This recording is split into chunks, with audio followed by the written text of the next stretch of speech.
On behalf of the General Assembly, I have the honor to welcome to the United Nations His Excellency Joseph R. Biden, Jr., President of the United States of America, and to invite him to address the Assembly.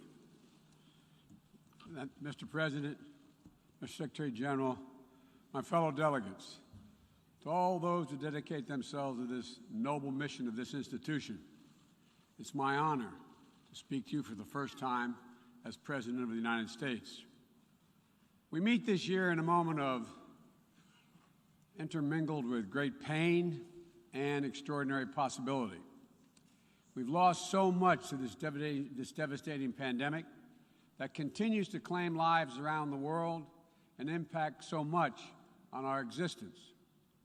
We're mourning more than 4.5 million people, people of every nation, from every background. Each death is an individual heartbreak, but our shared grief is a poignant reminder that our collective future will hinge on our ability to recognize our common humanity and to act together. Ladies and gentlemen, this is the clear and urgent choice that we face here at the dawning of what must be a decisive decade for our world. A decade that will quite literally determine our futures. As a global community, we're challenged by urgent and looming crises, wherein lie enormous opportunities if we can summon the will and resolve to seize these opportunities. Will we work together to save lives, defeat COVID-19 everywhere, and take the necessary steps to prepare ourselves for the next pandemic, for there will be another one? Or will we fail to harness the tools at our disposal as the more virulent and dangerous variants take hold? Will we meet the threat of challenging climate, the challenging climate we're all feeling, already ravaging every part of our world with extreme weather? Or will we suffer the merciless march of ever-worsening droughts and floods, more intense fires and hurricanes, longer heat waves, and rising seas? Will we affirm and uphold the human dignity and human rights under which nations in common cause more than 7 decades ago formed this institution?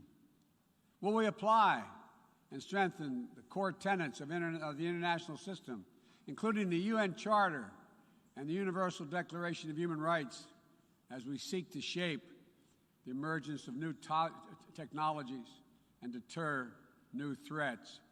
Or will we allow those universal principles to be trampled and twisted in the pursuit of naked political power?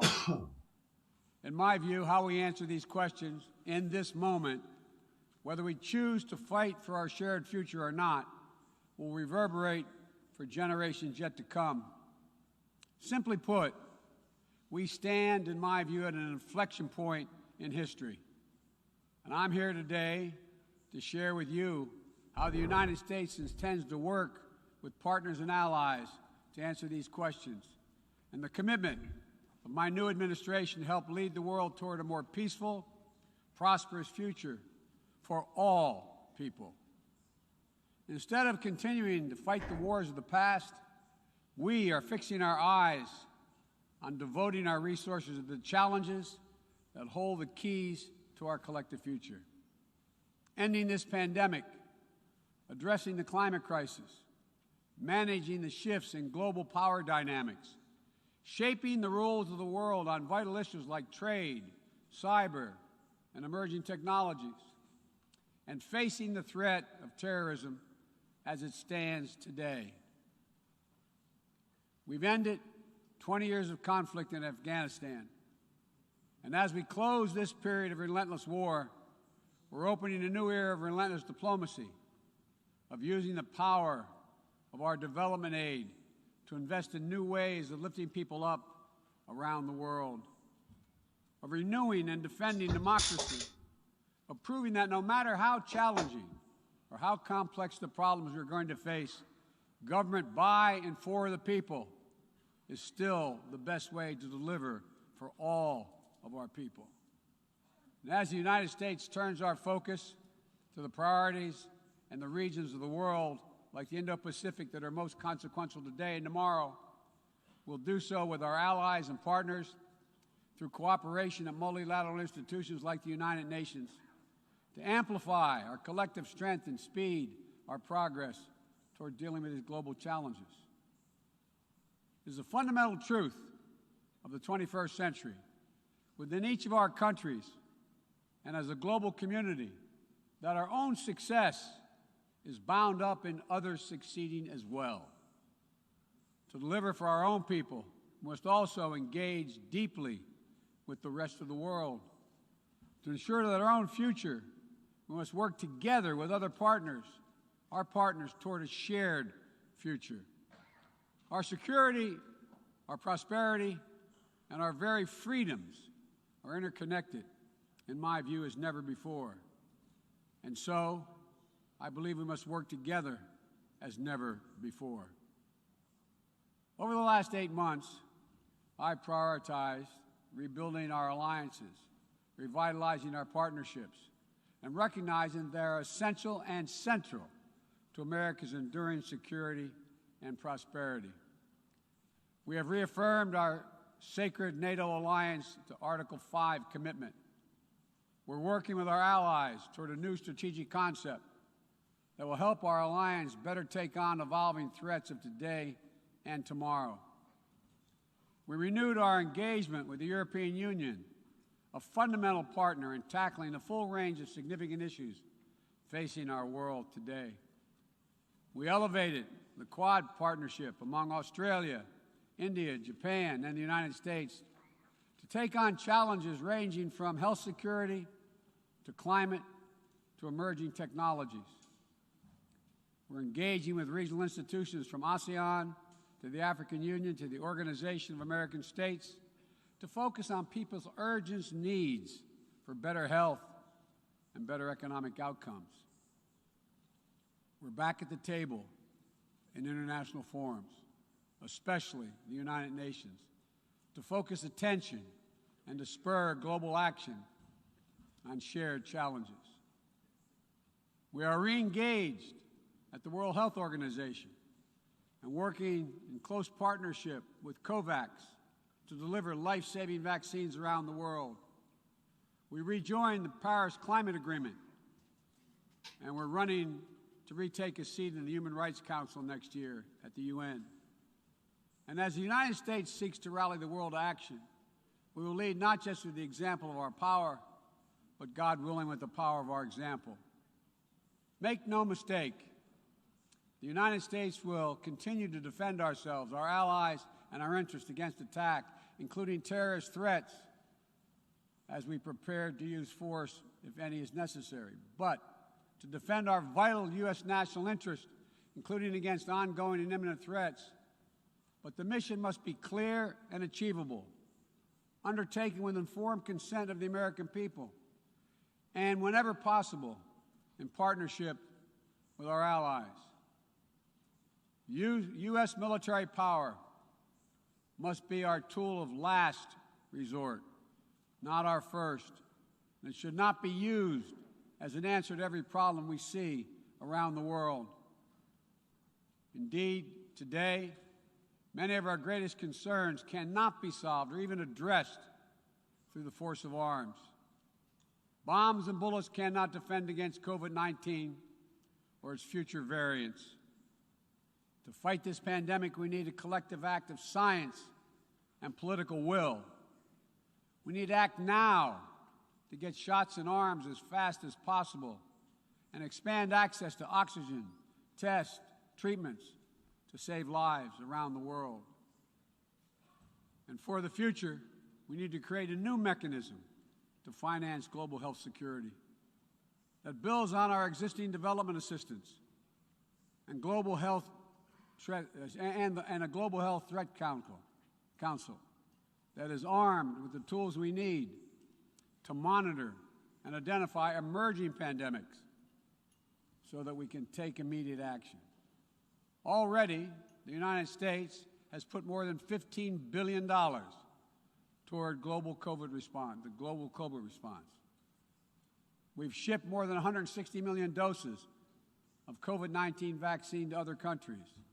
This includes 130 million doses from our own supply and the first tranches of the 500 million doses of Pfizer vaccine we purchased to donate through COVAX.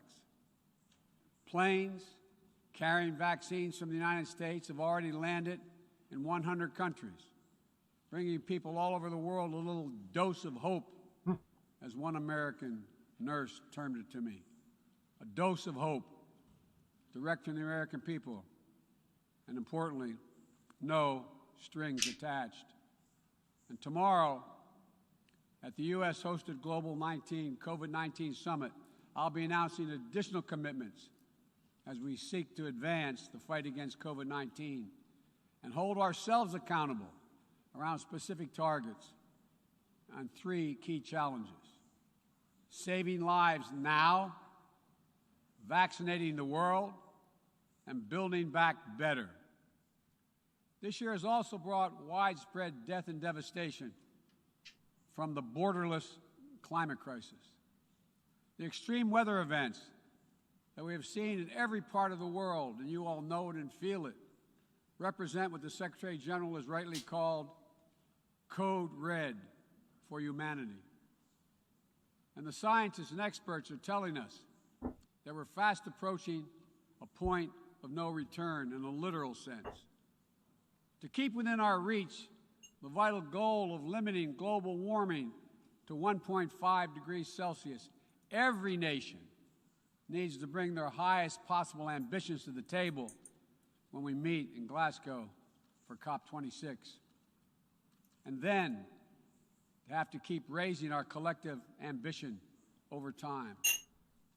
In April, I announced the United States' ambitious new goal under the Paris Agreement to reduce greenhouse gas emissions from the United States by 50 to 52% below 2005 levels by 2030, as we work toward achieving a clean energy economy with net zero emissions by 2050. And my administration is working closely with our Congress to make critical investments in green infrastructure and electric vehicles that will help us lock in progress at home toward our climate goals. And the best part is, making these ambitious investments isn't just good climate policy, it's a chance for each of our countries to invest in ourselves and our own future. It's an enormous opportunity to create good-paying jobs for workers in each of our countries and to spur long-term economic growth that will improve the quality of life for all of our people. We also have to support the countries and people that will be hit the hardest and that have the fewest resources to help them adapt. In April, I announced the United States will double our public international financing to help developing nations tackle the climate crisis. And today, I'm proud to announce that we'll work with the Congress to double that number again, including for adaptation efforts. This will make the United States a leader in public climate finance, and with our added support, together with increased private capital and from other donors, we'll be able to meet the goal of mobilizing $100 billion to support climate action in developing nations.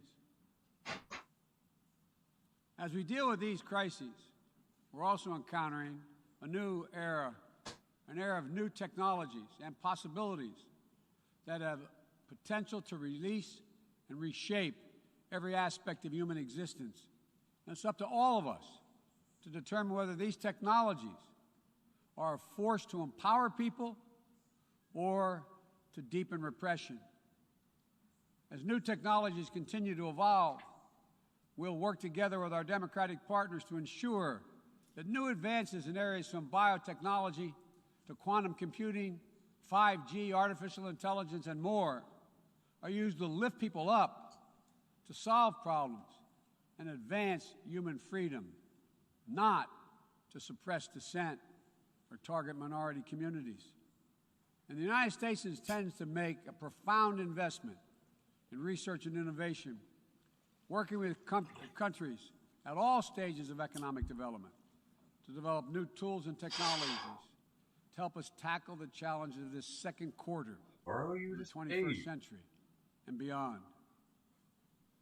We're hardening our critical infrastructure against cyber attacks, disrupting ransomware networks, and working to establish clear rules of the road for all nations as it relates to cyberspace.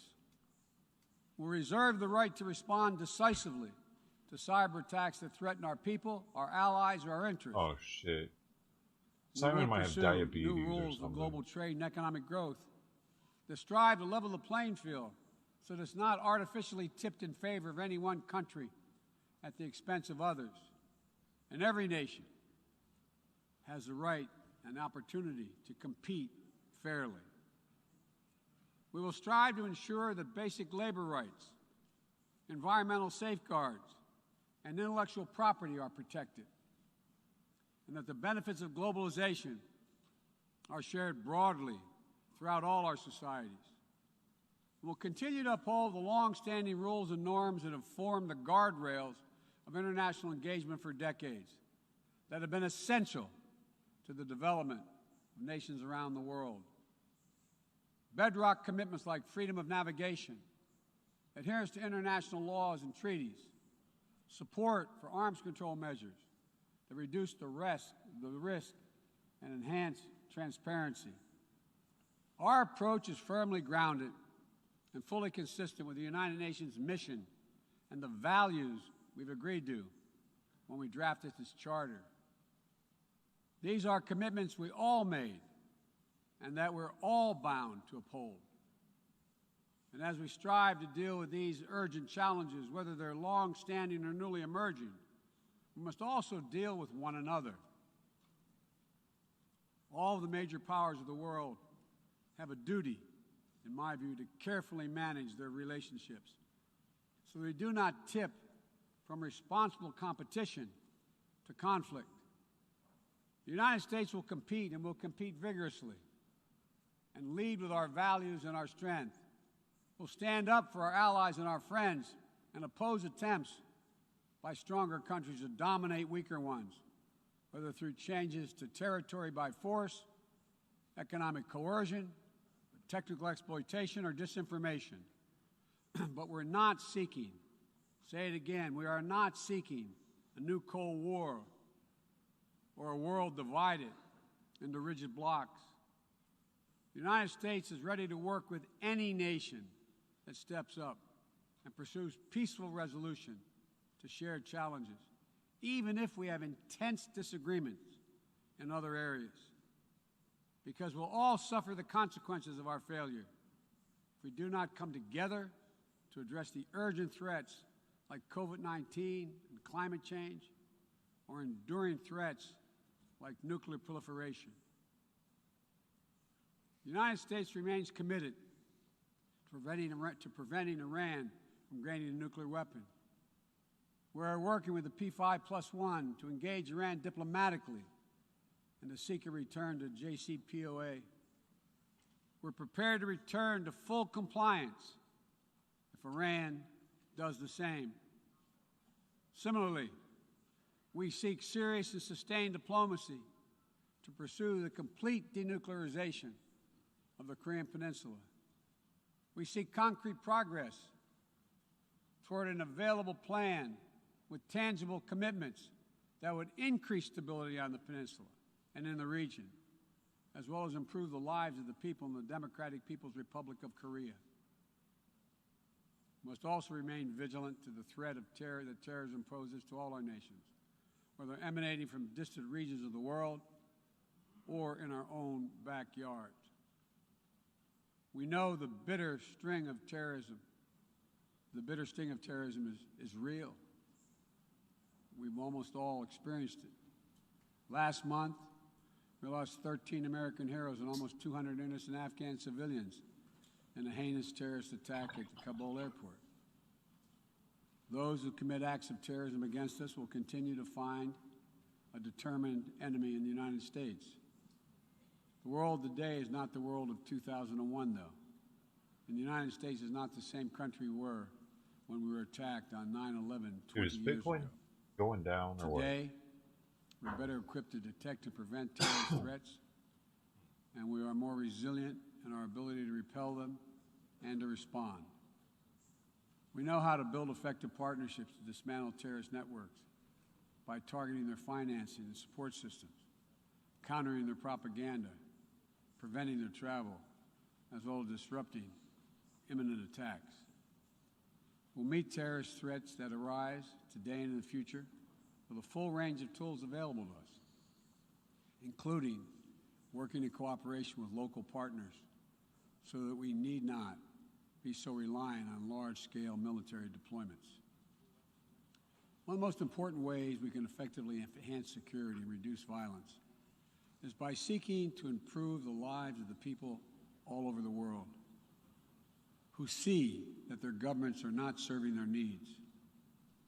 Corruption fuels inequality, siphons off a nation's resources, spreads across borders, and generates human suffering, is nothing less than a national security threat in the 21st century.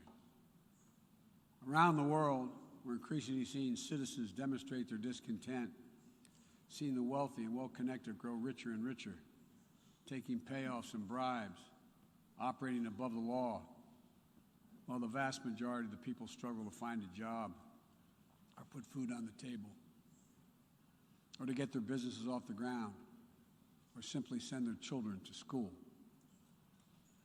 People have taken to the streets in every region to demand that their governments address people's basic needs, give everyone a fair shot to succeed, and protect their God-given rights. And in that chorus of voices across languages and continents, we hear a common cry, a cry for dignity, simple dignity. As leaders, it's our duty to answer that call, not to silence it. The United States is committed to using our resources and our international platform to support these voices, listen to them, partner with them to find ways to respond that advance human dignity around the world. For example, there's an enormous need for infrastructure in developing countries. But infrastructure that is low quality or that feeds corruption or exacerbates environmental degradation may only end up contributing to greater challenges for countries over time. Done the right way, however, with transparent, sustainable investment in projects that respond to the country's needs and engage their local workers to maintain high labor and environmental standards, infrastructure can be a strong foundation that allows societies in low and middle-income countries to grow and to prosper. That's the idea behind the Build Back Better world. And together with the private sector and our G7 partners, we aim to mobilize hundreds of billions of dollars in infrastructure investment. We will also continue to be the world's largest contributor to humanitarian assistance, bringing food, water, shelter, emergency health care, and other vital life-saving aid to millions of people in need. When the earthquake strikes, the typhoon rages, or disaster anywhere in the world, the United States shows up. We'll be ready to help.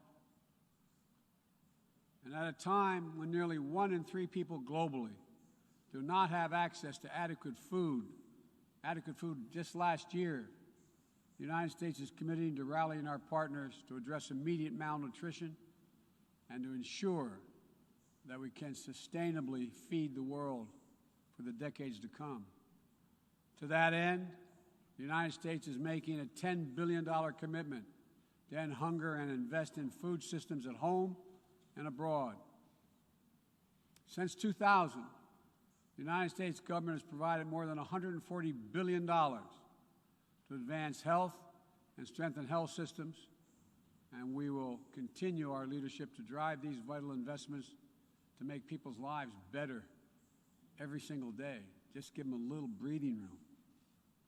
And as we strive to make lives better, we must work with renewed purpose to end the conflicts that are driving so much pain and hurt around the world. We must redouble our diplomacy and commit to political negotiations, not violence, as a tool of first resort, to manage tensions around the world, must seek a future of greater peace and security for all people of the Middle East. The commitment of the United States to Israel's security is without question, and our support for an independent Jewish state is unequivocal. But I continue to believe that a two-state solution is the best way to ensure Israel's future as a Jewish democratic state, living in peace alongside a viable, sovereign, and democratic Palestinian state. We're a long way from that goal at this moment, but we must never allow ourselves to give up on the possibility of progress. We cannot give up on solving raging civil conflicts, including in Ethiopia and Yemen, where fighting between warring parties is driving famine, horrific violence, human rights violations against civilians, including the unconscionable use of rape as a weapon of war. We will continue to work with the international community to press for peace and bring an end to this suffering. As we pursue diplomacy across the board, the United States will champion the democratic values that go to the very heart of who we are as a nation and a people: freedom, equality, opportunity, and a belief in the universal rights of all The microphone's masked, dude. Stamped into our DNA as a nation, and critically, What's really going on? stamped into the DNA of this institution, the United States. We sometimes forget. I quote the opening words of the Universal Declaration of Human Rights, quote, "The equal and inalienable rights of all members of the human family is the foundation of freedom, justice, and peace in the world." The founding ethos of the United Nations places the rights of individuals at the center of our system. And that clarity and vision must not be ignored or misinterpreted. The United States will do our part, but will be more successful and more impactful if all of our nations are working toward the full mission to which we are called. That's why more than 100 nations united again around a shared statement, and the Security Council adopted a resolution outlining how we'll support the people of Afghanistan moving forward, laying out the expectations to which we'll hold the Taliban when it comes to respecting universal human rights. We all must advocate for women, the rights of women and girls to use their full talents, to contribute economically, politically, and socially, and pursue their dreams free of violence and intimidation. From Central America to the Middle East to Africa to Afghanistan, wherever it appears in the world. We all must call out and condemn the targeting and oppression of racial, ethnic, and religious minorities when it occurs whether it occurs in Xinjiang or northern Ethiopia or anywhere in the world. We all must defend the rights of LGBTQI individuals so they can live and love openly without fear, whether it's Chechnya or Cameroon or anywhere. As we steer our nations toward this inflection point and work to meet today's fast-moving, cross-cutting challenges, let me be clear. I am not agnostic about the future we want for the world. The future will belong to those who embrace human dignity, not trample it. The future will belong to those who unleash the potential of their people, not those who stifle it. The future will belong to those who give their people the ability to breathe free, not those who seek to suffocate their people with an iron hand. Authoritarianism, the authoritarianism of the world, may seek to proclaim the end of the age of democracy, but they're wrong. The truth is, the democratic world is everywhere.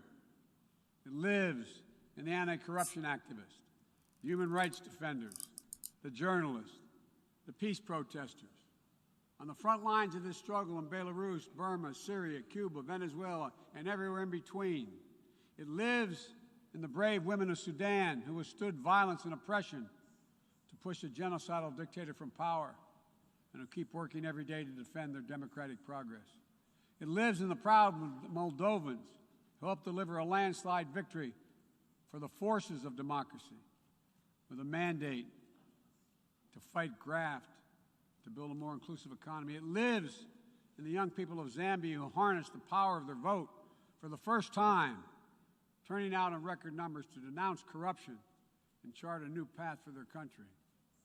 And while no democracy is perfect, including the United States, we'll continue to struggle to live up to the highest ideals to heal our divisions.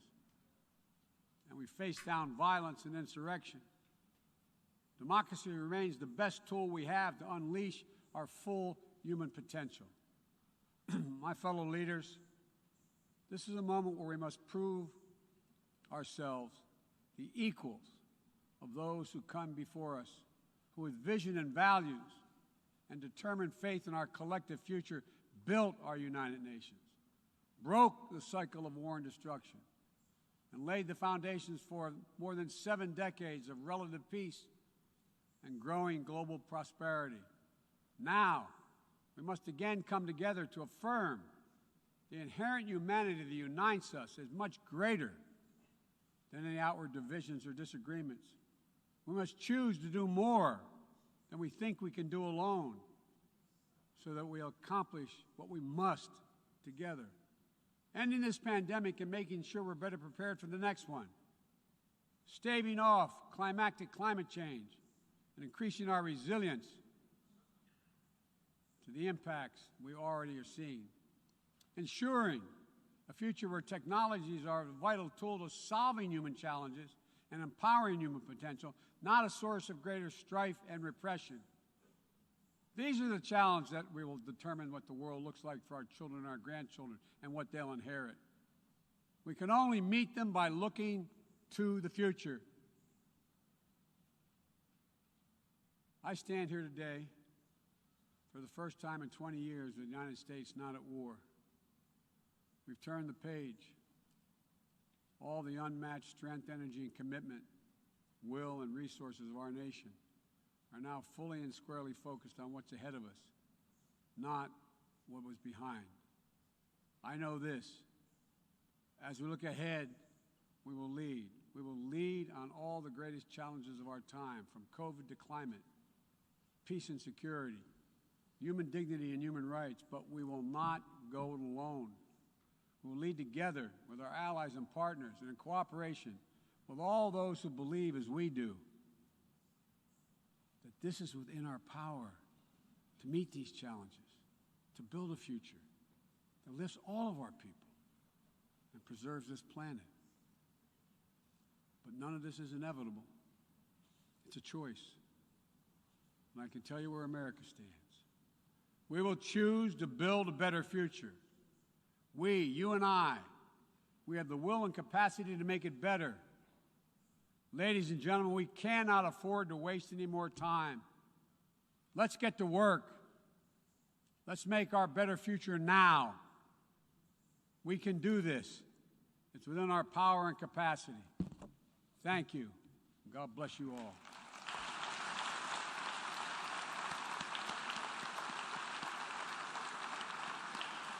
On behalf of the General Assembly, I wish to thank the President of the United States of America for the statement just made, and I request protocol to escort His Excellency.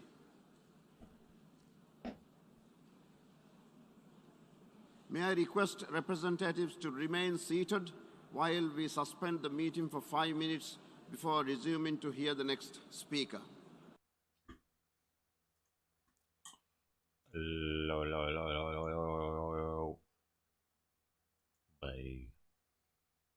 Police say they will resume their search for Brian Laundrie in the Carlton Reserve. Let's go live to Fox 4's Calvin Lewis, who has just moved to the scene.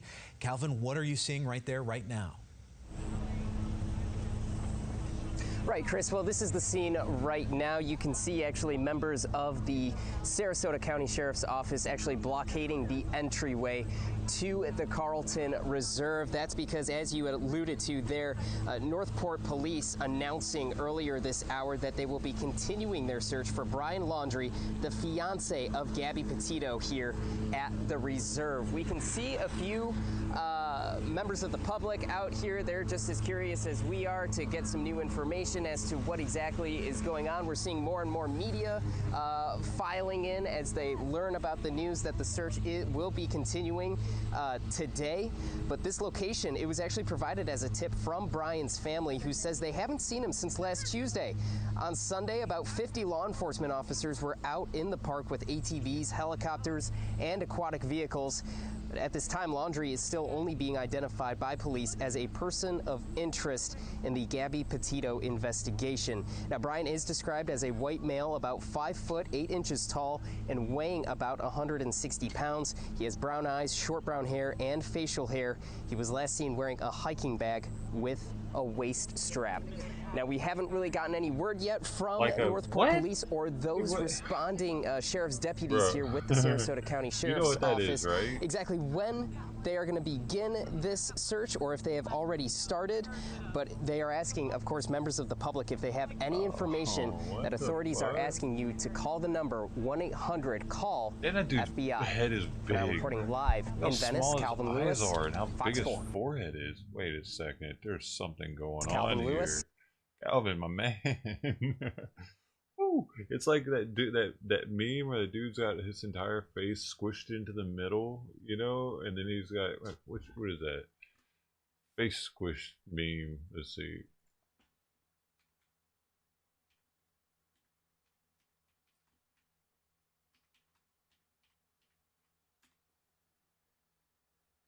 Oh, I don't know. It's like, no. Is it this one?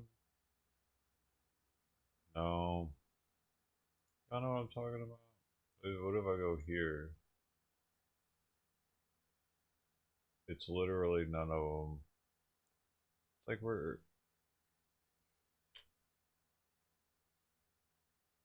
Oh.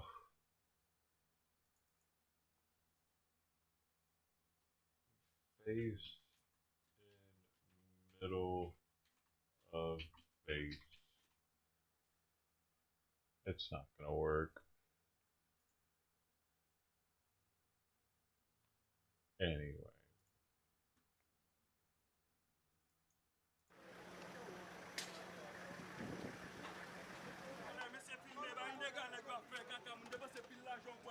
Look how bad they are, dude. This is them being brought back to Port-au-Prince with their luggage and shit. I tried 3 times. The first time I lost my money and I came back here. The second time I also lost my money because immigration caught me. The third time I was able to enter directly, but I got deported. But I was brought back to my country. Oh, poor guy. I want to look for a better life because of my children. Right. But now I sit here and think about what opportunities my country has for me. Look at Mexico. If my it's country can offer that me an bad, opportunity, I'll stay here. Mexico could be better. If I don't get any opportunities, I'll be forced Why to they go gotta to come another country. straight here? You know what I'm saying? You don't get to come straight to America like that. You might have a bomb on your foot or something. Remember that dude, the shoe bomber? That's why we have to take our shoes off to get on planes now. For DHS Secretary Mayorkas.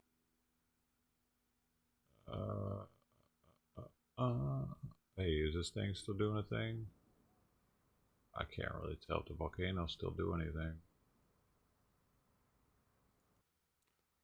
Yeah, they love the women. Who needs women? They can just get American women. There are plenty of them here. That's another thing. Like, what the hell's really going on? Like, what are you doing, asshole? You think we really want all your dudes trying to take all our women? Because you're going to get horny. You little shit. You're going to get horny. You're not. If you're not bringing a woman with you, you're not filling the gap. You're not. You know what I mean? We already barely have enough women in the United States. It's like 50-50 split. So, like, we get flooded with Afghanistani and Haitian and South American and Central American dudes, specifically, like mostly. Then, well, guess what? percentage goes down even more. That's fucking us men out over, man. We can't be having it. You got to stand up, man. It's taking our women. You think I'm playing, but that shit's actually happening. Like, you think they're just all coming here and virginized and gonna be a priest or something?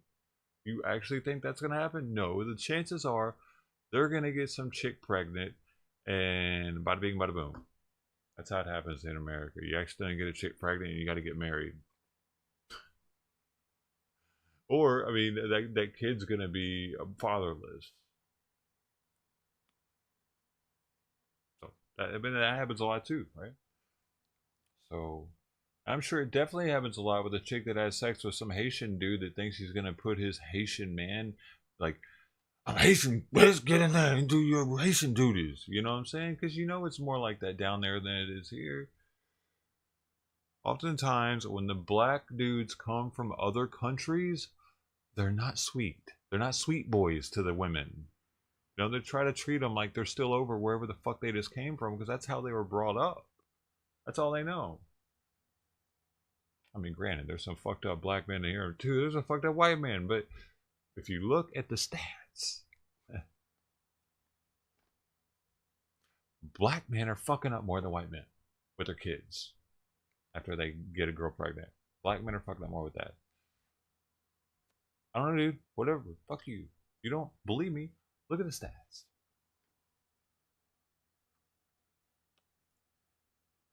They're either more likely to be abusive or not there.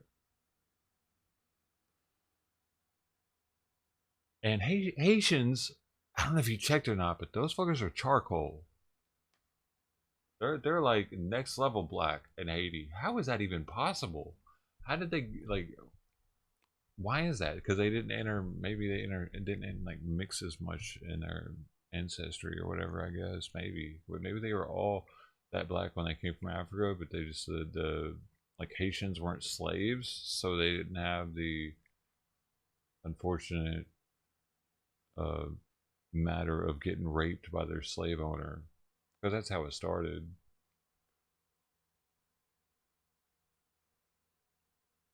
Bald people always seem guilty. Who are we talking about now? Who is guilty? Was there somebody bald we were watching? I didn't know I was on a... Am I on something? Am I on trial now? Dude. Oh my god. By the way, yesterday it popped off really heavy from Melbourne. I don't know if it was after I got off or what. But it was pretty wild. I was wondering if they're gonna wake up and get crazy again today.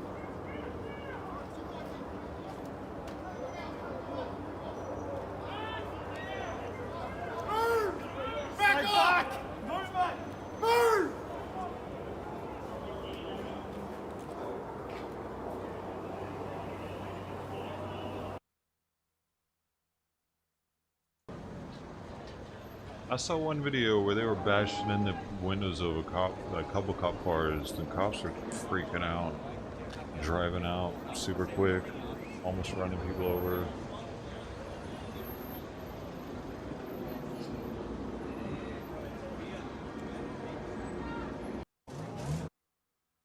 Where's that video at?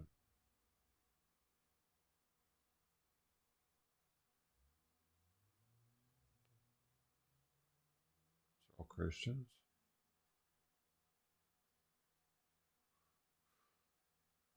Where's that video? It's on Facebook, but I was thinking it would come up here as one of the top.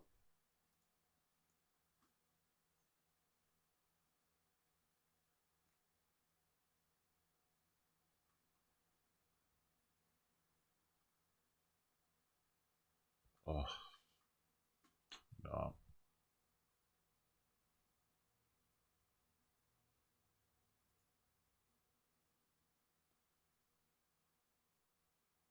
attention. This is a police order warning. You have previously been directed to flee. Flee now or force may be used. No further warnings will be given.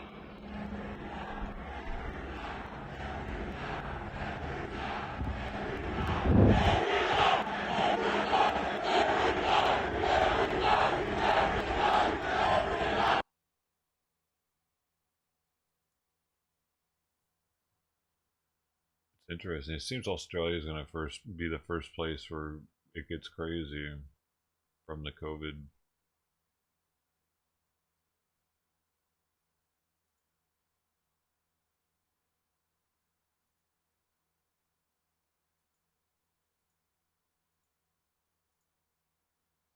Because, dude, these aren't small dudes. They're fucking construction workers. You know what I mean? They're like burly ass Australian dudes. They are looking like rugby players probably on their free time. They don't wear pads, man. They miss rugby season. They're like, let's do this. We'll make our own rugby game.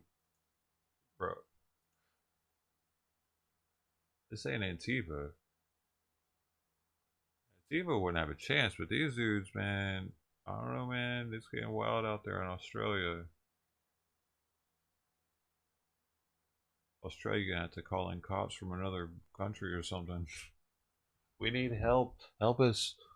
Our people are out of control. America, dude. Maybe actually we just got that new like thing that we got going on with Australia. Why is that? All of a sudden, why is that? Like, does that mean that Australia is gonna hit us up with an SOS and our military is gonna come in and take control of their people?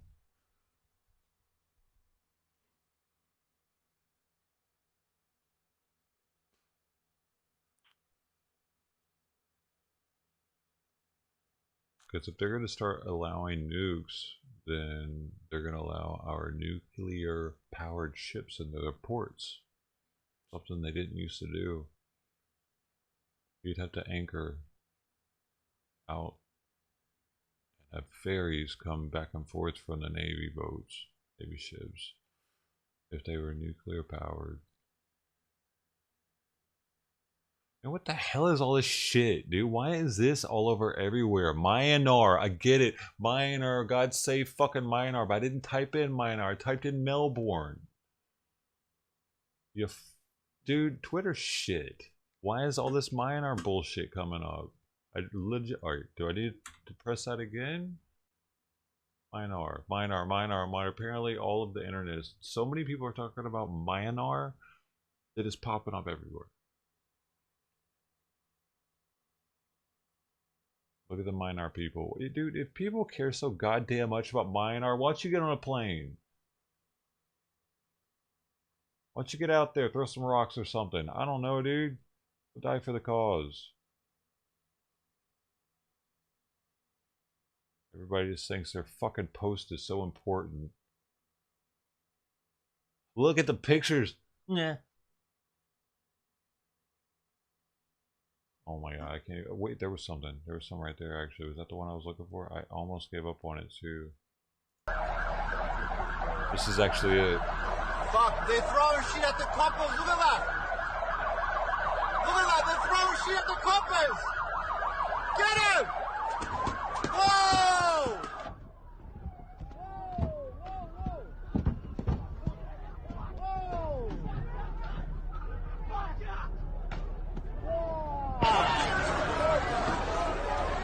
What the hell, man? Whoa, whoa, whoa! This happened yesterday, man. Whoa!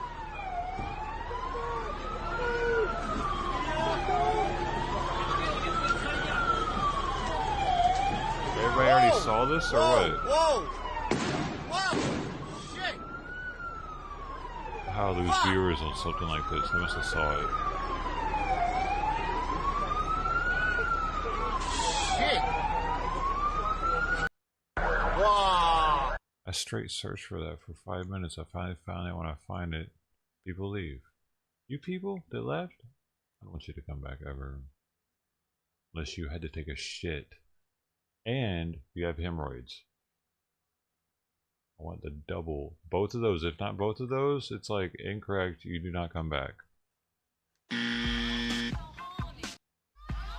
Without the horny one. God, shut the fuck up. I accidentally pressed it. I'm not horny. Never horny. Bro.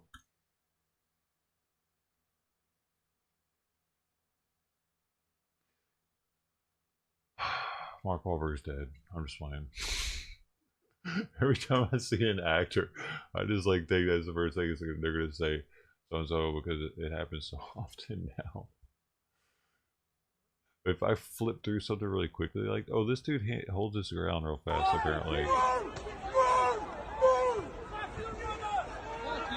And the cop backs off. You're a fucking pig! Fuck off, you pig!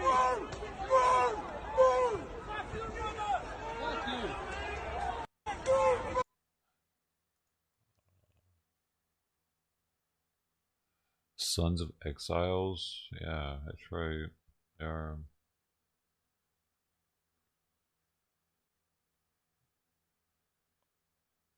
Dude.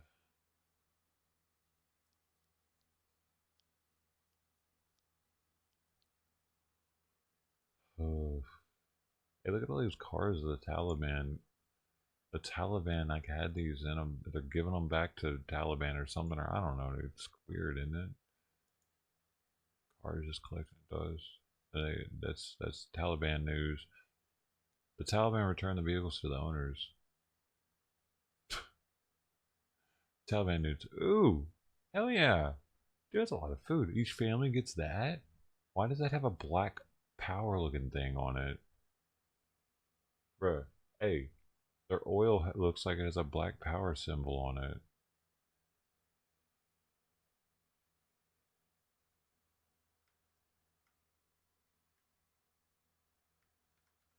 Oh man, I can't fucking zoom in on it.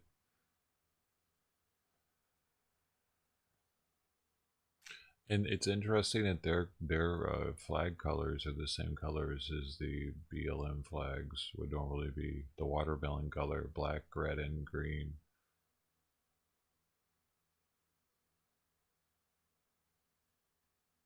Afghanistan might actually be low-key BLM.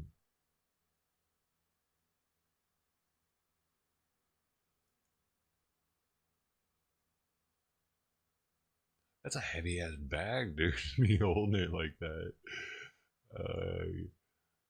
Anyway, you hold bag now. It's yours. Supposedly, these are 13-member gang of thieves arrested in Kabul. We don't show their face because they're not actually thieves. They're just Taliban. They said, "Hey, get in the corner, guys. We're gonna take a picture and say we caught some thieves." Look at this shit. Hey, thug life.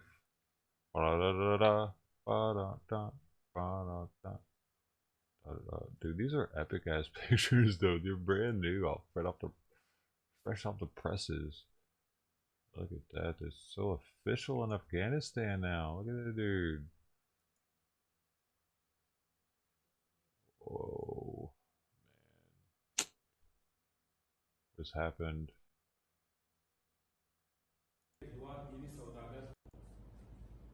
I can't hear you, dude. Okay, okay.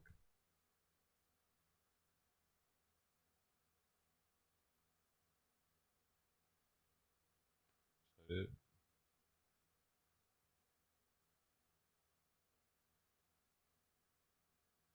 Oh. What the fuck, man? Why is everybody gonna put some stupid music to shit, man? It ruins everything. Fucking asshole. I want to hear what they were saying, man. Like, hear him chewing his gum. I want to hear him drink his coffee right there. It's whatever he said right there. And I want to hear their foots right there. Their feet. I want to hear what it sounds like in this big ass auditorium. Not. You're an idiot. Whoever made that, I hope you see this because I think you're retarded. Dude, Evan feels numb, y'all. Alright, let's give Evan some FaceTime. Evan's numbed up, dude. Remember Evan? Evan used to do IRL with Sam Pepper. When Sam Pepper first got on the CX network, started fucking with Ice Poseidon. So Evan, he was like a nice guy with perfect teeth, and he would just go around being kind of goofy, telling dad jokes. Sometimes they get kind of raunchy, but it was pretty rare. He kind of fell off though when he performed a stunt where he acted like he was being kidnapped while he was streaming, and his people trusted him, dude, and it freaked him out. People were like, "Oh my god, what the fuck just happened? Evan's gone. Evan just got kidnapped," and people were freaking out. But it was a publicity stunt for some little B-rated fucking movie they were making. Really a bad business decision because everyone stopped trusting him. Now you can't trust a motherfucker. Doesn't like what are you doing, man? So now this is where Evan's at. He was doing very well at one point. He would pull, I don't know, 50 to 100 viewers easily at one time on his live streams, just walking around talking and shit. And now he'll post something like, "I feel so numb inside lately," and it gets one heart and one comment on it. This dude had thousands of people watching him at one time when he was with Sam Pepper or with Ice Poseidon, or like when he would do the events with them. And this is where he's at now. It's pretty interesting. He's even been into our. He's been in chat before. I was on my way to go to Hollywood for a stream, and I said I was going to stream stunt. That was the title, and he streamed coming into chat. He streamed my stream on his stream for a second. I was like, "Who's this guy?" But so he might know who we are. I mean, he should, unless his brain is just fucked. You know what I mean? But yeah, so that's Evan, dude. Apparently he's not doing much lately. That really threw him off track when he did that, man. You can't play with people's trust like that.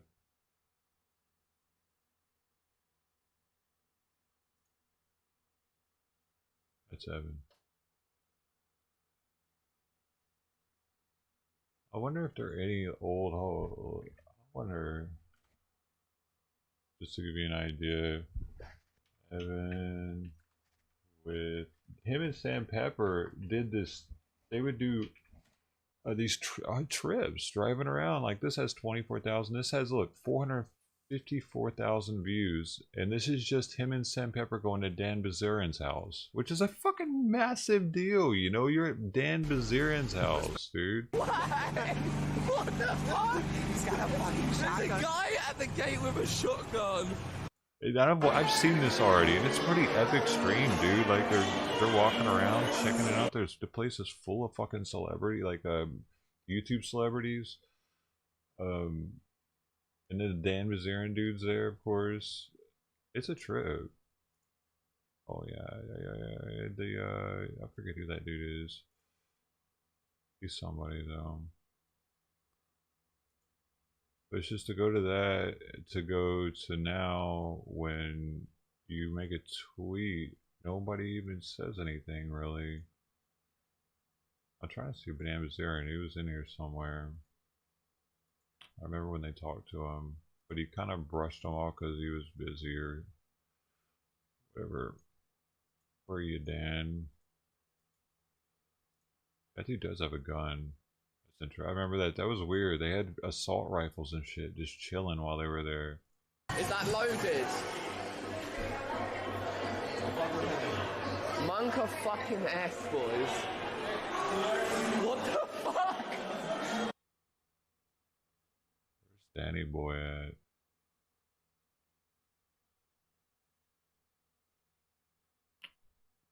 Oh, it's been too long since I've seen it. Who's that? Train. Husky. That's sick. Yeah. Sorry, I didn't mean to cock you there. I just wanted to say hi. Oh shit! Hold up! Is that fucking tiptoe with my Jordans? Hold up, dude. Was that tiptoe with my Jordans? A tiptoe with my child in. Can you say hi to my live stream? The man himself. How's it going? Whoa, I'm Sam Pepper. Fucking ring's crazy though. Check out that ring. What the fuck? That's a castle on the pinky. Oh yeah. You can see through it. What the fuck? And what's on your chain? It's a husky. That's sick. Yeah. Sorry, I didn't mean to cock you there. I just wanted to say hi. Nice to meet you. He was talking to some honeys though. Anyway, this is a little trip down memory lane. He's got all kinds of videos on here, but what happened, Evan? Is there anything? Do you have any media, dude? What is this? When you realize you're wrong and are an idiot, so you go right to insulting. Oh, is he talking shit to Annie Milanakis within the past 24 hours or what? Who is shit-faced uncle? Everyone needs the Pfizer vaccine. Please do your best to get the vaccine.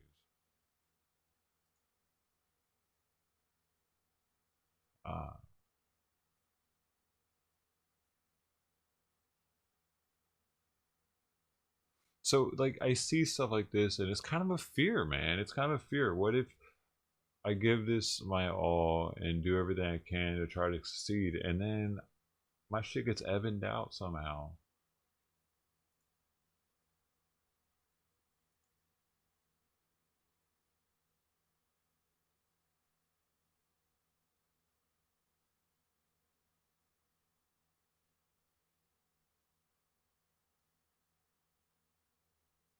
Take me to the hospital!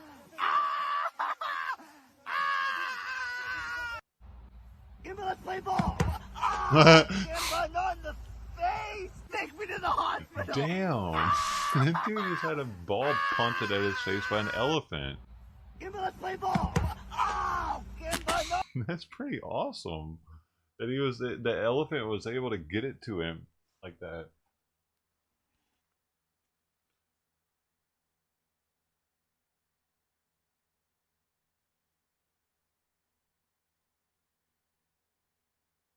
Oh, this dude thinks it was a bear trap 2 hours ago. We going up? No.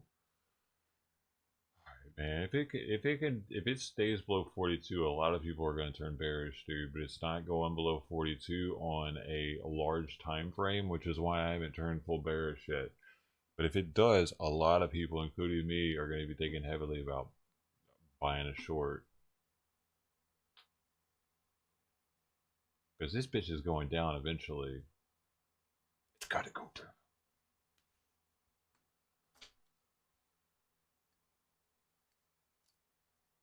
Written by Keith. Hey, cheers, man. Shout out to all the MVPs, you being one of them.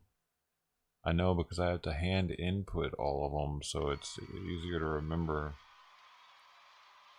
Spec narrowly beating out Jim S. Jim S being the only donation of the day. That's what the asterisk signifies.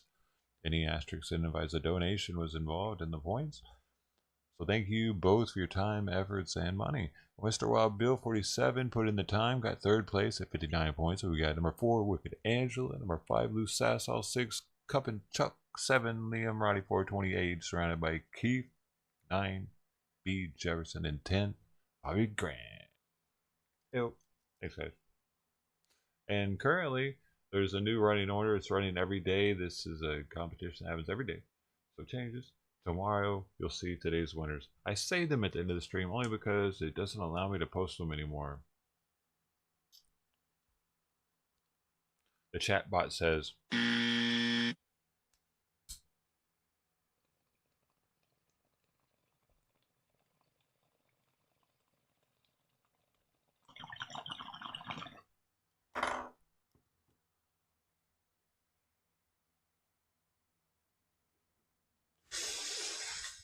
Damn it, that's never right. Like, I always had to fucking get up, dude. I just popped. Did you hear that? Next time I'll put it up to the mic. But it pops right here on a reg, on a Reggie. Wicked Angela also making the list at number 4. Thank you. Good morning to you. Hope you're having a great day. I got a cold.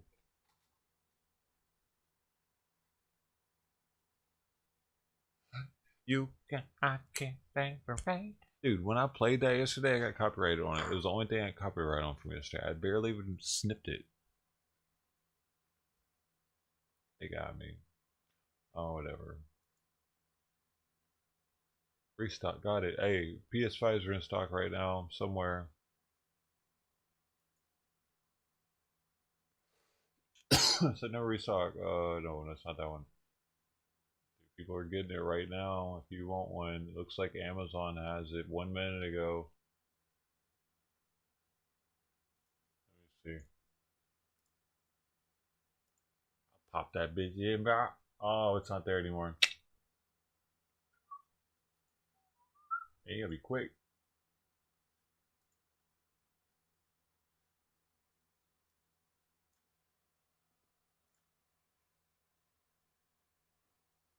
Wait, how much was it normally?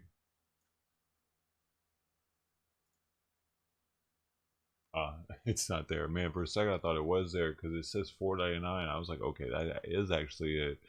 But no, it's sold out already. But that's that site, or I mean that Twitter account, PS5 restocks, Xbox. It's a pretty good one to follow, dude, because they, like, as you can see, these people copped off the noti.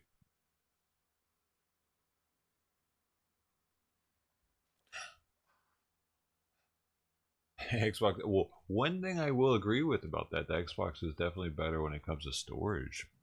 From what I understand, to get a 4 terabyte storage on it costs like $1,500 for the PS5, but you can get the same thing for the Xbox for a couple hundred some. I don't know if that's true or not. Real Brother 32 was talking about it.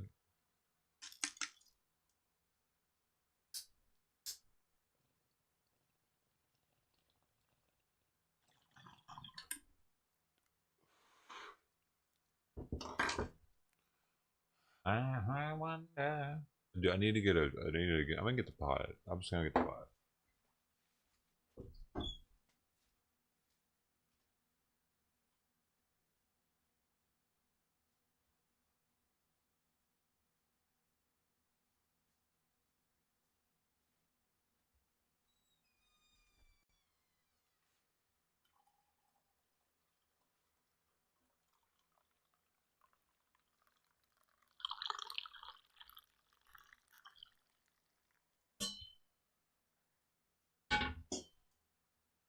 I was able to hear the pour action.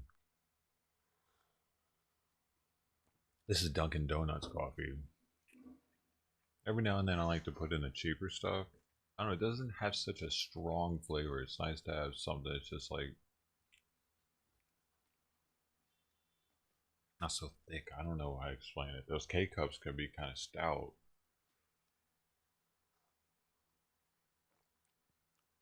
This has a weird flavor to it that kind of like, you ever had it? Good morning, Great Lakes State Destroyer. The how's it been about?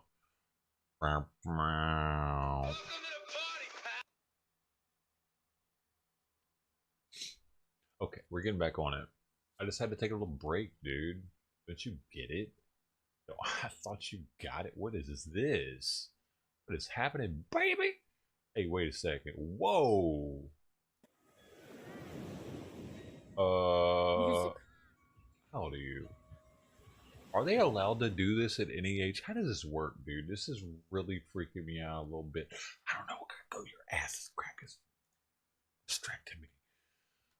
Like, are you allowed to do that as a 16-year-old on Twitch? Is what I need to know. Because if that's a thing, that's not approved. I don't approve of that. I need to look into this. All right, that's the pools, hot tubs, beaches. I'm gonna look like a pedo to Google for searching for this right now, but I want to know if what their TOS is on that. TOS, Twitch, 16 hot tub.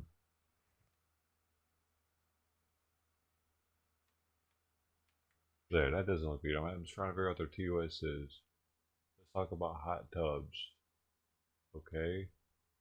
Okay, I think I just saw right out the bat, I saw 18 in there somewhere. So I think you have to. Wait, I'm just gonna put Control F. See if I did. Maybe not, man. Okay, that's not making me feel good. Okay, let's see. Over the past few weeks, we've seen. Wait, let me make this look better. Because I would like to know what's really going on Twitch. Over the past few weeks, we've seen and had many conversations about hot tub streams. A complex, clear answer, approach, thought, perspective, which take up that blah blah blah blah blah. Come on with it. Give me age. Being found to be sexy by others is not against our rules, and Twitch will not take enforcement against women or anything on our service for their perceived attractiveness. Okay, that's fair enough. But if they have their ass crack hanging out and they're in a bra, pretty much, what about that? Okay, okay. Nudity and attire, suggested content. On streams for hot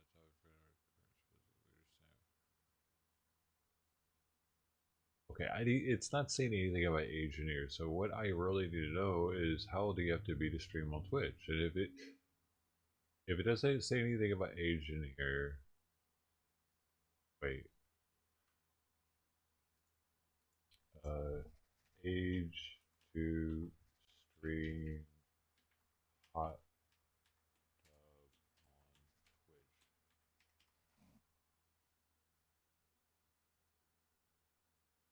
You only need to be 13 to have a Twitch account, but there's evidence suggests some are much younger. And while many of the hot tub streams fall within Twitch's sexual content rules, some have crossed the line.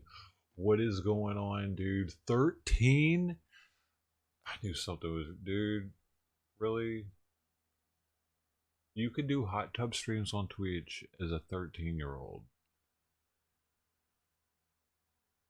I'm pretty sure that's what that just said. Did you see any yeah, I noticed there was a Melbourne stream. I was asleep, dude. I need to sleep sometime. I can't just go. I'd already done over 12 hours yesterday. I can't just keep streaming, man.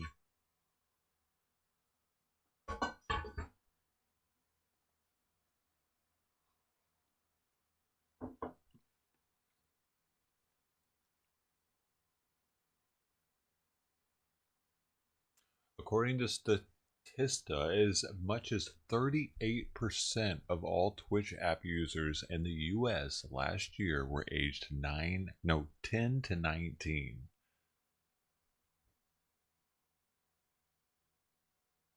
They're 10-year-old Twitch streamers. Really? Maybe that's why Twitch is so hard to make it on, dude, because it's just overwhelmed with fucking people trying to be Twitchers. Like, I doubt YouTube has that many kids like that. YouTube's more adult.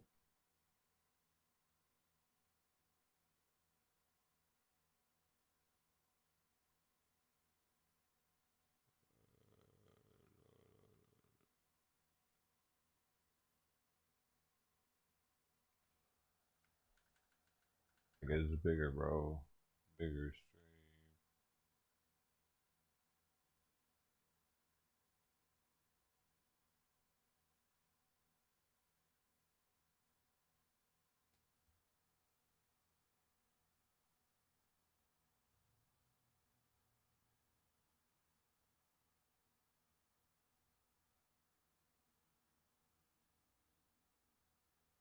Dude, Amarath was doing so well with these that I found a Facebook streamer that was restreaming her and it had like 1,000 people watching.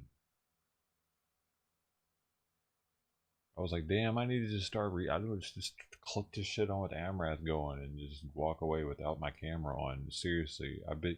What kind of subs are you getting at that point? I don't know about all that, dude. Oh, that orange tip popped out. I don't know if I want the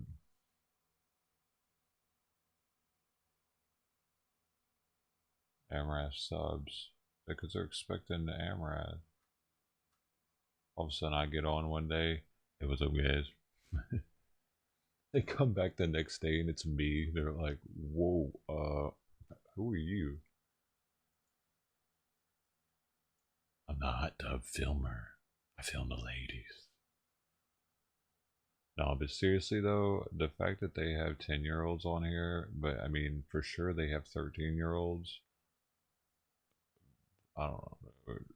That girl right there looks like, let's see if she says her age in her profile real fast. I don't even want to look at her ass again, dude, because she's got 430,000 followers. Alright, what are you guys saying? Oh wait, here it is. It just says January 18th. She's Russian. You be the judge. How old is she?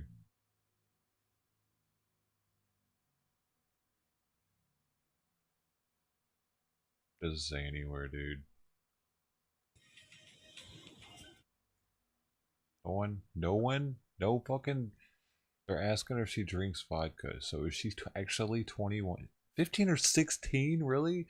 They're asking her if she drinks vodka in chat, though. Like, where is there something where we could figure out... What is this snip feed? Dude, God, stop shaking your ass, lady. I'm trying to figure something out here. Snip feed.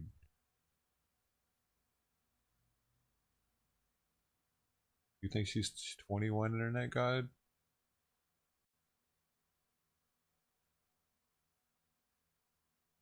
There's nowhere to find out at. She's actually just gonna shake her ass the entire time she's laying there. It's brilliant. Because Twitch is like, nah, she's not doing anything. She just likes to shake. She likes to sit like this at the beach.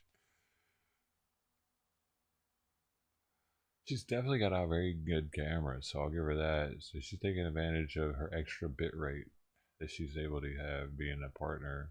Alright, I'm about that to go though. This is too much, dude.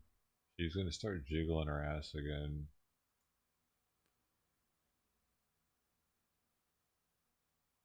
I don't know, there's no way that's against YouTube if that's not against Twitch, right?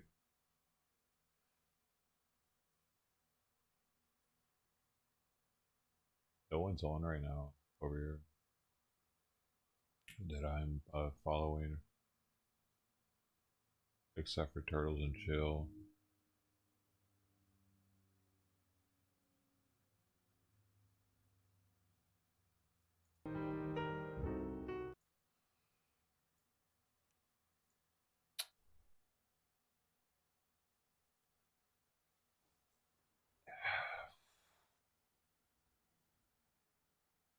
Yeah, she definitely knows what she's doing. She got 450 something thousand subs. That woman has it down. She's got it down, dude. She's gonna be probably a superstar one day, like an actress in Russia or something.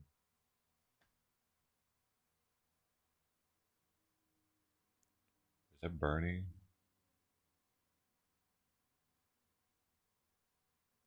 Do these masks make it hard to tell who anybody is anymore?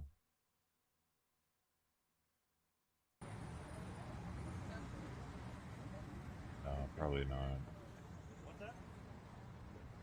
Has she talked already?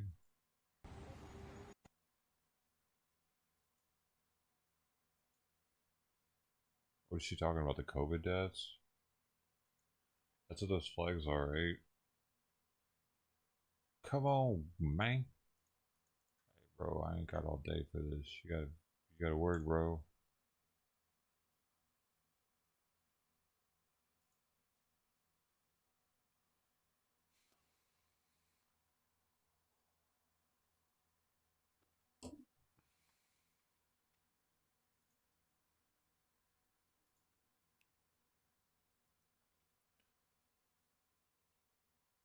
She's gonna be a Russian bride.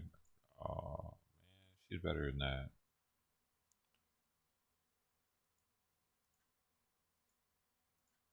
Okay. Whoa, she talked. What about? I guess that is Pelosi, isn't it?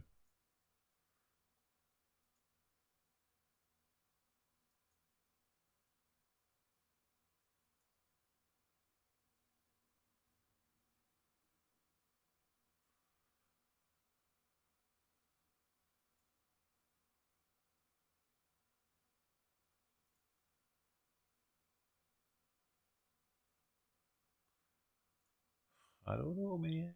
It's messing up. Doesn't want us to see her. Oh, maybe because this was on.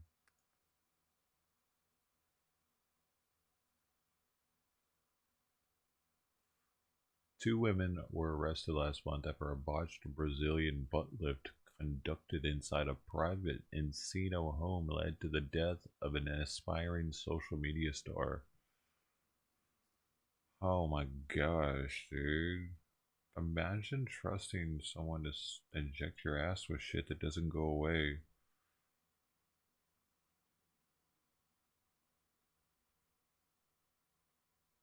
I didn't know it was a white dude that filmed the Rodney King video. Oh, he died of COVID-19. I didn't read that yesterday. They just said he died. Crazy. Wonder if they would have let us know he died if it wasn't COVID-19. George Holliday, who shot the nearly 9-minute video of four white. Oh, this is him too. Or another part. The NPR is talking about it.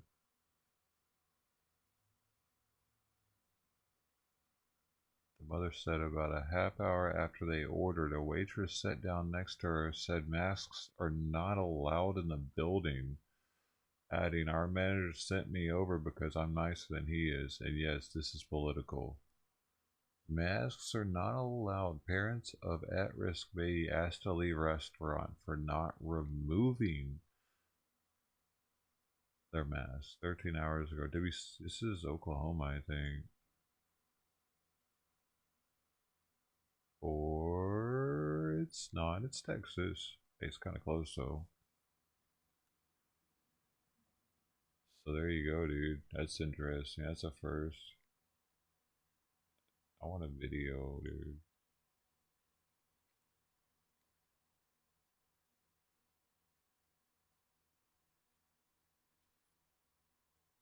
Dude.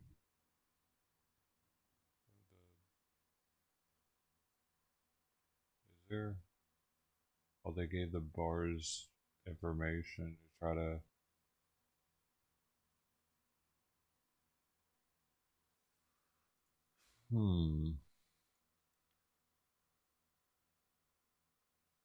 Officer of nearly 30 years resigns over COVID-19 vaccine mandate. Huh. Where's that at? Cleveland. The news has covered nothing but COVID people. Dang, that shit looks crazy. What the hell is that? Dude. Dude. That's a tribute looking ship. What the hell? It's like from Tron. We didn't have those back in the day. We had those. We had those.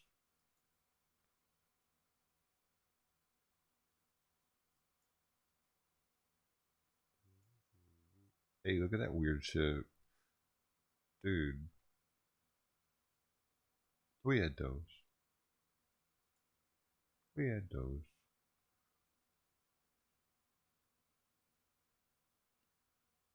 This is a destroyer. Guided missile destroyer.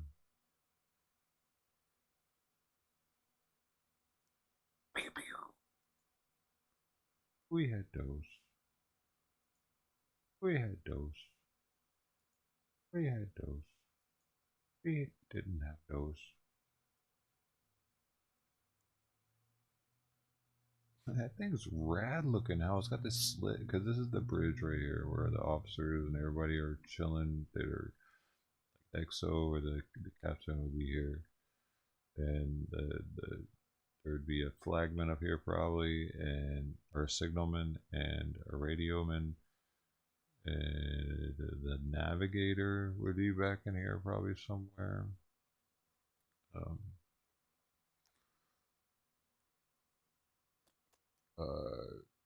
There would be spotters probably on both sides, and the helmsman, of course. The helmsman is not the captain. The helmsman is a little peon dude, usually a deck seaman, doesn't even know what he's going to do in his world of the ship world yet. So he decides to be a deck seaman, which allows him to pick later, which in doing that puts him in deck division, I think is what it was called, or deck stuff, I forget, deck something. And then they have the watches, and the messenger would be like over here probably, and then he's also in that division, and the helmsman's in that division, along with boatswain's mates. There would be their bosses.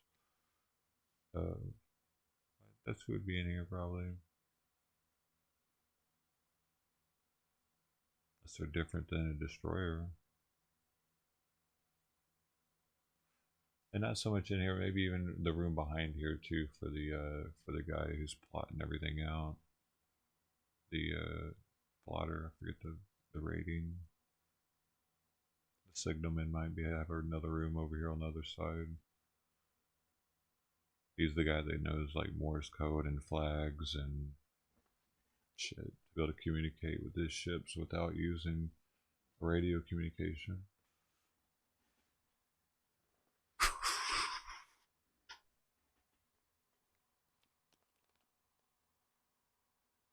That's a cool looking ship though.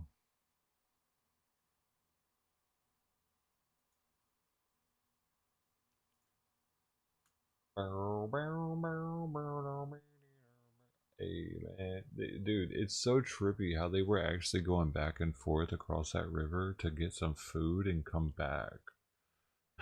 You know what he was talking about that last night on Tim Pool. I was wondering why they had bags of food like that in styrofoam containers. So they had money, and they have freedom. Like wow. I knew something was up with the passport office after the Biden administration got in, and then I heard last night also on Tim Pool, he was talking about how Biden told them to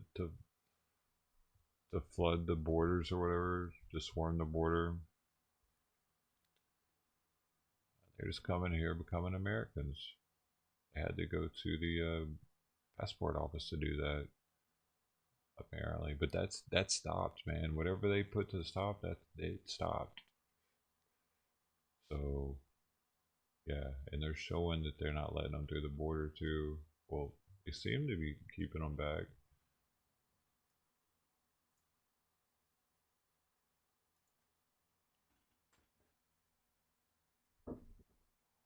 They got lassos.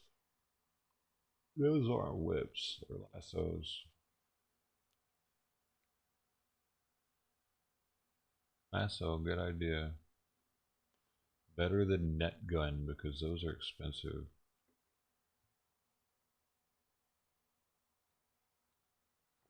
So once you shoot your net out, it's done, you know. You gotta have a new net capsule, and those are probably like $50, $100 each. And it's not like that even quickly like that. You'd have to reload it each time. That's if there were a net gun. I want to invent one. It shoots a net at them and it wraps around them. But we need like the cylinder, so you got multiple rounds in it, because just one ain't enough. You're gonna have to be able to net the shit out of people. I put it into these riots. If someone thinks they're gonna get netted and it's always like all their boys because you got a rapid fire net gun and they don't, You can't get around the net gun because it just goes, and then once the weights hit, they wrap around the dude and somehow like has like a hook that latches onto itself and they can't get out of it. They're surrounded by this net.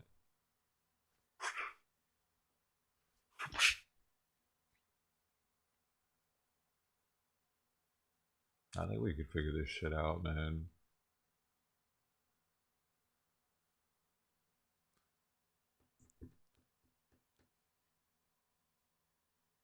Government contract on that bad boy.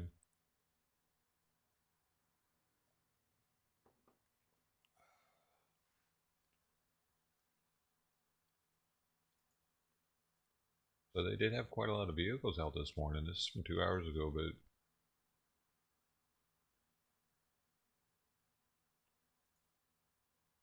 so they're still searching that reserve, maybe thinking he's just trying to survive out there. The last word I've heard, he's out there with a hiking backpack, not just one of the regular ones, but one of the ones that has a strap that goes around the bottom, you know, like you're going to be out there for an extended stay type thing. It's for people that are going backcountry camping without a like not car camping, but the backcountry. I've never even had one of those bags. They're pretty cool looking, but they're definitely made for walking far with all your crap. And like, oh man, like who last saw him with that? His parents? Why did they let him leave all of a sudden with his extended traveling backpack? Not a good look on them, man. Their neighbors must kind of be like, oh,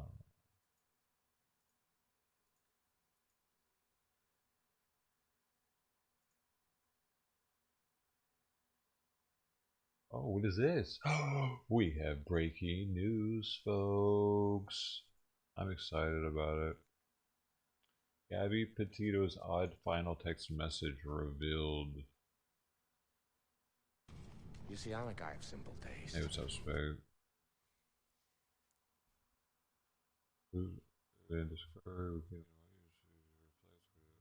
Petito's meant to receive an odd text on August 27th that read, "Can you help Stan? I just keep getting his voicemails and missed calls."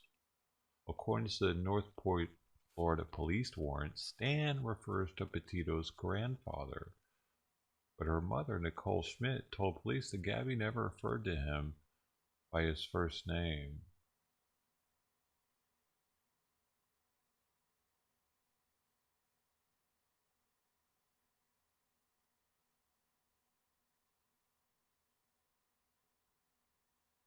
What the fuck?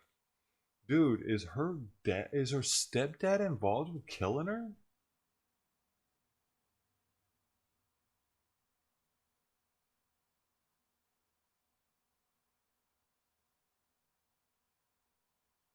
Did her stepdad have her phone thinking he was texting the mother to use the wrong phone for some fucking reason? Oh my god, and he was the one he's like been the forerunner of, hey man, we gotta find her, he's been like the face of it. There's no way, right? Because if that's the case, oh my god. Whoa, dude, this is a movie in the making. The mother was concerned that something was wrong with her daughter after getting the message, according to the warrant.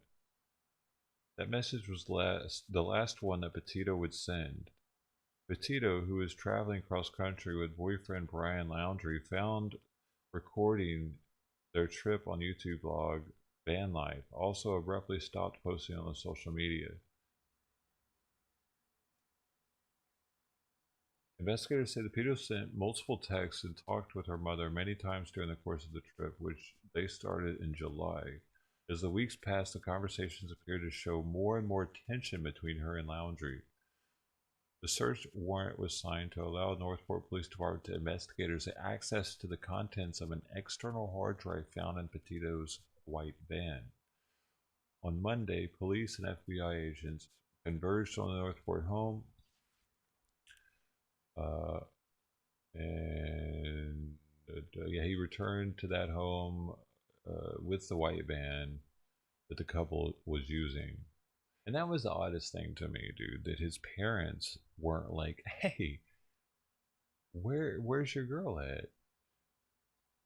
It's her van. Wait, her van's here, but she's not. She gave you her van? What? How would Gabby give you her van? Like, they should have been way more inquisitive as to what the hell was going on, dude. Especially seeing that they had been spending so much time with each other in the wilderness. Because if she would have came back without him, I'm sure they would have been concerned. Like, and it was his car that she was driving, and all of a sudden she just acts like she just acts like nothing happened. Like, oh, I don't know, and she's not saying anything. You telling me they wouldn't be like, what the fuck? Where's our boy at? Where's our boy, bitch? That's what I'm theoretical here, but that's what they would be thinking, right? The same thing that her parents are thinking. And it's just like, what, dude? Why are they getting? Dude, they should be so fucking being questioned right now, dude. Because there's so many weird, like red flags that are coming up with them that they need to be asked 100 questions each. Everything. I think they're lying. The FBI declined to say what they learned Monday, citing an ongoing investigation, and it could be seen removing a Ford Mustang from the address. The FBI announced over the weekend that a body believed to be near the border for its certificates released pending autopsy. It's scheduled Thursday. Autopsy Thursday, okay. Or no, Tuesday, today. My bad. Today. It's happening. So we'll find out how she died today, eventually, probably.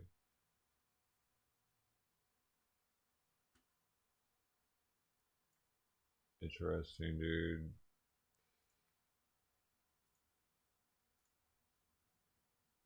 Dude, the parents are super sketch and pretty much, I feel like they're fucked up individuals that shouldn't like be looked at the same in the neighborhood by the neighbors. Like, if they lived here, and I felt like they had just done that. I get it's your kid and all, dude, but like, you can't just get away with that scot-free. You got to get browbeat the fuck for the rest of your life now because you just let your son get away with killing what looked like to be a pretty sweet girl that had a pretty bright future, was doing something. And there's two sides to every story, but I mean, she's a pretty small girl. It's not like she was an athlete. Yeah, it's not like she was an Olympic bodybuilder or something. That was a petite girl that he massively could overpower. And even when the cops were called on them and showed up and talked to them, like, I mean, he was the one with scratches and shit, but supposedly she was getting hit because she didn't look like she had been hit at all, actually. So it's like, I don't know, man. He definitely had the capability not to harm her in a situation because she was so dainty, dude. Like, he could easily just hold her wrists or something and let her cool off for a while. But if she was like a husky fucking beating him and shit, I can get how that can get way more out of control, dude. You know what I'm saying? Because if your girl is as strong as you and it gets like that, then it becomes something else. It becomes like this competition of strength, and you got the animosity at the same time. But if you're able to just kind of hold her and like, or get away from her and not get your ass beat by your girlfriend, then, and I think that was, he had that capability. I think he just killed her, or the stepdad killed her for some weird reason. How that weird message got sent to her mom is, Why would she have called her dude, her grandfather, by his first name like that? And she wouldn't even have been getting messages from him, but like, I don't know, man. Why would her stepdad even been getting messages from him? Maybe it was a different stand. It's very peculiar.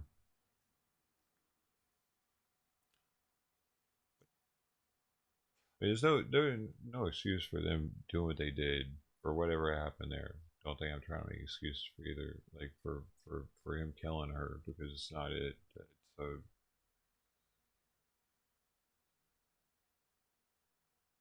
apparently he went back to her too. I don't know if he went back before or after, but he hitchhiked. And then when the people said they were going to Jackson, said, no, let me out of the car, I'll go back. And he had talked about her with them. He brought her up. So either like maybe they were trying to separate and then he went back to her and then got in a fight. But dude, the Stan text is really throwing me off, man. That being her last text, this right here really doesn't. Can you help Stan? I just keep getting his voicemails and missed calls.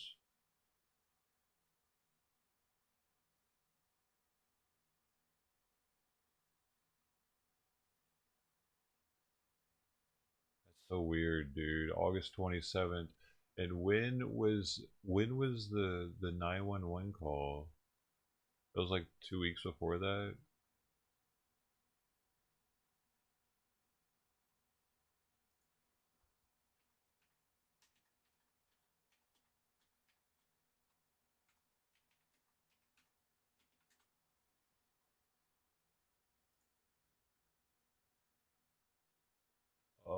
This was, yeah, the 12th.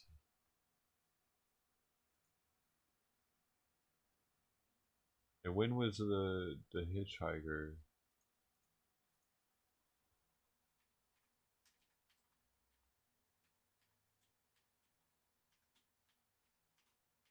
It was actually the Brian dude that was hitchhiking, but it might come up under this. Here we go. TikToker claims she picked up Brian Laundrie hitchhiking alone 4 days after Gabby last made contact with her family. So this was 4 days after that text, apparently. August 29th. August 29th? No, well this was August 27th. Okay, I see, because the last confirmed text or communication was the 25th maybe. But this odd text happened 2 days before this hitchhike.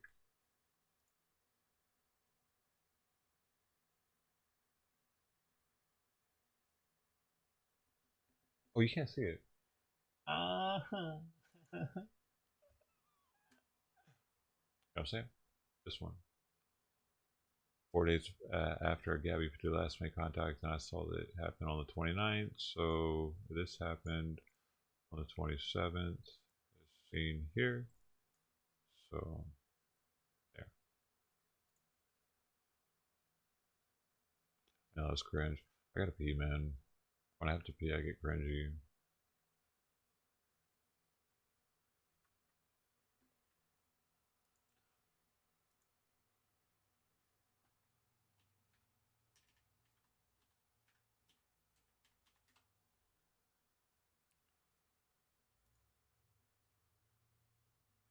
Still searching.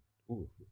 Ooh. Let's see if people talk about the restroom. In some video here, folks. This guy right here. And there we have it. He loves to talk, and he'll tell you a bunch of stuff real fast. And again, just an enormous, vast area being searched here. This is still ongoing at this hour. This is no longer live video in the center of your screen, but this is still ongoing here at this hour. Let's get to Caroline Brienne Paget's comment here. #KJB. Walt, you're the perfect person to answer this question, or at least give us some insight on this question. How come the FBI didn't check the Laundrie house sooner, is the question here from Caroline. The United States Constitution. I'm going to go with the United States Constitution. You know, we have rights, and people have rights, and you don't get the FBI, no matter who, the FBI, no police department just gets to walk into a house. And to get an affidavit, here's the affidavit for, these are the affidavits right here. It's about 12 pages. This is just to get into the car, into the truck. That was filed on 7/14. To get into a vehicle, I have to go to a judge. I have to say, this is why I want to get in the vehicle. I have to tell the judge what I know. So the FBI, same thing. They had to have a reason to go into the house. They don't just get to go in the house. Could they have done it sooner? Let's do the timeline. Monday, the Petito, Mrs. Schmidt comes forward, pleads with the Laundries to come forward and tell everybody what we know. You know, we take this back to July. And everything. But let's face it, there's actually a window about August 25th to September 1st, where I think we would focus on that being sort of the critical point in Gabby Petito's life. We knew she was alive on the 25th. We know Brian came home on the 1st. 5 days, right? 6 days. That 6-day window is what we're focused on. Did she survive past that? We don't know. But we do know the family didn't know that she would report her missing until September 11th on a Saturday. They came forward to the media on the 13th, and it really has all unraveled in a 7-day period. So now, FBI involved last week, really, for the first time. Is it? I mean, so I'm not here to defend the FBI, but they got to it when they could get to it.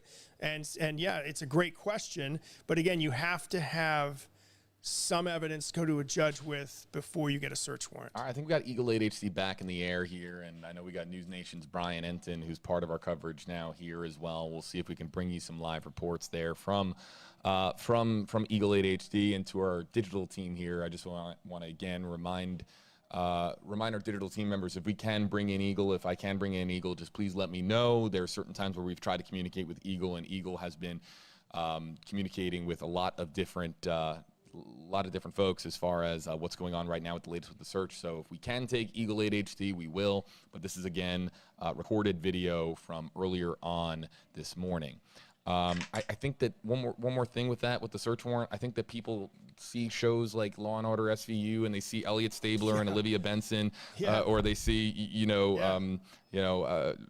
the district attorney or assistant district attorney, like, they run into a judge in an elevator. Sign this paperwork here. We need a search warrant. And then the judge will like get their glasses and look at it and be like, oh yeah, sure, this is fine. Yeah, sign it. Yeah, go in the house. It's not how it works. It doesn't work. That is clearly TV. And it's a little bit more in depth than what you see as far as some of the shows online. Really good show. Excellent show. Very entertaining. I still watch. Let's get to this comment here. Let's go back to Twitter. We got YouTube coming up here. YouTube, our audience, really. Hello to YouTube.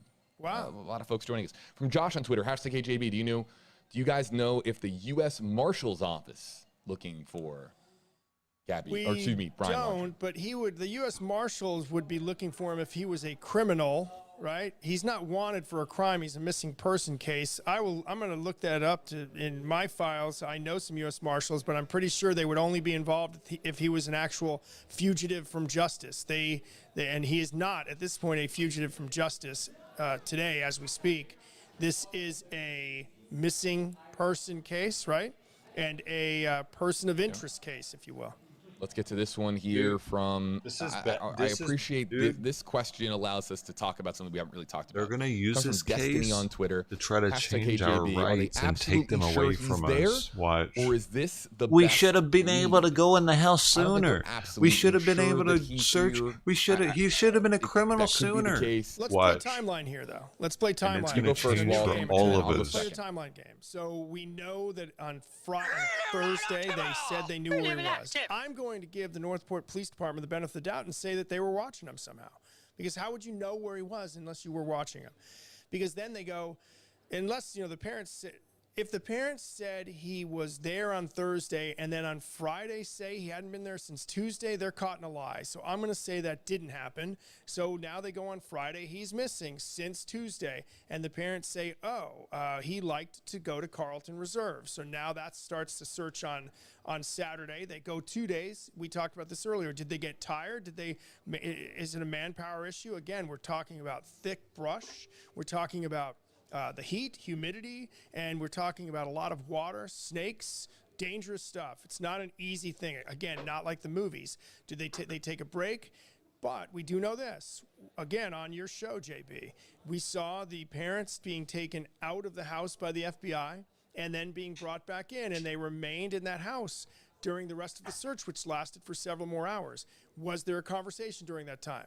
Was there a tip they found in the house that led them back to this particular location? We don't have those answers, but it is that day off sort of is something to wonder about. We do know, though, it is in a way their best lead. The parents told them on Friday that he liked to go hiking there, and that's where he went. And then I believe did they find his Mustang there? That was then towed away. Yep, the Mustang. Yep. The Mustang was then towed away from his house. And we had that yesterday. Yeah. And important to note, they searched one side of the woods for 2 days, and now they're on the other side of the woods starting today. I want to add to Destiny's comment here by saying that it is either their best lead or it's their only lead.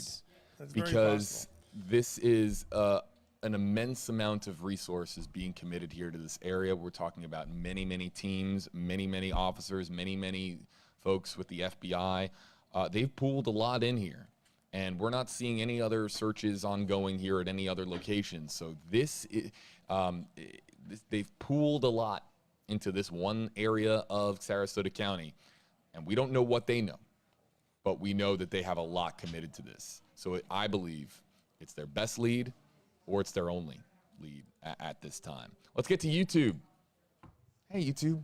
Hashtag, hey, Paul. Paul is in Eagle 8 HD, but from Nicole on YouTube, hashtag, hey, Paul, are they using boats or something to search the flooded areas? I can speak to this a little bit on behalf of Paul. There aren't interconnected waterways here that would make it would make it very, very difficult to get a boat in the water, even something that is designed for really, really shallow water. It would be extremely difficult, and you would run into dead ends everywhere. This isn't an area we have more water here because of all the rainfall, the absolute staggering amount of rainfall that has poured on this area over the last 72 hours. So this is particularly wet, and some of the areas that are, to Walt's point earlier, some of the areas that are normally maybe 2 to 3 feet of water that you could, that's basically somewhat around up to right past your knee, is probably up to your waist, and that's just because of the amount of rainfall that we've had. But a lot of these waterways aren't interconnected. But if there was an area that they were really honing in on, and it was an area that had a lot of waist-deep or shoulder-deep water, you would imagine that they would have, they would be towing a shallow water vehicle to the area here to search that particular pond. They would have dive teams out. These are some of the resources that I'm sure are on standby, but I don't think that we have seen any of that actively as part of this search. At least here. Not here, but we also know from Joshua Taylor that canines are involved, and we have not seen canines, so we don't know if we're getting the, I think Paul pointed out, you look into those thickets of trees and you can't see anything. So for all we know, there are people in there, but this is video obviously from earlier. Yep. But right there, you get an idea of the water over what is presumably. Look at it right there, top of your screen. See that? That's the type of water that we're talking about here. And it's a section of 80 miles of trails. They do seem to be focused, at least from our visuals, in one area. But again, we're waiting for live pictures to come back on. Let's get to this one here from. We'll stay with YouTube. From David on YouTube. Hashtag HJB, are they using infrared or heat sensors to try to find Brian? This question comes up a staggering amount to where now you're wondering here, call me crazy, but I am not an expert on search tactics. Everyone's going to have to take what I'm about to say. You can use that I wonder in the day. You can use that during the day. That was going to be my question. Yes. And then also that I was going to answer, when the temperature decreases at night, it's hot still here Now in you're Florida. talking about night vision, which is a different animal. So, Right, yeah. but how much is there an advantage to using night vision at night from an aerial vehicle like a chopper Then, that yes, makes it after easier to conversations search because with the FBI okay, saying it wasn't in his client's best again, interest. Today, we're hoping to get more information from the FBI as they're leading this investigation here at the Carlton Reserve. I get what he's And just to saying, give you though. guys that are tuning in an example and an idea of the difficulties they're facing in this search the effort. FLIR might So be able this to pick area, up his nearly body temperature at 25,000 night more acres. easily than When the day we were because watching it's those cold search off. efforts take place That's all he's on saying. Saturday I'm sorry, I and wanna hear Sunday what in the she was saying. Myakkahatchee Creek Park area, FWC had airboats out in the water that weaved through this giant park. We were watching police officers with machetes hacking through the brush, trying to make their way into this wooded area. We also know canines are a part of this search as well. We learned on Saturday from the Northport Police Department's PIO, Josh Taylor, that when they had previously went to the Laundrie home, it was to pick up items of clothing and other belongings of Brian Laundrie that could be used for tracking purposes in this search effort. They have a huge space to uncover from this area. We're hoping to get more information. And for you guys that are tuning in, I'd highly recommend following your local news stations for credible sources. In Tampa Bay, we've been on the ground covering this search every single day. You can download our app. We've been sending push alerts for this information for you guys to have it as soon as it breaks. Follow us on Twitter as well. We're posting every single update that we get from local law enforcement as well as federal agencies, including the FBI, their Denver office, and their Tampa office. A lot of moving parts in this case, so if you're following along, make sure that you're following credible sources here that are getting that information out as soon as it comes through. Thanks for tuning in. We'll have more information on this story on our social media pages as it comes out. And of course, a full recap of all we've learned up until this point in the investigation in our 5 o'clock show that will go through 6:30 this evening.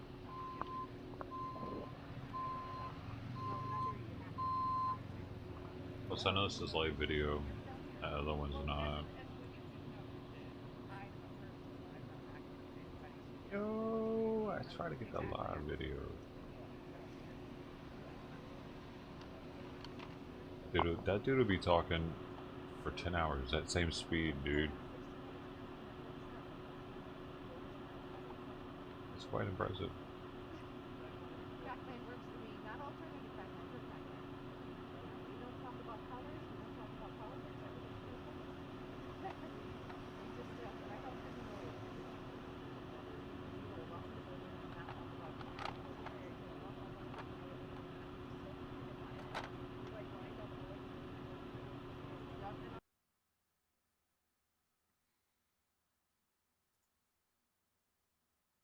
Pointed out the similarities between the case, the tangled timelines, and some of the places they'd been, like the Moonflower, right? Moonflower co-op. Yep. But the Grand County Sheriff's Department said on Friday night, cases are not related. Sadly, though, that small town, that small area, just got hit with 2 tragedies within a short period of time. The Teton County coroner says it usually takes 2 to 3 weeks to issue an autopsy report, but this report could take longer. So by state law, the coroner could request more time. So it could be 2 to 3 weeks before we actually know a cause of death. Right. And now, are you talking about the preliminary results? Or are you talking about the official results? This is from WFLA. Look at this, dude. Look what the hell you. What is this? Why am I getting recommended it? This lady has 3.9 thousand people watching her.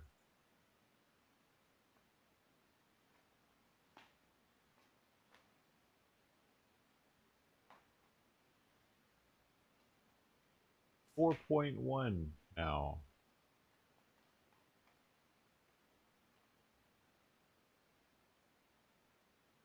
What's up?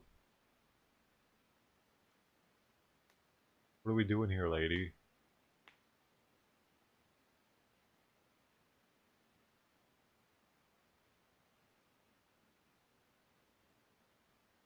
.4K.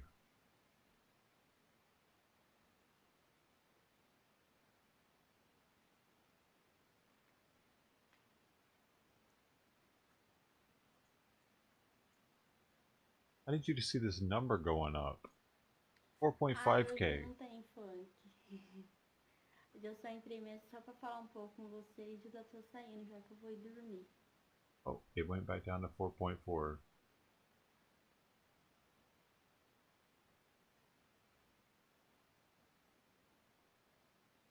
You're losing them. Really, you need to walk around more. They want to see your legs and everything, I think. Yo.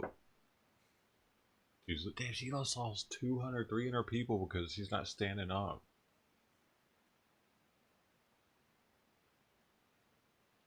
Guilherme, tudo bem? Sim, e você?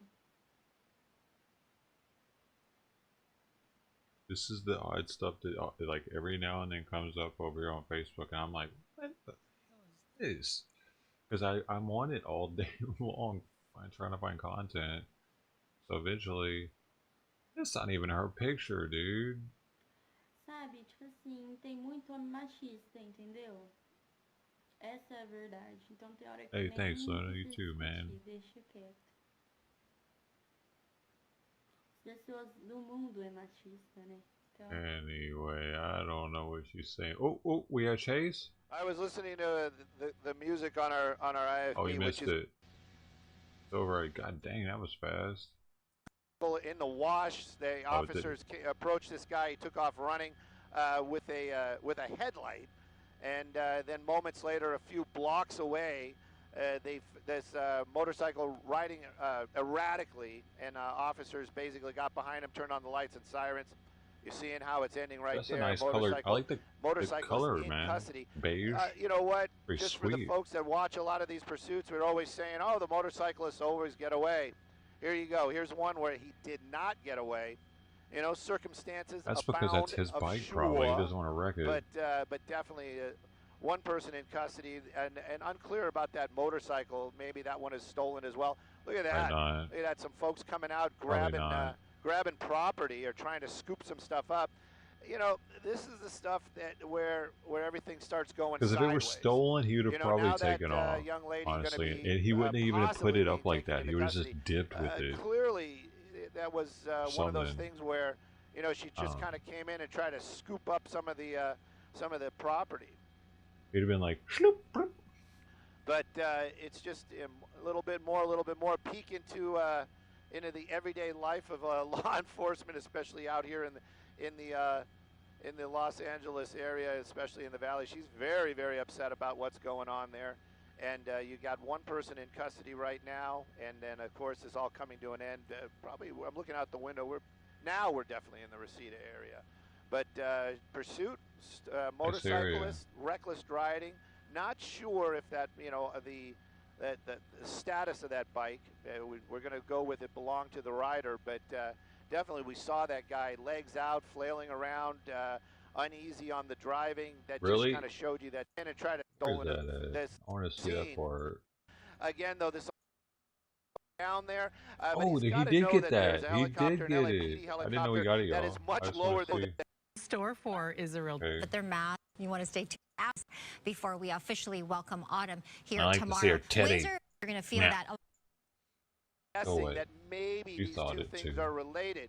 Right now, though, that motorcycle, you can see the speeds kind of slowing down there, but he's got to know that there's a helicopter, an LAPD helicopter, that is much lower than that this is over. You know, if he opens that thing up again, or if it isn't a fuel issue, or maybe just possibly he's stuck in a higher gear, doesn't know how to ride that bike, these are the things that you just don't want to see. That motorcycle definitely going to be able to squeeze in and do make a couple of moves. It looks like he Stu basically always just wants kinda there to pulling be over. a Did he go chase. inside the garage? Oh yeah, just pulled up in front of the house, calling it quits right Yeah, he there. lives there. And this He is, lives this there. Is a much He's better trying to ending get than his anything shit. we're gonna He's have trying to get his really shit figure inside it of the out, garage so but the this all cops don't confiscate, and he has to pick it up from Twin Towers. That's why he got close to his garage. And he should have driven up in there, dude. Honestly, he really should have driven. If he knows whoever lives in that garage, he should have driven it right up into the garage, dude, and then walked out of the garage. Actually, because he's getting arrested regardless, and at least they wouldn't have impounded his bike. Now, I don't know, dude. It's in the driveway. They might. They might not be able to impound it because he's within this little area right here. So maybe might be considered hers. She might be able to park here. But you see this girl come out, and see, that's why she came out. She's trying to get his shit so that they don't get it, so that they don't. Yeah, he was probably coming to see his girl or something. Didn't really want to get her involved. Maybe that's why I didn't pull in. But at the same time, was hoping she'd help. Oh, that's too bad, man. He's probably just acting a fool out there a little bit. They do that, dude. I remember in Compton, I used to hang out with these biker dudes. They had metal plates on the back of their bikes, dude, where like right near where the brake light is, so that they would be able to pop it up like and do crazy wheelies and not have to worry about scraping the back of their bike, because they were always doing like some crazy like interstate wheelies, like literally 50 miles an hour doing a wheelie, dude. Like, and I don't know, these motherfuckers are nuts. So I mean, yeah, it happens out here. LA has some people that do some wild stuff on their bike every now and then, but usually they just hurt themselves if they. I saw one of them eat it once in Compton too. He's got a little roughed up. It wasn't too bad. He had leathers on though. Dude, look at this Storyful. Gets everything. It's cool looking. Storyful, no one likes you, dude. Oh, this dude was in it last night. Hey guys. This guy from Australia was in the march last night. But was he there when it got crazy? Actually, well, an hour and a half. Out there, guys. Man, just like last time he left.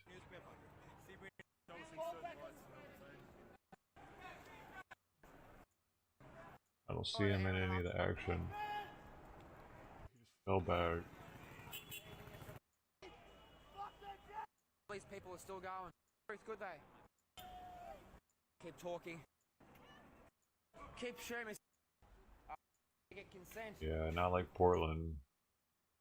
They were tearing down the fence there where they.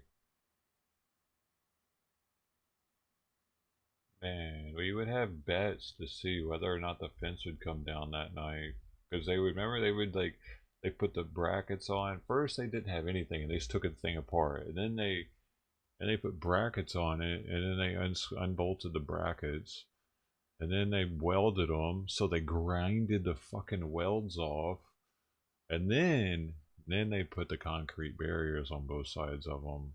Maybe one side at first and then the second side, but the concrete barriers are what did it. They couldn't, that's when they couldn't move the fence anymore. Too heavy. That was the progression of the Portland fence and the people. The people of Portland.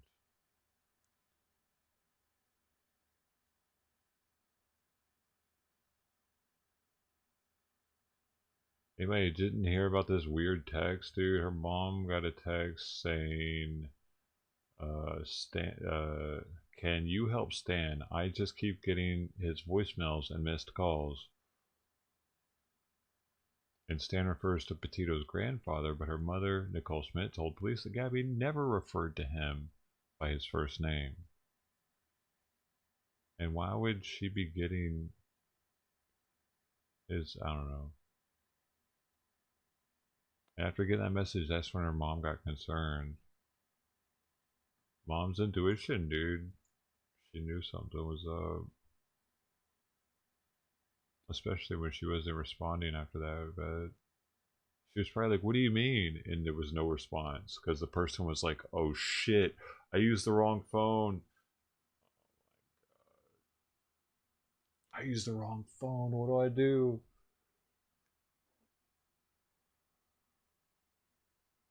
Space Case used the wrong phone to text someone. How do you even do that? Because I would have think her mom's name would have been listed as mom in the phone.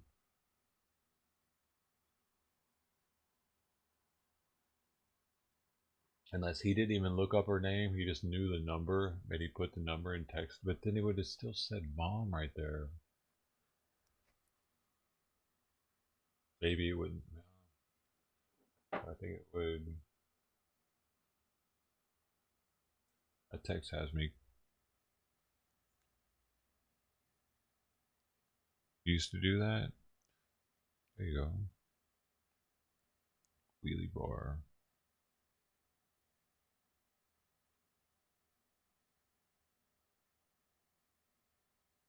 Was Gabby trying to reach out?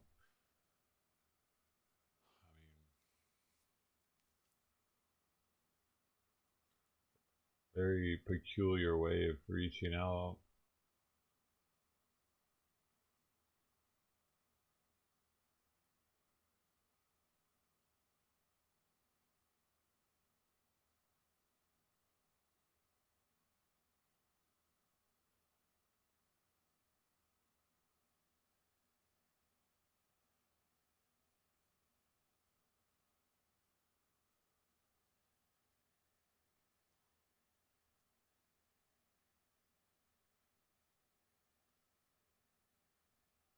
What, just something? What do you mean?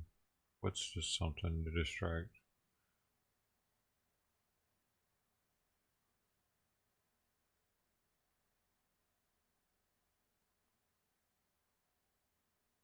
Dude, the mouse is acting weird.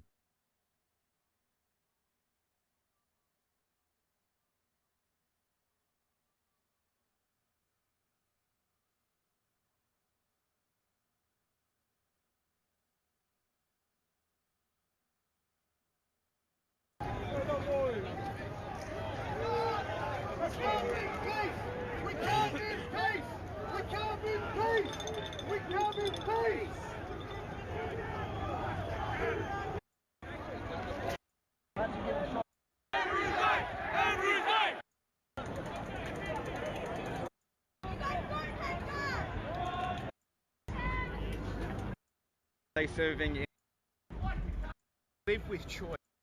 What are they gonna do? They're doing it.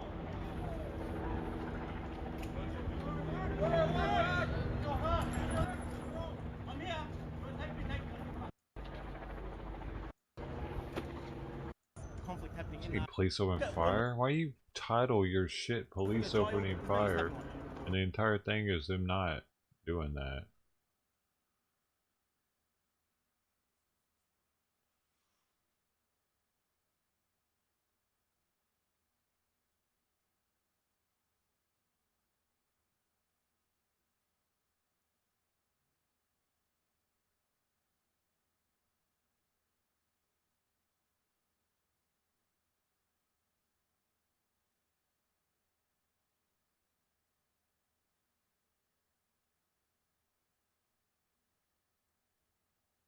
The hell is this guy doing here? This dude lives here? This is right around the corner from me, Signal Hill. When was this? Yesterday. I go to Signal Hill for grocery shopping. Hey. Oh. Willow and Orange. I know that's it. Oh yeah, that's a cemetery right there. What's up, y'all? I'm in Signal Hill. You know, police did that thing again. I can't see y'all comments. Police did it again. I got more info. I'll put it on my YouTube. I just wanted to let people know on my Facebook. But yeah, let me turn this camera around. They killed somebody? So yeah, next to the graveyard. I can't see our comments or nothing. Damn. I wonder if it's bad service. Now my YouTube video was good. BJ, good looking on that's on that BJ. I did try to get information, but as you can see, you see where they did it at. But yeah, I'll put more information on my YouTube. I'm about to get up out of here. It's getting late. You nearby, Aaron? Yeah, I'm gonna get up out of here. I'm waiting for my boy on Instagram. Oh, my boy. I don't care about the murder, man. I'm not a death, like, connoisseur or whatever the fuck you think I am. Just do what's on my news feed and you happen to be in Signal Hill.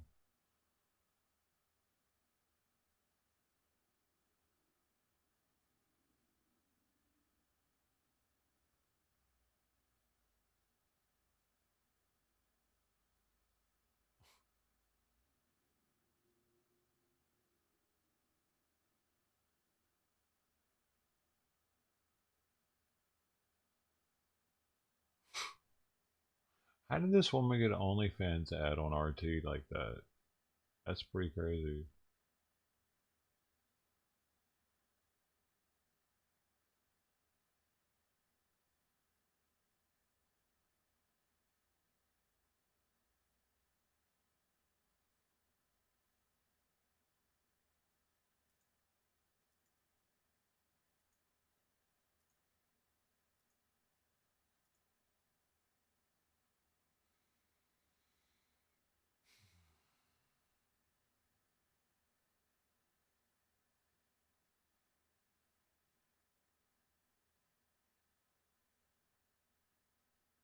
There was a federal law enforcement officer that got arrested.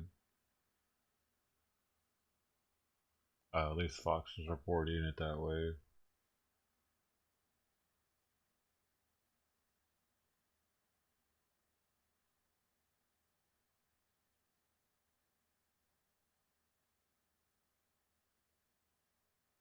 Two stabbed, student punched outside of his school. Oceanside High School. The assailant remained at large. They knew who that is. What if they even got that dude that shot the school up yesterday?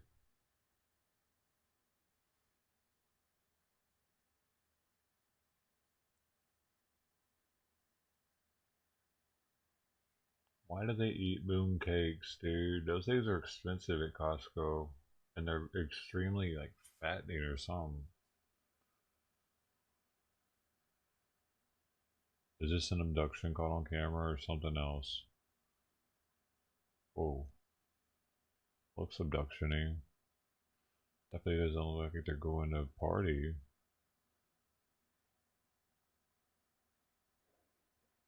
That's a small ass car to be abducting somebody. How did, wait a second, there's somebody else in there? That's a S2000, it's a two-seater, right? Or maybe not. Seems like it's pretty small to be abducting somebody unless they were like, okay, I'll go.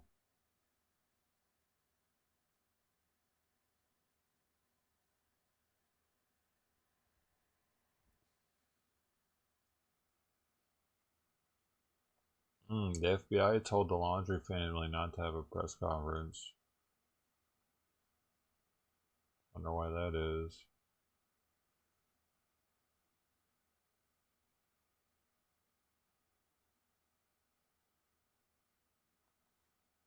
Can't find a school. Monday Night Football. Excited to watch my team. Excited. People still care about football? What up? I think rich people only care about it because they have friends that are on the team. He's like, I'll come back and support you, dog. Hell yeah. I see that.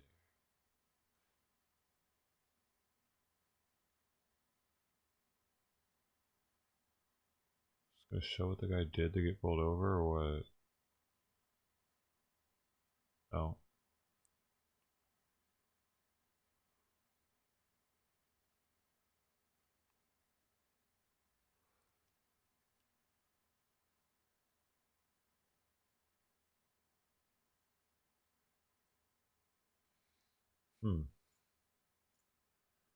Well, we could always go back to what's his name.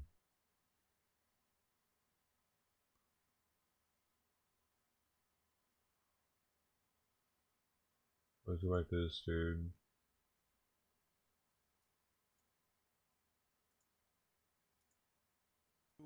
The window of the van in order to get in the van, and then of course There was the incident where she admits slapping him while they're driving. They go up on the curb. Police stop him. And by the way, if that doesn't happen, we don't have that bit of evidence. Someone else has also pointed out if somehow they would have been separated at that point for good, Gabby is still alive. His forehead seems tense all day long.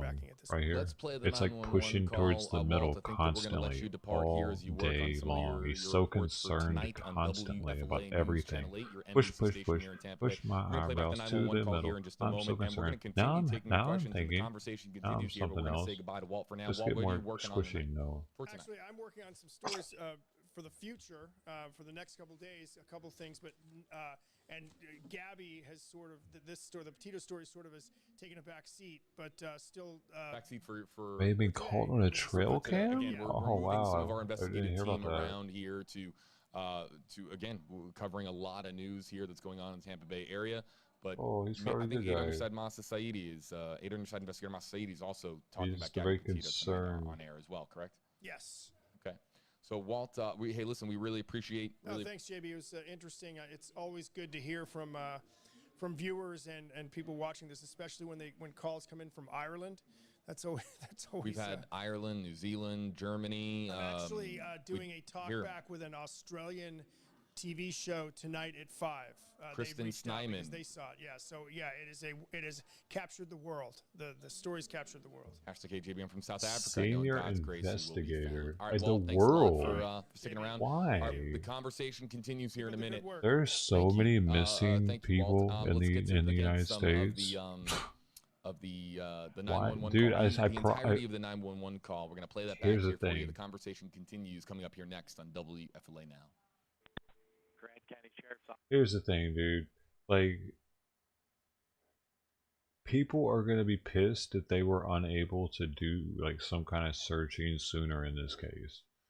And people are already saying, "What do you mean? Why didn't they watch him? Why didn't they hold him? Because there wasn't a crime committed yet." But them not being able to do that because of that is like how we have stuff set up in our Constitution and our rights. They're going to use this case to get people to hand over our rights because they're going to wish that they could have like kept him or something. So they're going to start thinking about the ability to have went in further on him, even though they didn't have anything that was solid yet. I don't know, man. It's just kind of weird that this case is just making it so big, and you know, she's a cute girl. She had a following on YouTube. You know, which that in itself could cause like that to happen more easily. The fact that she has this life form on YouTube that is now growing on its own. It's still there, right? I mean, it's just gonna keep festering more and more and more. Not festering, but you know, it's like their need and desire for like some sort of payment or whatever for what happened to her. We're all gonna end up paying for it probably, and our rights getting taken away.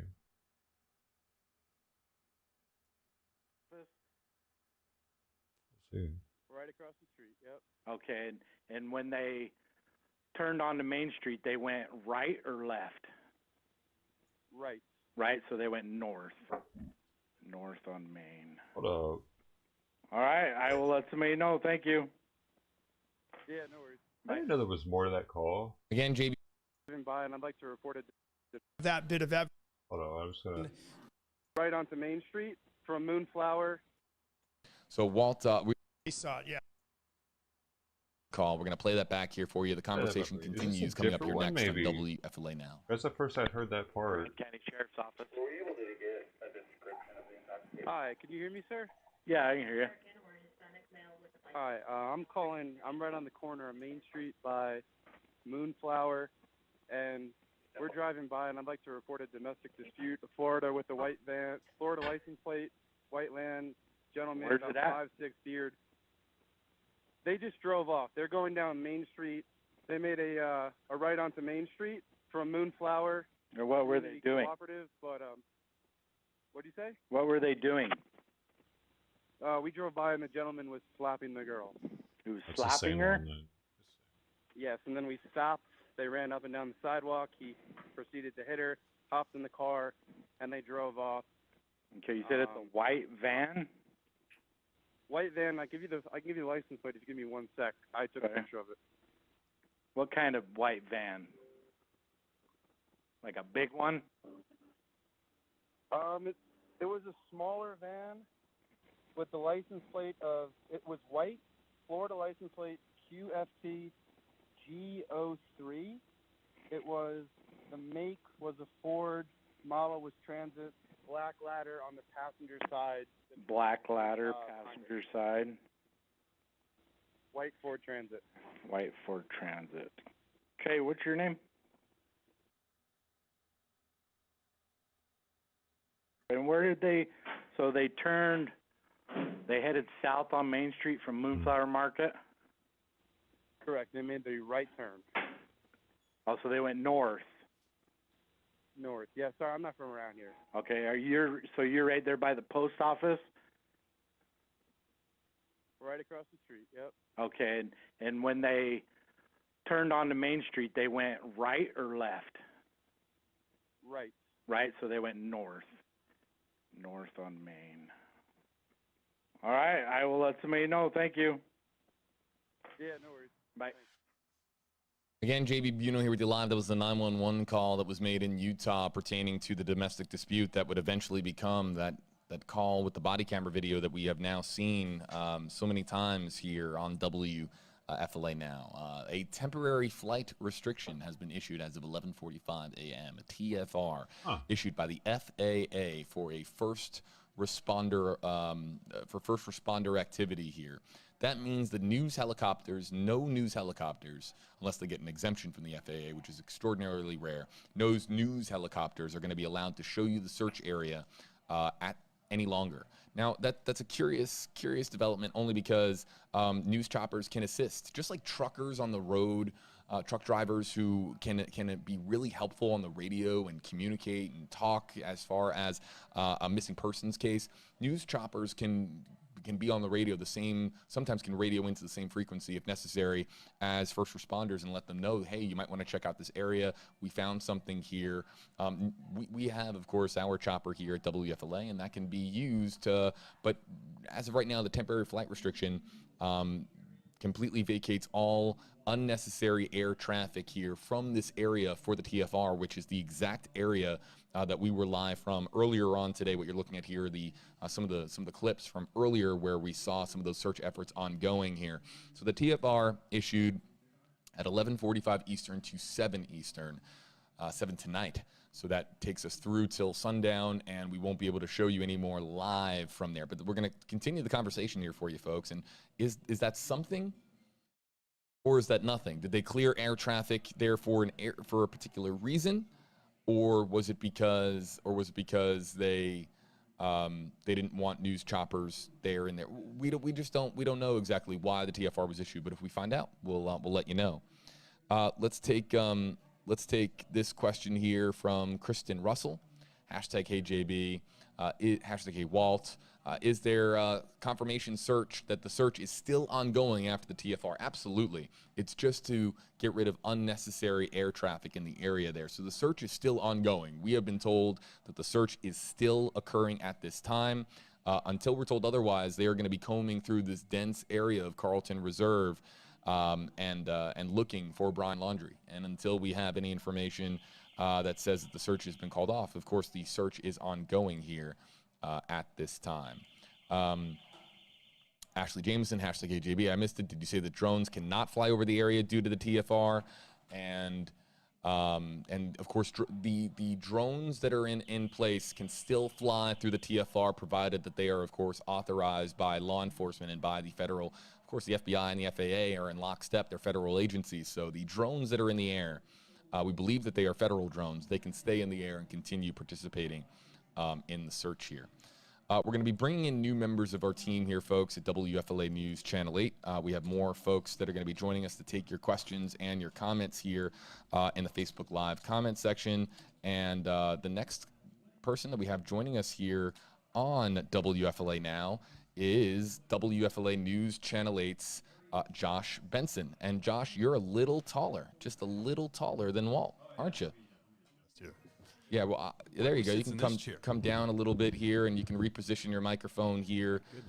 Welcome to what happens here live on stream here, folks. Good to see everybody. Yeah, hey, Josh, grateful to have you here. As we continue to add, I'm going to step away for just a moment here, folks, maybe 90 or so seconds, to get more comments from our YouTube, Twitter, and Facebook Live audience into our queue here. But in the meantime, file in your hashtag KJ. Northport's not that big. This town and this street that they lived on was not that large. So to have all the media just kind of descend in on this small street was interesting to watch. Each of the neighbors' yards were pretty much accounted for by different networks. And then the local networks were up in front standing in a puddle that kept growing because of the rain that had fallen yesterday.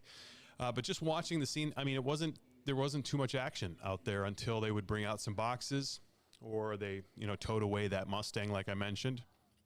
That was the Mustang believed to be Brian Laundrie's vehicle that, was at this Carlton Reserve that we had heard as reported.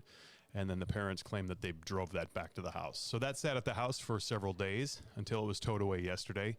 They have a maroon pickup truck in the front yard that I believe is theirs, because they were checking in. The parents were going out to that vehicle several times yesterday, grabbing things or putting things in. So as far as the parents are concerned, I'm not sure if they're still in the home or if they had left. Then obviously there was the report of having a news conference today at 1 o'clock that got canceled. And now there is a new update about a separate news conference coming at 2:30. Have we talked about that at all? So what's the details on the 2:30 presser? I don't want to speak out of turn here, but I just saw that there was an update that there was going to be a news conference coming up. I believe,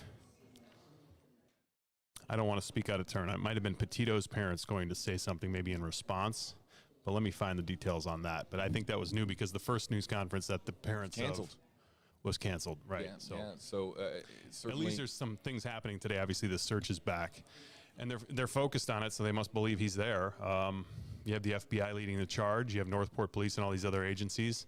So there's probably a good indication he's out there somewhere, and he is known to travel. He's known to camp, so I'm assuming that he's going to have to be very good at that to be able to survive out there, because you have alligators, you have snakes, you have everything else, making this a very dangerous search even for law enforcement. Yeah, look at just how I mean, you can see here that's a considerable amount of water there, and that's not ankle deep. That might be knee or waist deep there, as far as some of the, or even worse, as far as some of the water. And Josh, you were out there in that rain yesterday. Can you speak to how hard it rained in Sarasota County yesterday? I couldn't believe that it started when we got there, and it was really coming down. I mean, it was making where the reporters were in the front of the street, all standing in 6 inches, almost a foot of water. That means their tripods, that means their gear, everything I had was completely soaked. We had a tent that we actually brought, which was a good idea, but even that was having a hard time holding the water up. So just to stay there and try to get a live shot and try to get the news out to the people was a challenge yesterday, but it worked out. Eventually it stopped raining and it cleared up, but for a lot of crews out there, it was a job. And for these guys, if it starts to rain out here, look at that. Look at how muddy that is. And just to get through that is a miserable process. How old is this video? This morning. This morning, okay. 11. And the TFR went into effect when? 11:45. Okay. It's curious. And let's take some more comments and questions coming in here. Again, YouTube, Facebook, Twitter. Hello. JB Buno, Josh Benson, JB, and JB here with you on WFLA Now, and we'll take some questions. You can use hashtag HeyJosh, hashtag HeyJB with your question or your comment here, and then we can animate them on screen. As a reminder here, though, we're not going to put up any wild conspiracy theories that are baseless, fraudulent claims, or anything that isn't. If you ask a question about, is this possible or is this not possible, sure, we can address it, but to type in all capital letters that this happened to Gabby or this happened to Brian and I know this happened and you have absolutely no source for your information. Yeah. That we're not going to. Doesn't help. That we don't. The comments don't automatically appear on the screen. They get, of course, moderated here. And then they get animated in that situation. on No one was arrested. The two were separated for the night. So anyone else who has any questions, I'll try to get back to these. We do have a live report coming up in the 11 o'clock on Fox 13, so we're going to get to that. But again, autopsy being performed today. I don't know if we're going to get some preliminary results today or not. We'll just have to keep everybody posted.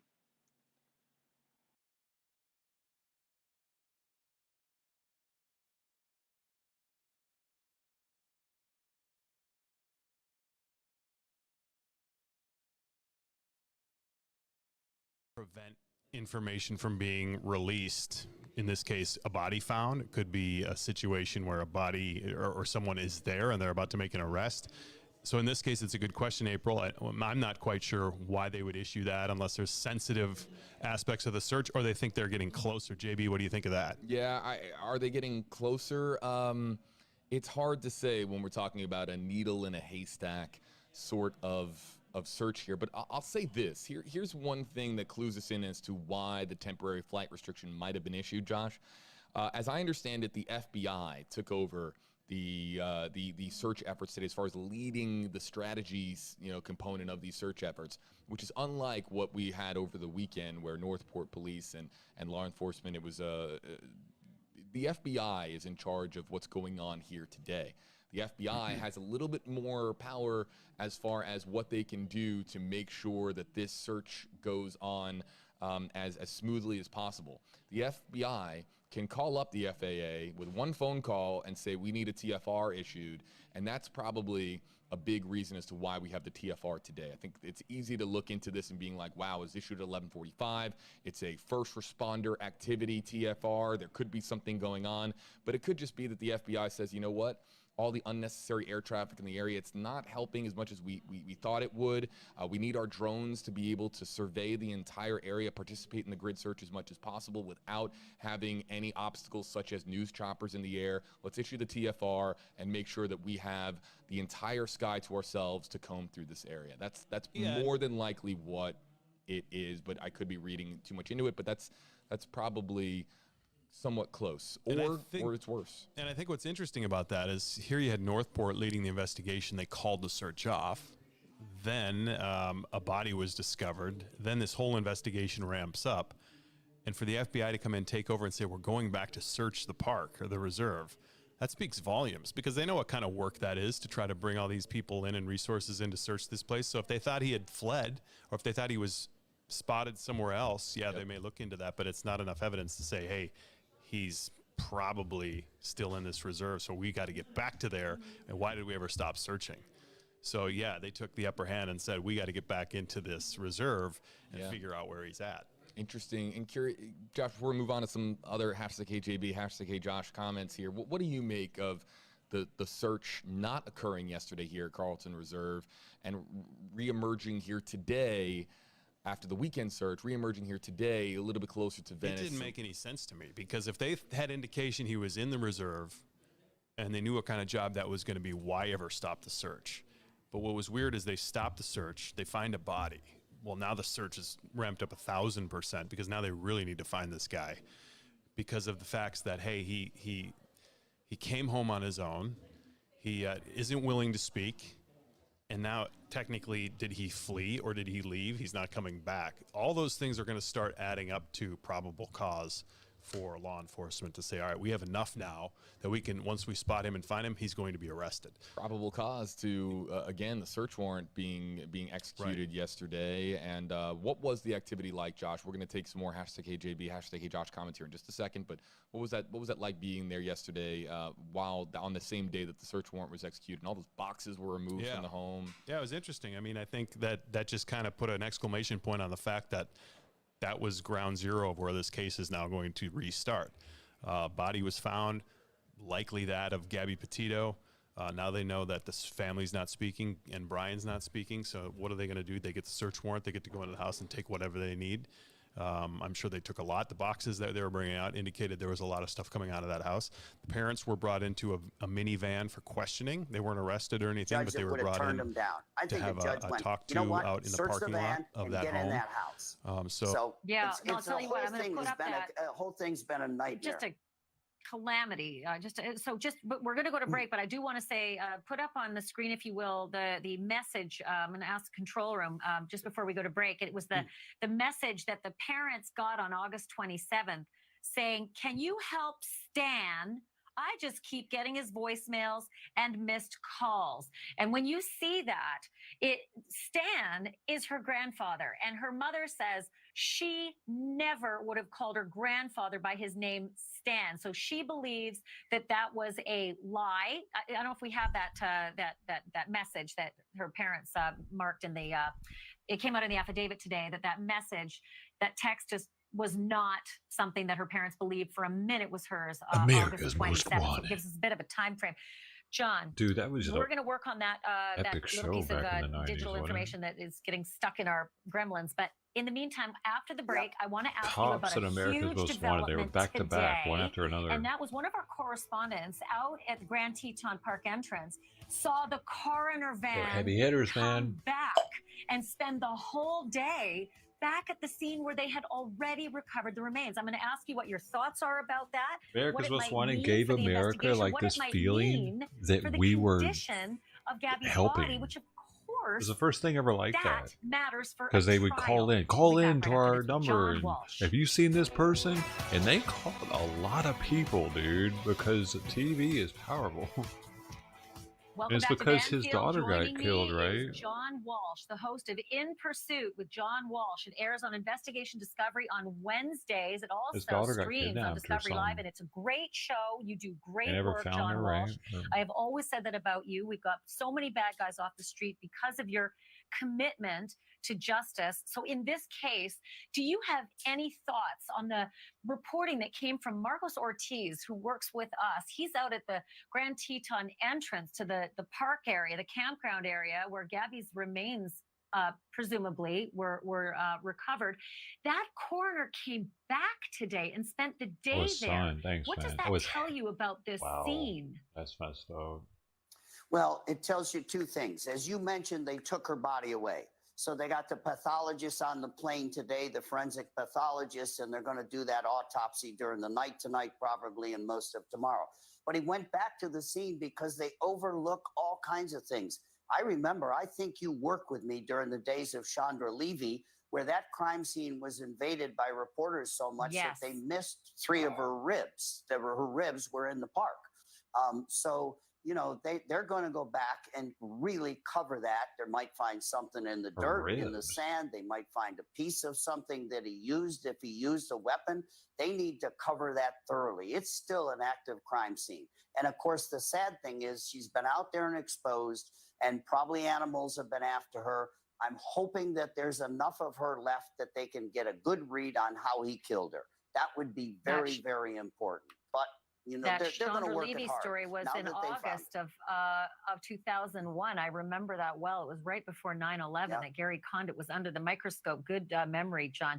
So, and I will say that a photographer was in that area, saw grizzly prints, saw evidence of grizzly. So there is a potential that is a very compromised body or scene. I just want to ask you to look at this picture with me, John. Gabby's dad posted on social media a picture of Gabby with the image behind her of the angel wings.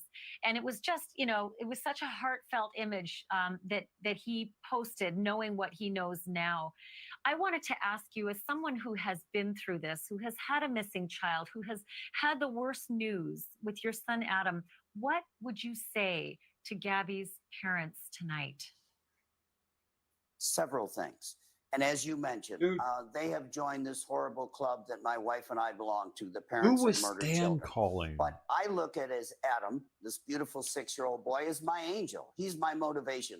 We wanted to make sure Adam didn't die in vain.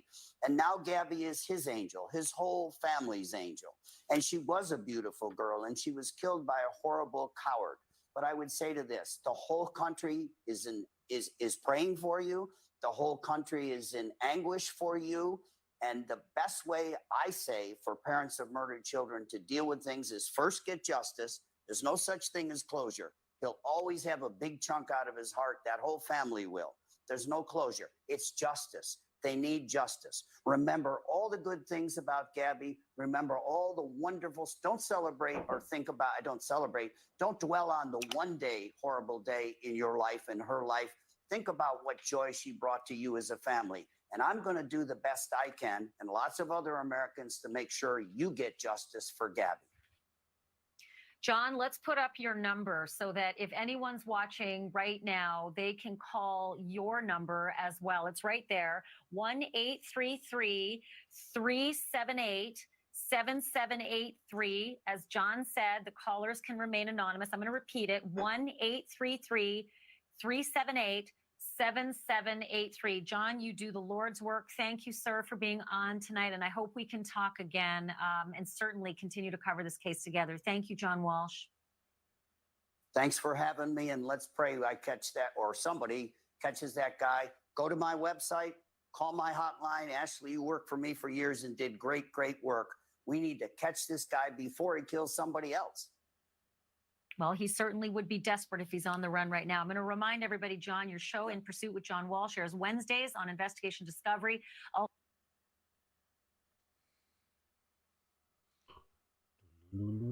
Okay, so that was John Walsh. John Walsh, for those of you who don't know, oh gosh, hang on. And how a child would text, and it just didn't add up and feel right. But now the search warrant documentation that we have claims that the last communication was 3 days prior. Let's see. Okay, sorry. Oh my gosh, it was a restreamer. I was watching somebody else. Right. We don't know. So we have it for you on WFLA.com, an updated timeline, folks. I didn't know. An updated timeline. You can read it for yourself pertaining to now new developments here in the final text message that was sent from that device. And you can read more about how, again, was there an August 30th text that said no service in Yosemite? Again, according to Gabby Petito's mother, Nicole Schmidt, or was the last communication on August 27th that, again, talked about Stan and that being an odd text message. Who is Stan? Itself. Did she ask Stan who he's been calling? If it's her father, be like, Dad, have you been calling Gabby? Who have you been calling? Who have you been leaving voicemails with? They wanted to land. I understand. Has she not done that yet? Because whoever it was hit me up. Credit to where credit is due. Starship dude. You're hired. Yeah. The TFR only applies at and below 400 feet above ground level, likely to allow for drone stop rate, but news helicopters could still fly well above that. So, as Jim Hockett, our photographer and drone pilot here at WFLA News Channel, he just explained to me, and you might have been able to hear him a little bit on the microphone there. We should find out where Paul is and if he's heading back out there. Right. Are they heading back over there? The TFR does only apply to 400 feet above ground level, or 400 feet AGL for those who know drone speak. And the chopper can operate, but Paul Lamison heard about a TFR and didn't know the conditions of the TFR when it was originally issued, and left the area to. He was doing the right thing as far as just, too loud, man. They were yelling in my ear hole. Check to see if the TFR. What the conditions of the TFR are, but he left the area to. This is what it looks like right now at Orange County. Well, that's not surprising either, because yesterday there was a drone full out at day the of summer. residence. One of the local or one of the media outlets had a drone, and they were flying it right up to the front door and right above the house. And with the advent of drones now, and they're so looks like the East Coast, easy though. to deploy and put up over a search like this, so I'm sure they don't want anybody to be out there with their own drones and have 20 or 10, 15 drones out there trying to help, identify what's going on and getting all this video. So to clear that shallow airspace is probably a very good idea, and they've done this obviously many times before. Let's get to some more questions. Shout out to Starship dude. Yeah, he called that one. Nicely done. Yeah, and this is why this is all evolving in real time. Facebook, Twitter, and YouTube. You guys are awesome. I know that there's a lot of misinformation out there and a lot of landmines as far as conspiracy theories and some of the rabbit hole areas of the internet. You can get lost in a lot of different, avenues for misinformation. But every now and again, we get a comment here that no, it's not every now and again. Every moment, we're getting really meaningful comments here, and we really appreciate it here as far as our audience. So wherever you're watching from, thank you for watching here with us on WFLA Now. Josh Benson, JB Buno here with you live, and let's see here. That was a good question. That was about how Jillian. long. Yeah. Hey, you want to read it here, Sure. Josh? I'm gonna grab some more comments. This is from Jillian on Twitter. Assuming Brian is still alive and in the reserve, how long could he stay out there? Wouldn't he eventually have to come out? Very good question. There's probably certain numbers on how long somebody could survive without water or with water. And considering the fact that he has camped a lot, he's been to, national monuments. They did this big trip across the country. You would assume in this case, if he was out there, that he would be prepared and he would have what he needs to survive in the event that he's going to stay out there for a few days. Problem is, this is very soggy land. It's wetlands. There's animals out there. There's, if you build a fire, it's going to be very obvious from a helicopter's perspective to find you.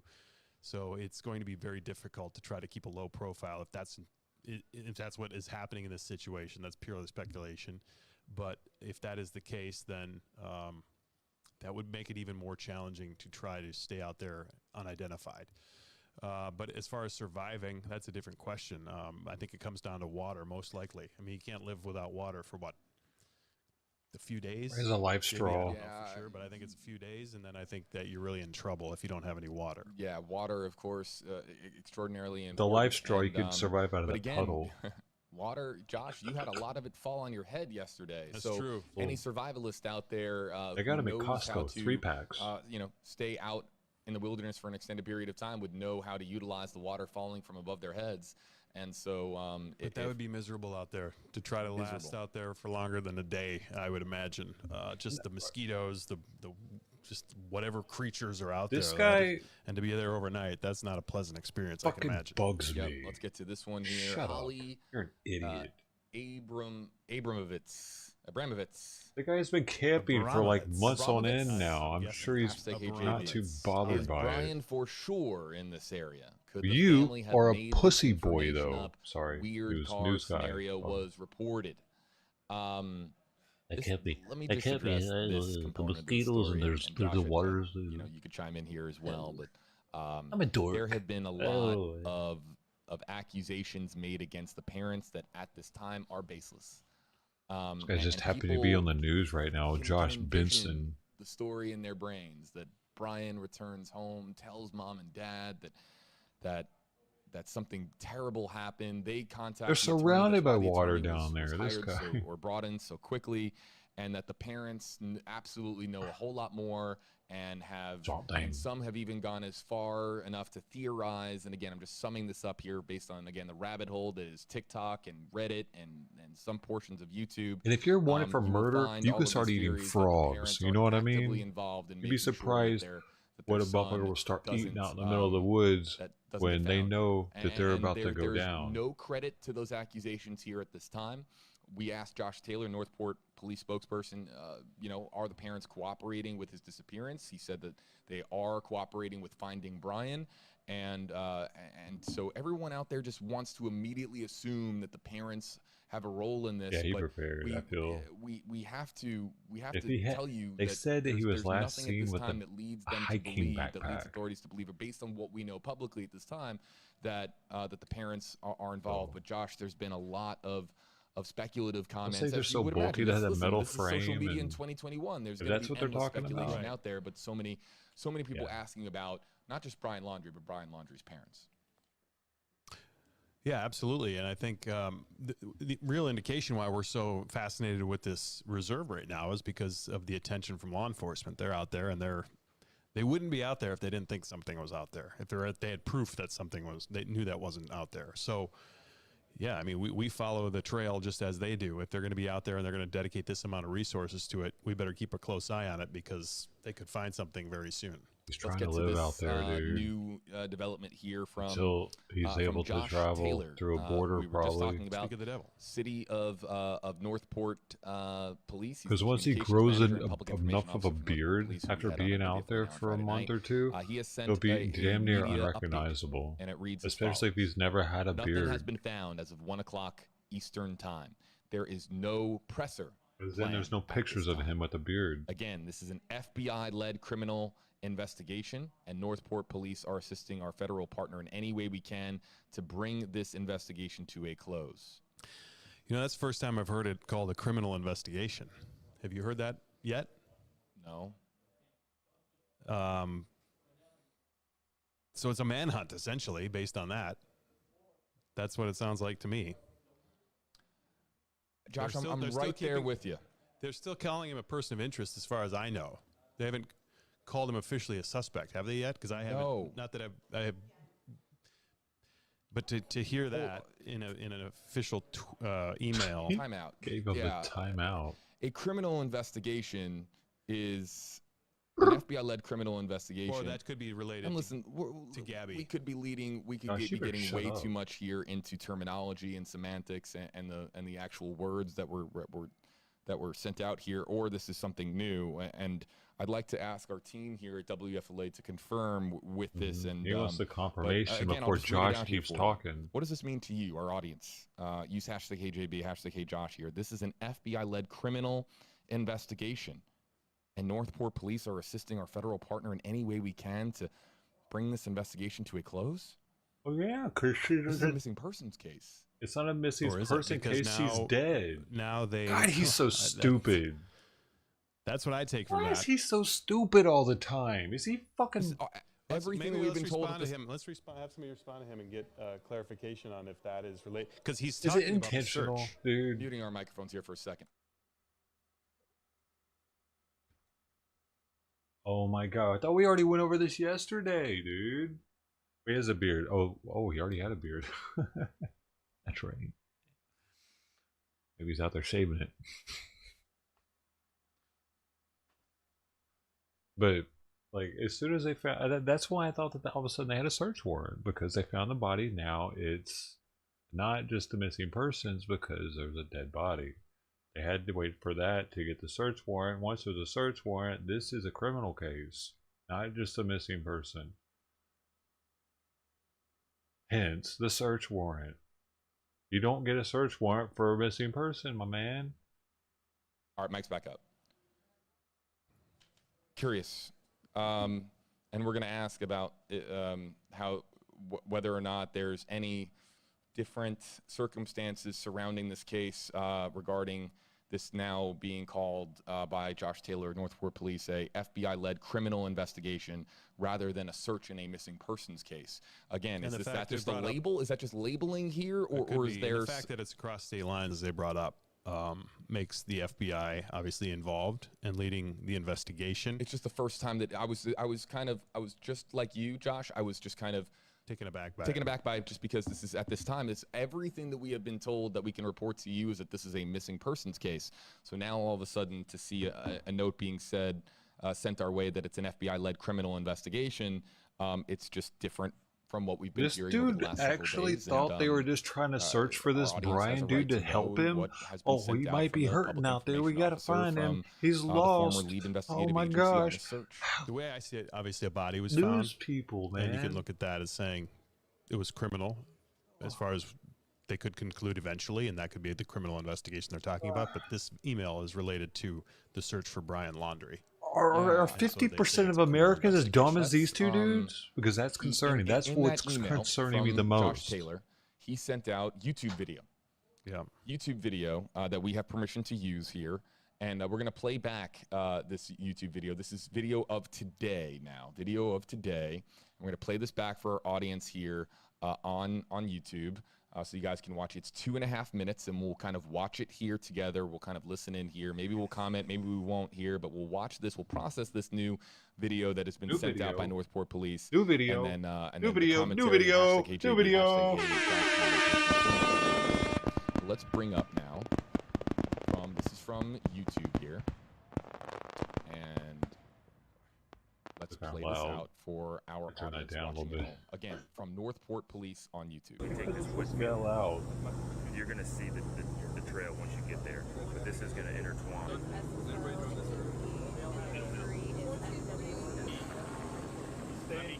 One can go straight, one can go left, one can go so get you out. So Hey, thanks for the likes, guys. vehicles stay together east.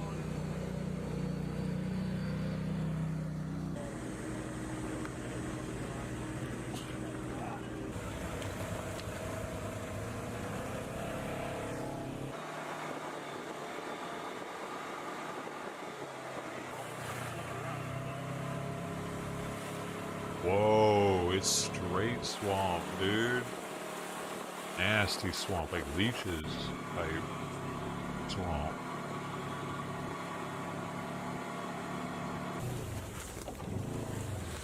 It's definitely some rough terrain to be trucking through with a backpack.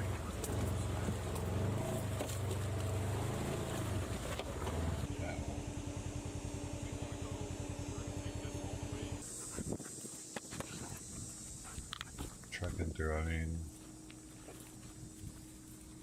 the dogs aren't picking anything up. Wow. I wonder, are they?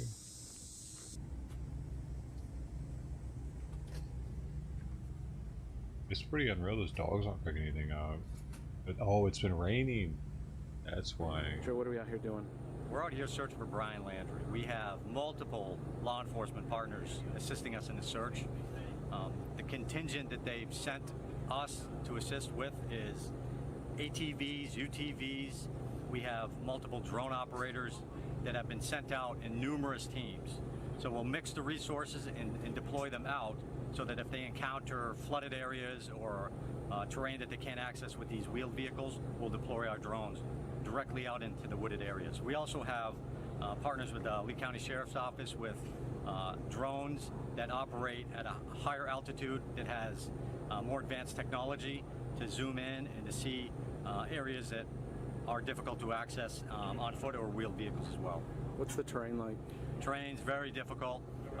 Essentially 75% of it's underwater, and other areas that are dry we're trying to clear. So we're expecting to get wet by the end of the day and check the entire area for Brian Laundrie. I think they have the van. All right, so that's via YouTube here. We're going to play He brought it that back. here soon here for you folks here, everybody on, again, on WFLA Now. As we continue here, folks, to monitor the search efforts. This is from earlier on today. We're going to play back some more of that video there in just a moment. But some of the things we learned there, 75%, Josh, 75%, we'll bring Josh in, 75% of the search area is underwater. Underwater. Do you believe that?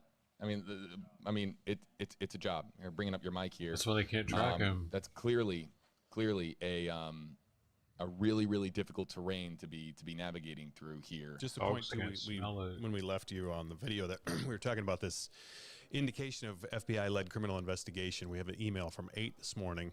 Josh Taylor put it out and said the same thing. So this is something they've been using all day today.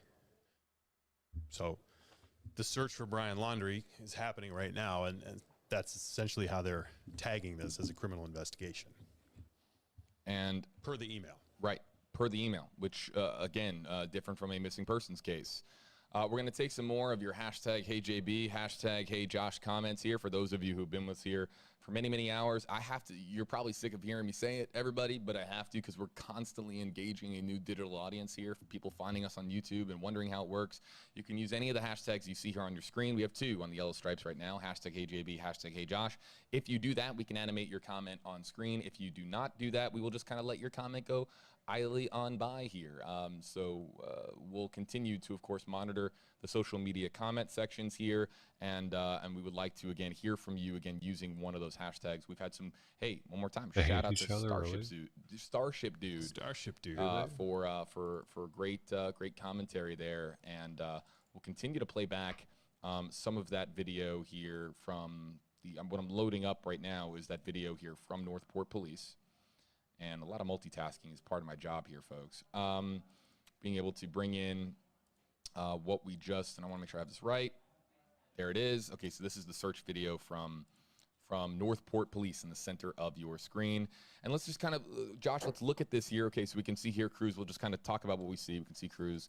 It looks like they have, they're going over the plan, reading through some papers, talking about the area here, how they're going to cover it, how they're going to disperse here. You can see there with radios, there's some of the ATVs, some of the vehicles that they're going to be using and have been using over the last several hours to comb through this area here.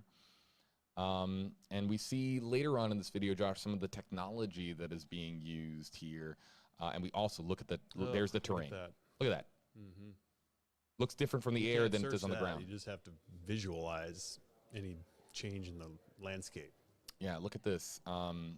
Going off the trail here, off the 80 miles of trail that are here in this area.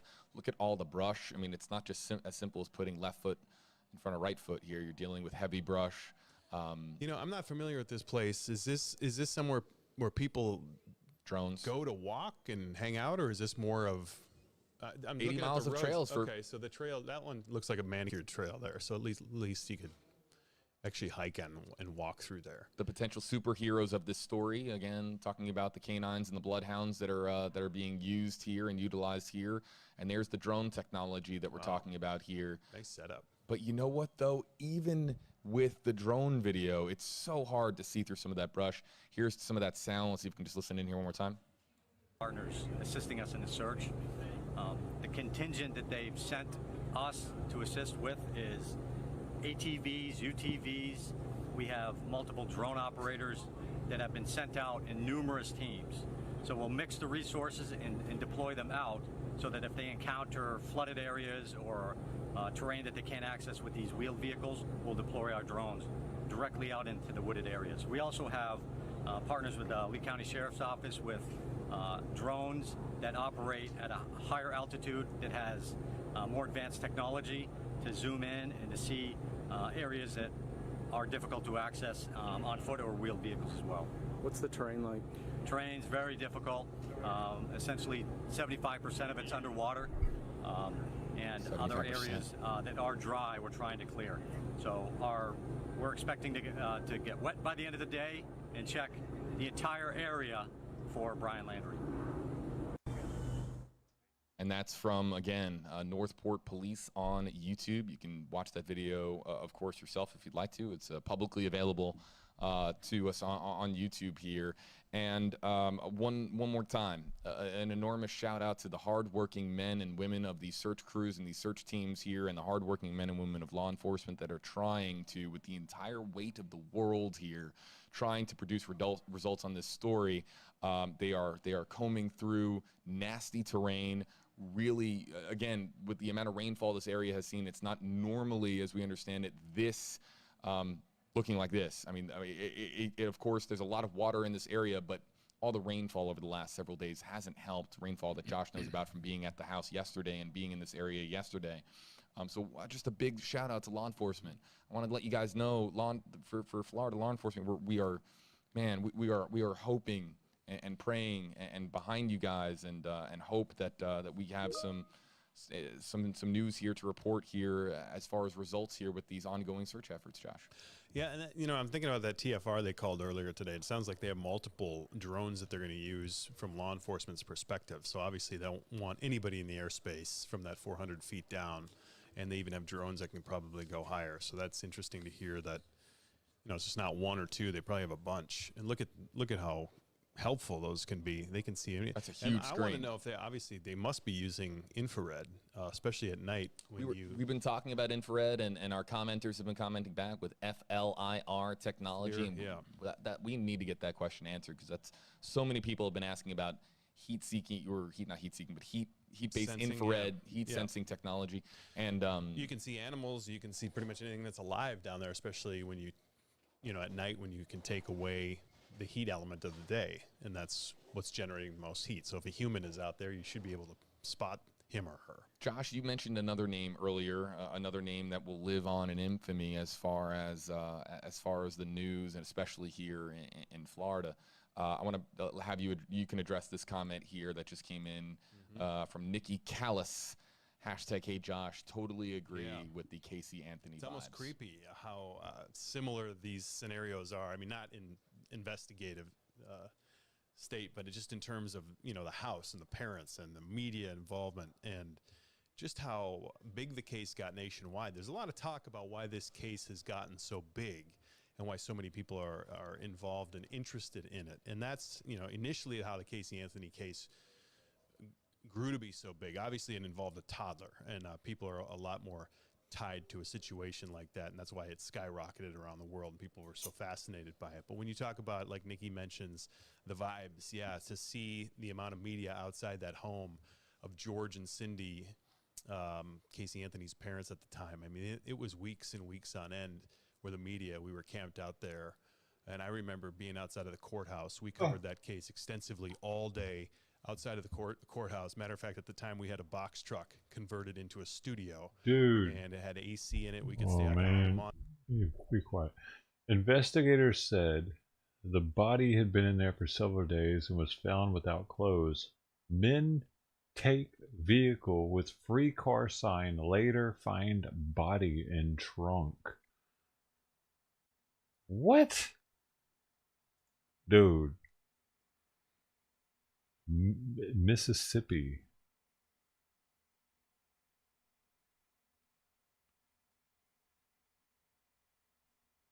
The key was inside. It had a free car sign on it. They drove the car to Copa County and looked inside it, and after arriving at a family member's home, the body was identified as 34-year-old Anthony McCrillis. It had been in there for several days and was found without clothes.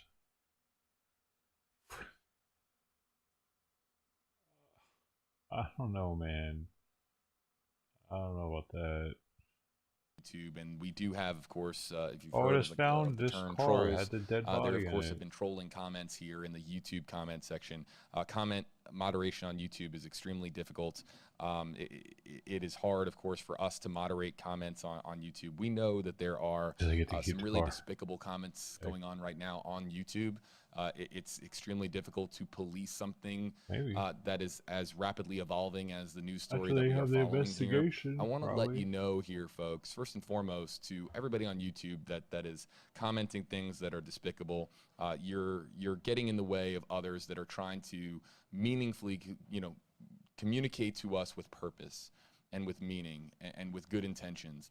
And also to our YouTube commenters, for people watching on YouTube, first and foremost, you don't have to watch with comments on, scrolling on your screen. You can turn your comments off. And also too, if you want a different experience, there are other places that we're live. You don't have to watch on YouTube. You can watch on Facebook. You can watch on Twitter. Hey, you can watch on TheDoeShoe. WFLA.com Check and this the out. WFLA app. All of these places, we are currently live here simultaneously. Drugs seized at San Diego border. 41 packages of methamphetamine worth $250K. Commentary on YouTube Were specifically. inside of the compartments. Look at this one cut out. Good, well-intentioned viewers joining us on YouTube here, but we also are aware that of some of the quite the opposite here. So again, if you'd like to watch without any comments, 55-year-old man, just our live feed here. Why don't they say what he was? It doesn't say Mexican or black or white anymore on stories, yo. They're not allowed to tell us what they are anymore. I wanted to know if he was fucking Mexican. Is that weird to me? I wanted to know if he was Mexican, if he was actually, or was he like some white dude that was like messing with the Mexican cartel like that, or was it a black dude that was you like? hike it, or who goes there? And I've never been. Why did his fucking volume all of a sudden get super loud? Fuck you guys, man. Stop fucking with shit. Established 1984. It covers more than 25,000 acres Man, east of the populated areas. these guys suck, dude. I only have them on because they're the only ones on doing it.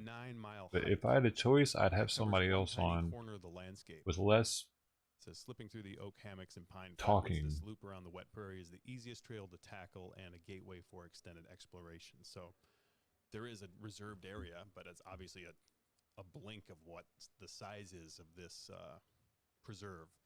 But interesting that, I'm assuming that's probably where they started. Got the easy search out of the way, and now they're expanding their search into this 25,000 acres. That's going to be quite a job. A massive job. Yeah. Okay, I'm actually turning these fucking guys off because a massive job. That threw me over the top right there. You don't have to fucking talk. Like, you know what I'm saying? Just shut the fuck up. You don't have to keep talking constantly, you dumbass. You You deserve what's coming to you, dude. Whatever it is. Don't we all?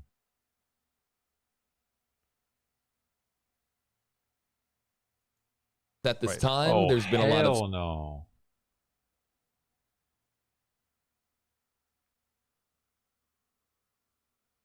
For something better. I'll watch nothing, dude, rather than have to hear that dude's voice anymore, man.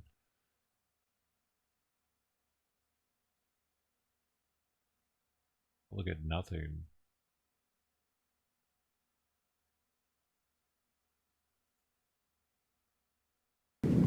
Hello, my dear viewers. This is Bushcraft Bear speaking to you live from the Canary Islands, La Palma.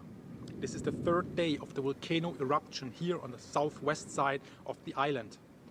I'm standing here on a hill. If I look down in this direction, I can see the volcano close to the city of Los Llanos. At the moment, it's very foggy. The sun is very hot, and I think there's a lot of dust in the air, maybe from the volcano. I have to say more about this later on. First of all, I have a very important message for you. There is this theory about a landslide that causes a tsunami that will affect the east coast of America.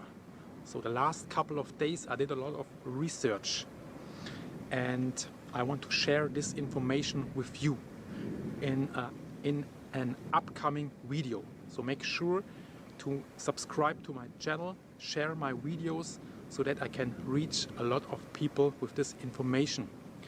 I need some time for this because a lot of information is from German websites. I have to translate a lot, and then I will make this video for you with more information, with facts about that. And yeah, I'm here information. I want to see the lava. Last happening. I want to see the lava. Needs of watching tours. There's a lava. A little bit before. The lava. I want to see lava. No lava. I gotta go. Yeah, I was here for the lava, man. The hell? Dude, he banged out. He all banged out, dog.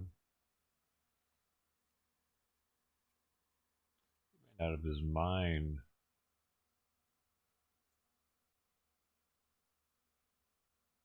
For these people. It's just like, you know, us talking about Gabby and mentioning Daniel. People are, I don't want to see this. Well, what do you mean?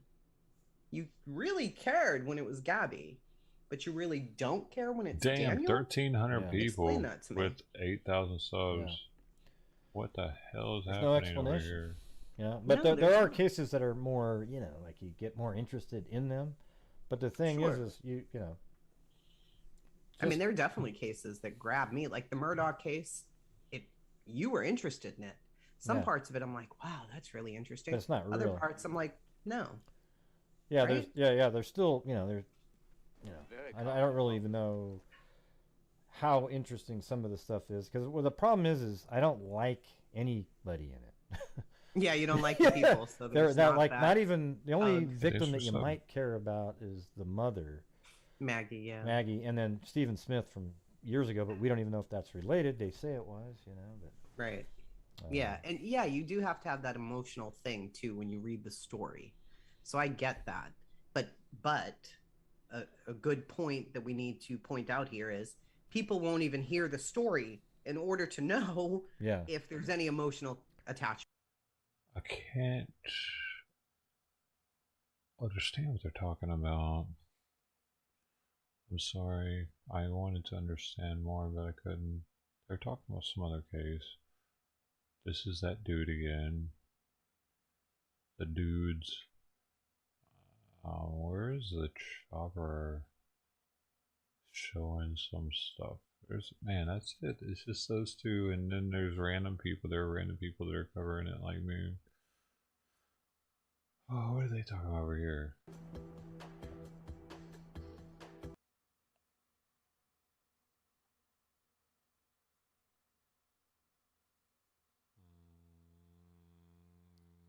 I'm sorry, I don't have more content for the case.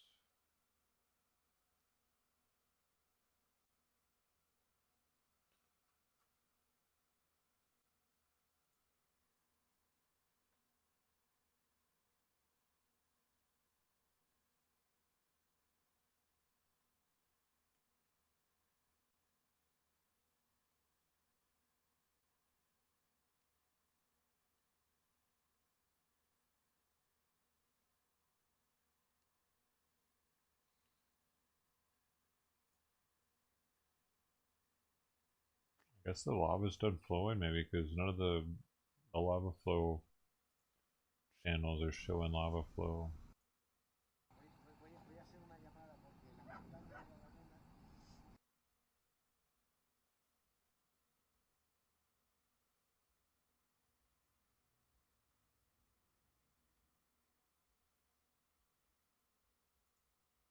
Do you believe that Americans are paying? And I had a video about the Haitian people. I don't know where it went.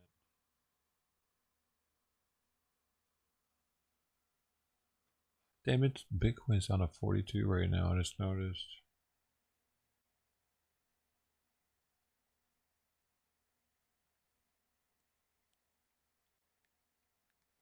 Wow.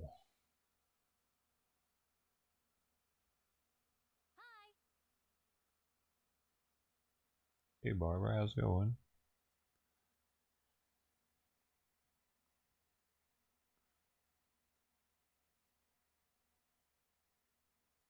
The search for Brian Laundrie continues today. Sky 10 flew over the Carlton Reserve as crews set out to look for him. He hasn't been seen in a week after he returned to his Northport home without Gabby Petito. They're searching that area after his family told police they believed that's where he was. Thank you for joining us today for Midday. I'm Allison Croft. Brian's a person of interest in Gabby's disappearance. He's the last known person to be with Gabby. They were on a cross-country trip documenting it on social media. Brian returned to Northport September 1st without Gabby. Her parents reported her missing on September 11th. On Sunday, authorities found a body in Wyoming's Bridger-Teton National Forest that matches Gabby's description. 10 Tampa Bay's Adoria Chumba joins us from Northport now. And Adoria, that autopsy is scheduled for today. That's right. We are right here in front of Brian Laundrie, so I'm just keeping an eye on things over here for any activity inside the house or any from law enforcement officers probably going inside.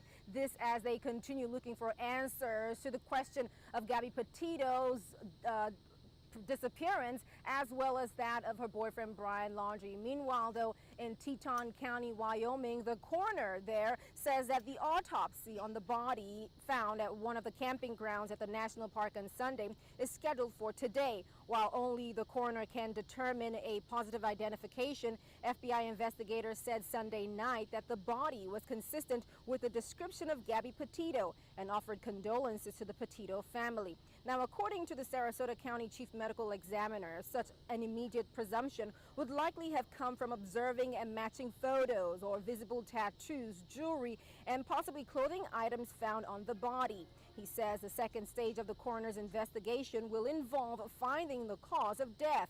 Pathologists will be looking for signs of blunt force trauma, signs of asphyxiation, as well as a possible drug overdose. It is possible to do toxicology testing even on remains that could be in this state, but that may take a while. So, Love your streams, I think John. That, if this were a case in our jurisdiction, I would say patience. It just may take some time to come up with a final determination. Hey, we love you. You're on the TheDoeShoe. Now, the actual autopsy process can take just a few hours, but for now, the Teton County coroner says that his findings will be released, or will take a few weeks to be released, and they'll be released by the Denver FBI office. Well, we're coming through with the first dono of the day. It's somber. So when it's somber news, it's always kind of weird getting a dono, but I do appreciate it. I know that I'm not the bearer of the somber news. I'm just I'm the dude that lets you know what's going on in the world. So thanks,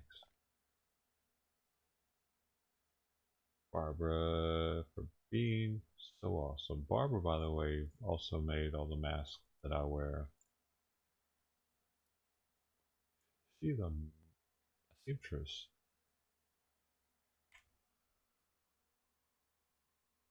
And you can see our masks in Discord in the art section.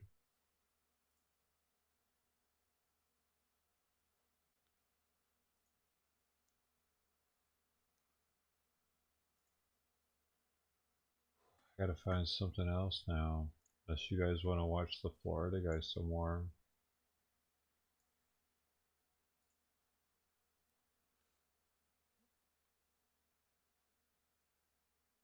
Oh, hopefully maybe this is a video.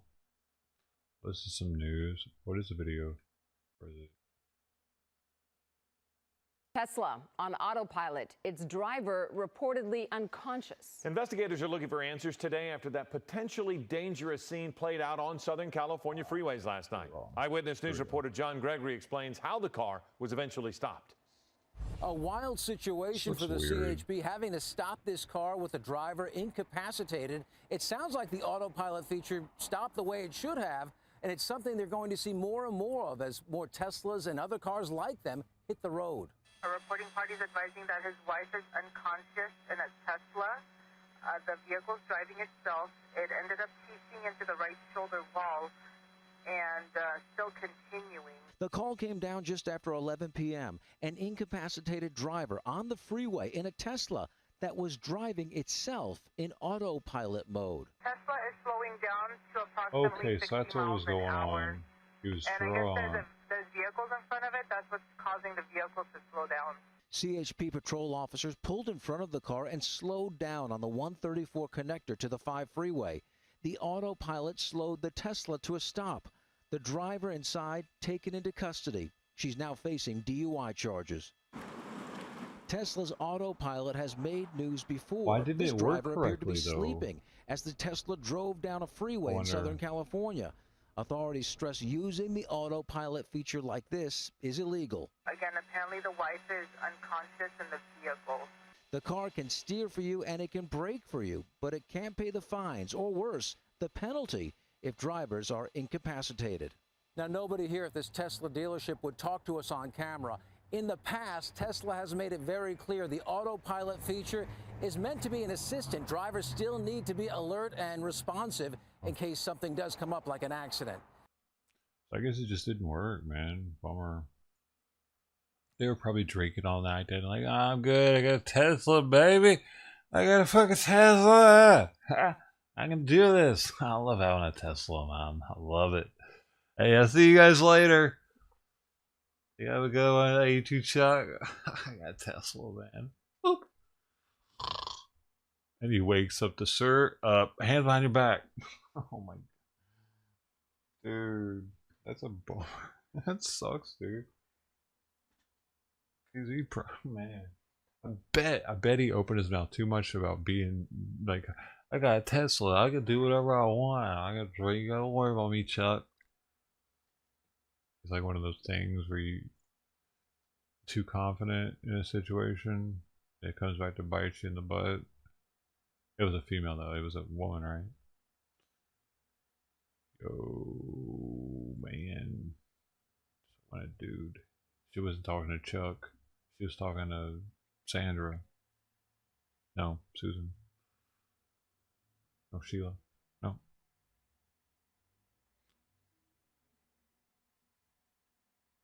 No. Okay, now, what's that? Second dose of J&J COVID results in stronger protection. Justin, second dose of Johnson & Johnson shot is good for you. It's like vitamin CV.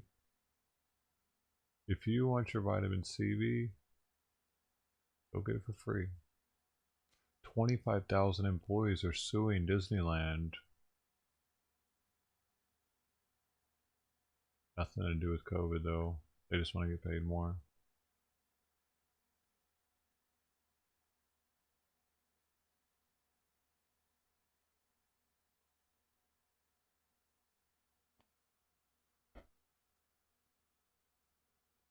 Some schools locked down Tuesday morning, this morning.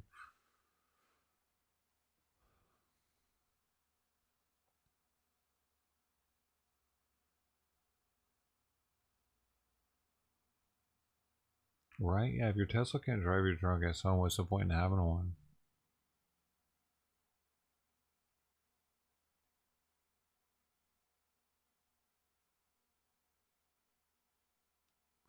What? They found the guy.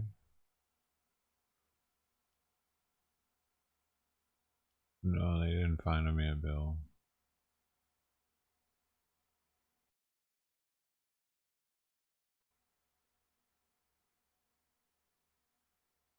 Also, does involve Sabi takes it out of autopilot.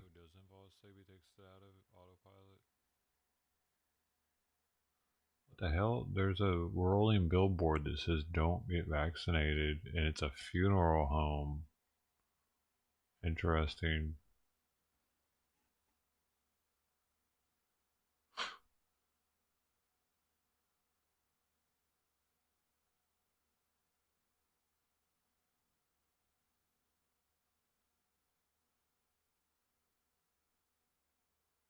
Rowdy crowds concern homeless camp near St. Louis concert. They don't want the concert messing with their living situation. What? This guy got disqualified? He accidentally ran the wrong race. They disqualified him for it though? He ran twice as long. Oh wait, did he go the wrong route maybe? He signed up for the 10K race, but ended up accidentally running the half marathon. He was declared the winner after crossing the finish line in just 6 years, but following objections from other athletes, subsequent investigators, Mr. was now disqualified. Why? Oh, it says went the wrong way when he reached the point where the course diverged for the two distances. The two routes diverged at Merchants Road with 13-mile route heading on. For the road back towards followed that route, ended up winning. However, his win says revoked. So he actually ran the entire distance, but signed up for the wrong race, so they didn't give him the win because he didn't sign up for it. But he started when everybody else started. Dude, if they were like, hey, guess what, man? You won it because that guy didn't even sign up. He didn't even sign up. I mean, he did win it, but he didn't sign up. So you win it now. Now you were first. How's that feel? Like, what do you mean I'm first? He was fucking first. What? Just give it to him.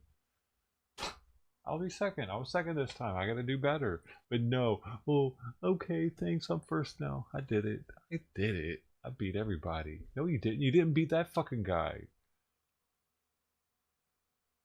This is some real news we wouldn't even hear about if I wouldn't have covered the Bristol protests in the UK. That's some news you'll probably never hear about. So, right here. Who looks at Bristol news? So people that live in Bristol.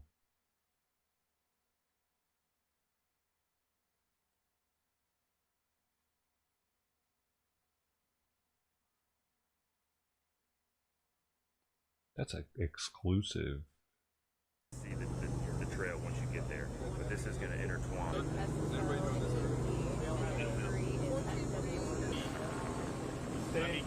One can go straight, one can go left, one can go left. So get you out.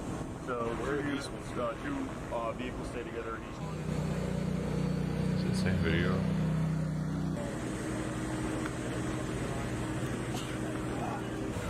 Exclusive. Bro. All about the exclusives over here.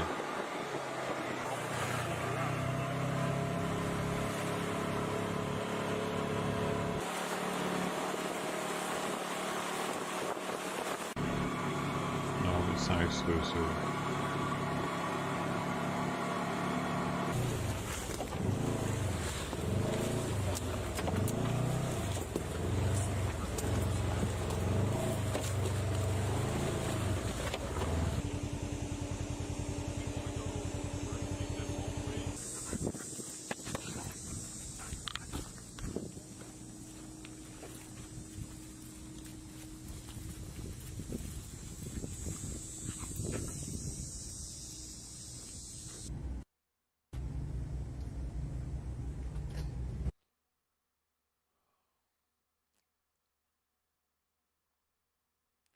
Well. I think that's about it, man. For shit to cover.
You love this music? I can't add ×2 it.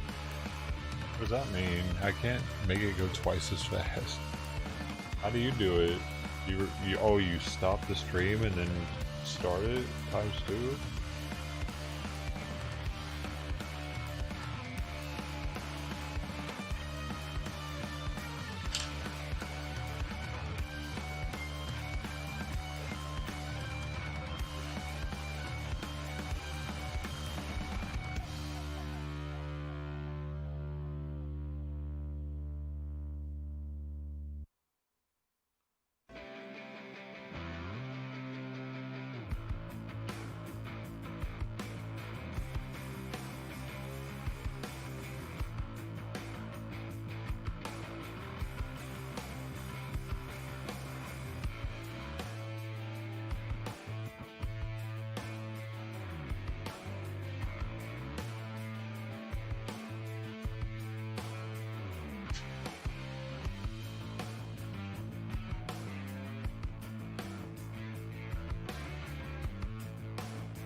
10:53 in the morning.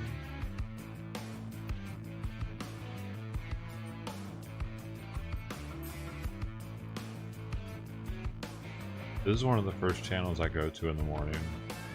I say good morning in this channel. Hey, I say good morning to nobody. Because no one ever says it back. Hey, look at that pelican! Pelican! I'm a pelican man now. I'm a pelican man.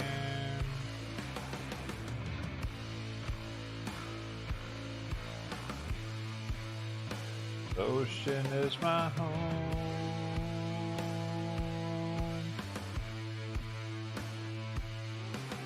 I like fish.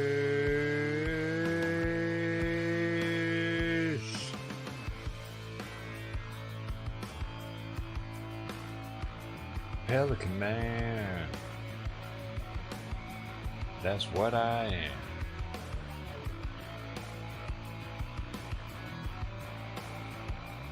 Pelican man.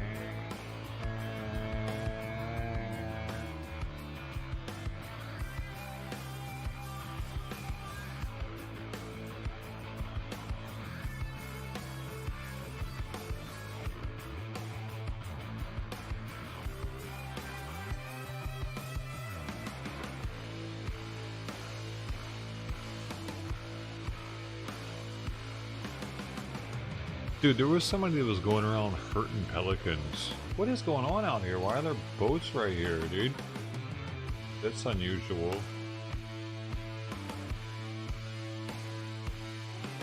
Is the US Open happening right now? Because if it is, there's another camera.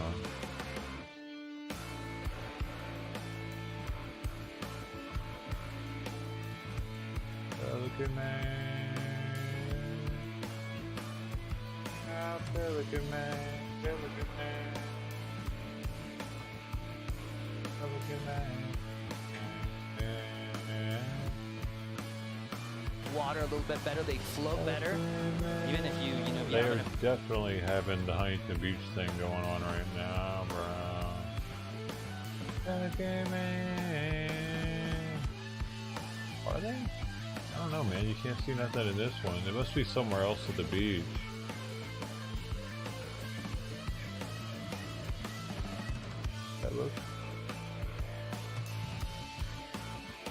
Surfing Huntington Beach, day 2.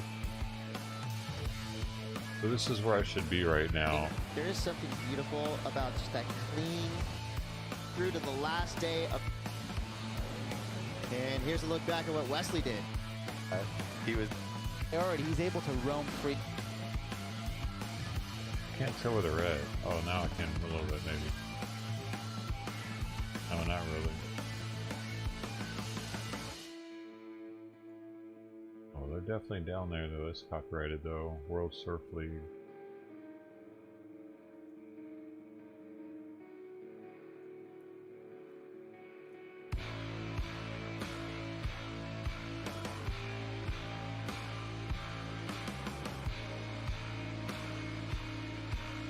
Get what early?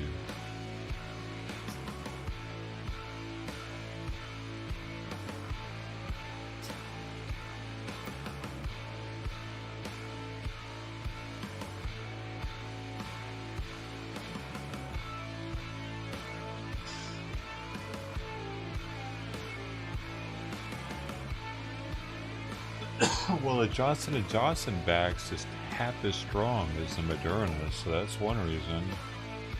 It's already weaker. That's why Johnson & Johnson was, or no, not the Johnson & Johnson. One of them was half as strong and approved for kids first because of that. So that one, I can see adults needing a booster for to make it just as good as the other one without a booster.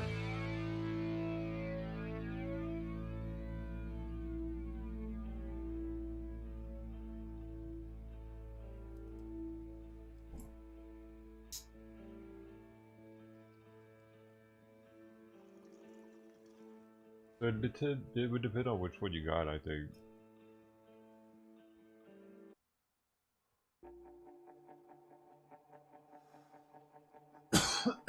Yo.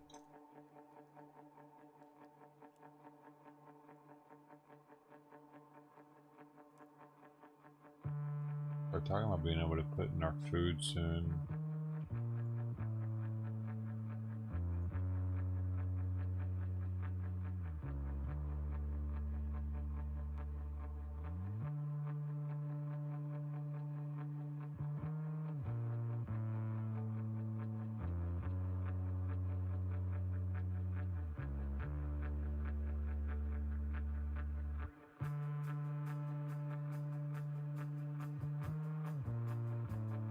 Look at his titties.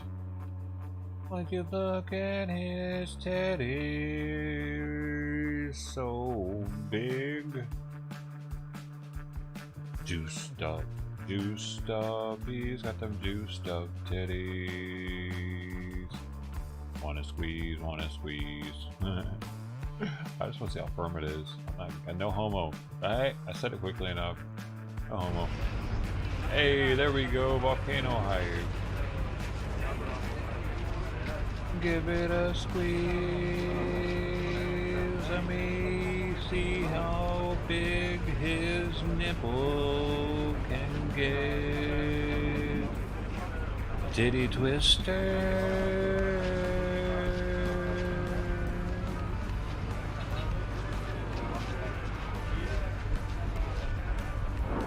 You know you want a titty twist for that guy. Just let's see what he can take. How much can you take, buddy? How tough are you? How tough are you? You think you got a big titty? And you probably be like, yeah. He turns into a little, yeah, anything off my nipple.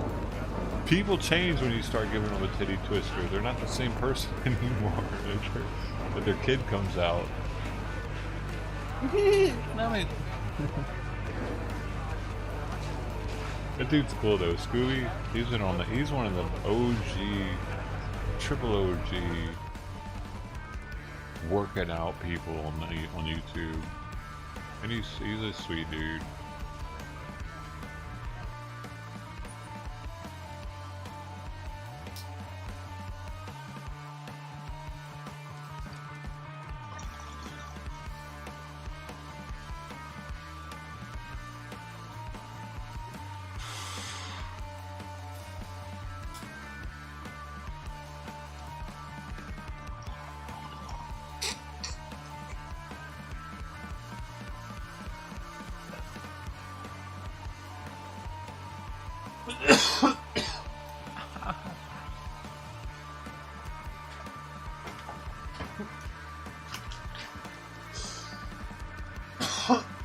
People don't like this song. I'll keep that in mind. Rebreather. They don't like the song called Rebreather. People don't like to hear about giving the guy titty twisters either.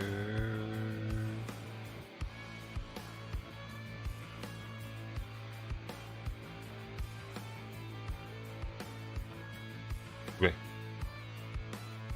What you talking about? Everybody loves talking about titty twisters. You weirdo. Titty twister.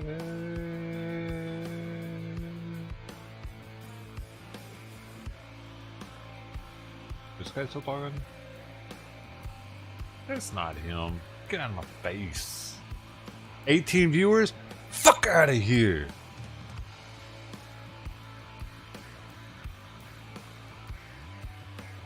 Everyone must go now. Everyone must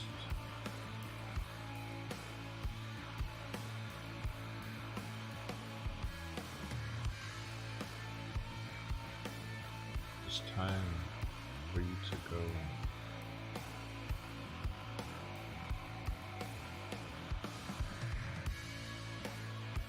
It's time for you to go.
Oh, nice catch on the shot, man.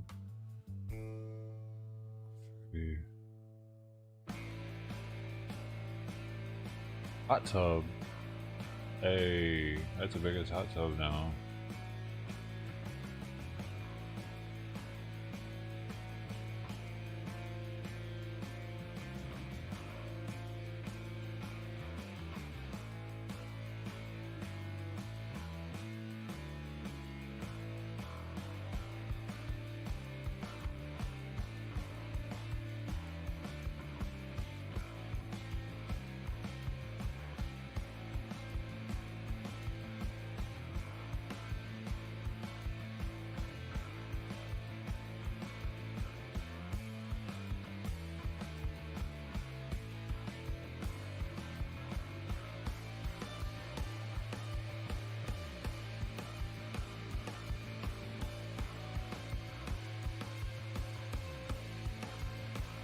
Whoa, what is that? Whoa, that's crazy. It's like a pool or something, like a pool, maybe. Oh, dude. Wow.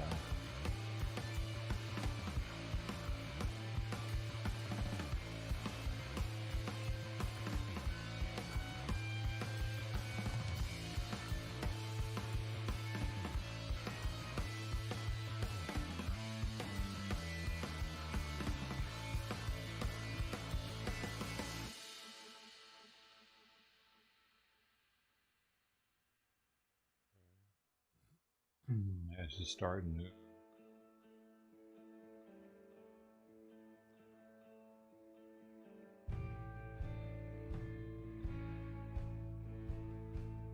I can't tell if it just repeated or if it's using some other footage.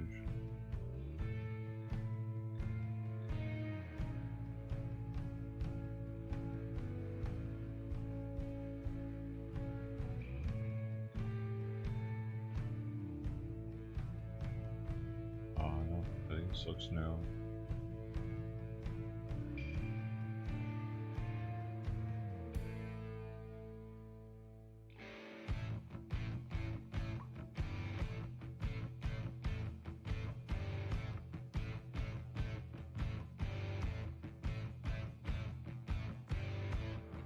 Oh yeah, it is old footage, but look, is that a house? Because I remember seeing this thinking, is that a house?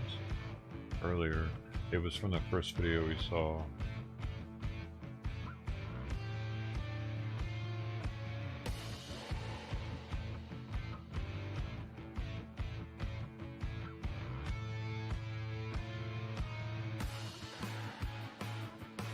Dude, the swimming pool looks so small when next to the lava.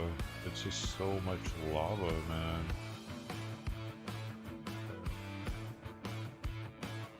Wow, dude. I wonder how fast it's moving.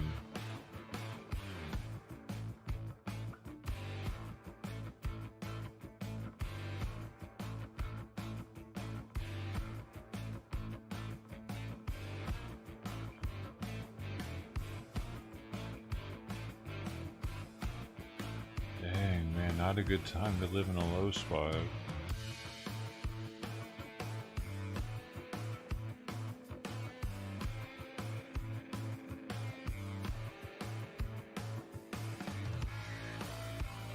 Everything just looks like it's all miniature scale or something and not real. It just, the lava is so surreal how it's taking up so much land and houses and everything.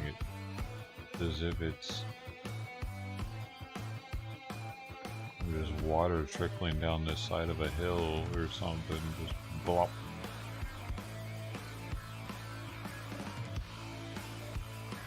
There's cars being right there, that's surreal too.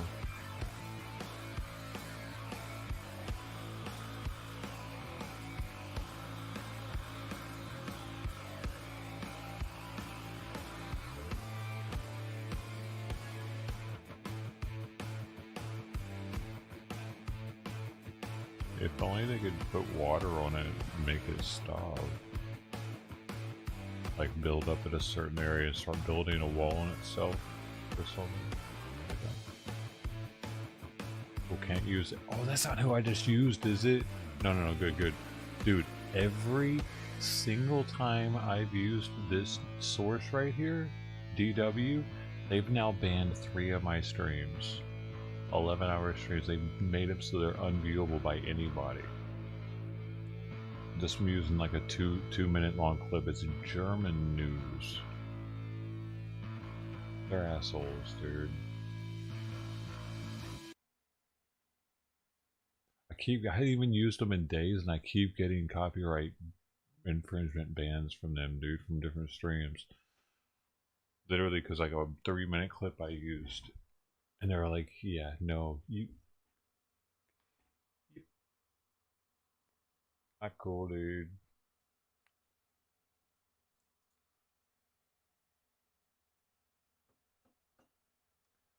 There's a YouTube channel called Trivia Cat Music, apparently. I didn't know. There it is. Not just a regular cat music.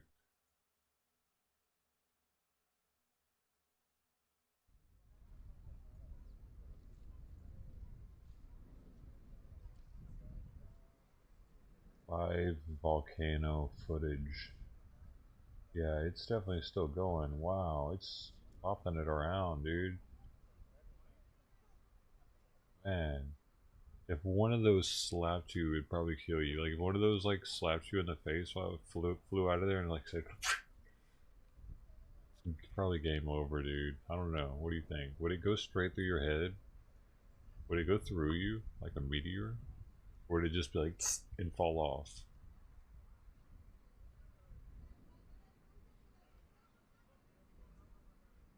Is it so hot that that would burn inside of you and go through you into your like skull or something? Or I think it might be, dude. Actually, I don't know, dude. Because it's liquefied rock. It's not just a hot rock to where it's like cracking and still solid. If you're able to liquefy a rock, I'm pretty sure that's hotter than just a rock that you can put in a fire and make crack or pop or turn red hot. Red hot's different than liquid hot. Yeah.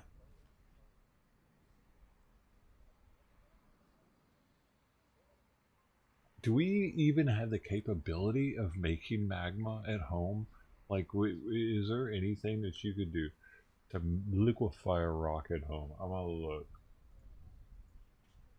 And make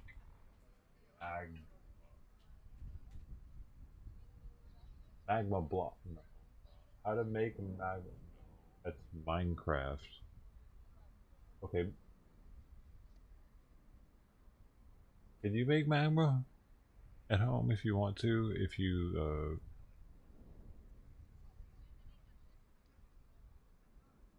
oh, Trippy Cat's the name of the host. Gotcha. It's Trippy Cat Music. He's a DJ Trippy Cat. Thanks, man. That makes more sense. I was like, meow, meow, meow. You know, like it's really trippy cat music. 4 cats only, and they're like tripping. Like, makes your cat trip out when he listens to it because it's a bunch of cat meows or something. I should have clicked on it, but I didn't want to get copyrighted.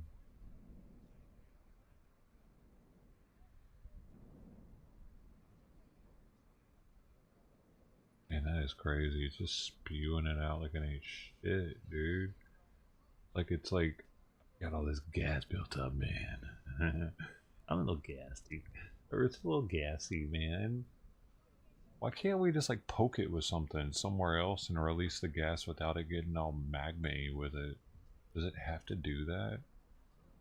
Why must it squirt that shit everywhere? Why haven't we fixed this problem? We got all this fracking, you know what I mean? Why can't we frack into this gas pocket that's causing this volcano to get stupid with it? How far down could it be? Why don't we know more about volcanoes?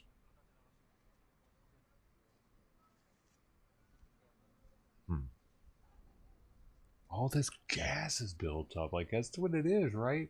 It's like there's so much gas inside of there and it has to get out somehow. So it's squirting magma out of the middle of the planet so the gas can get out. But why is the gas building up in the first place in the middle of the planet? What is going on in there, man? How is gas building up? And then, because I get oil and natural gas. That's not nearly as far down in the planet. It's like having a pimple or something, you know? This isn't like having a pimple. This is going way deeper into the skin of the planet. It's like a cancer. Like, this is like skin cancer when gas and stuff is like a zit.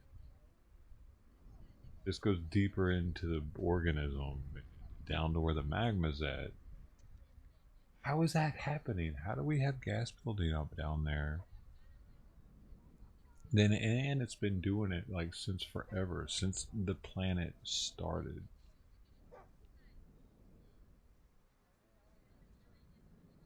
This is from right on the top layer. Okay, but still, it's like a lot deeper. It's a lot deeper than the dinosaur, dead dinosaurs, though, right?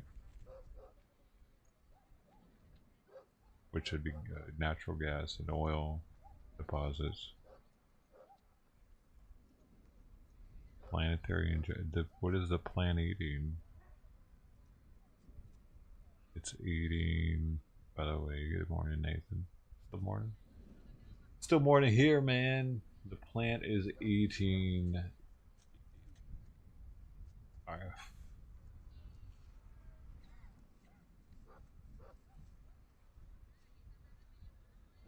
Where's all this pressure coming from? It's trapped in there. Tectonic plate pressure. Okay, so tectonic plate is pushing the what gas, so eventually is it gonna run out of gas that'll do this then? If enough tectonic plates push around and move around? Or is there something inside the planet that's creating gas? It is actually producing gas. Is the middle of the planet producing gas and it seeps out slowly and then it comes out like a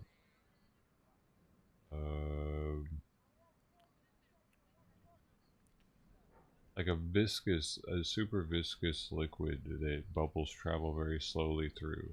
Like there's bubbles that come from the middle and then they're traveling through the magma, and then when they hit the crust they feel the need to pop through the crust, but it's a bubble of gas coming from the very center, right?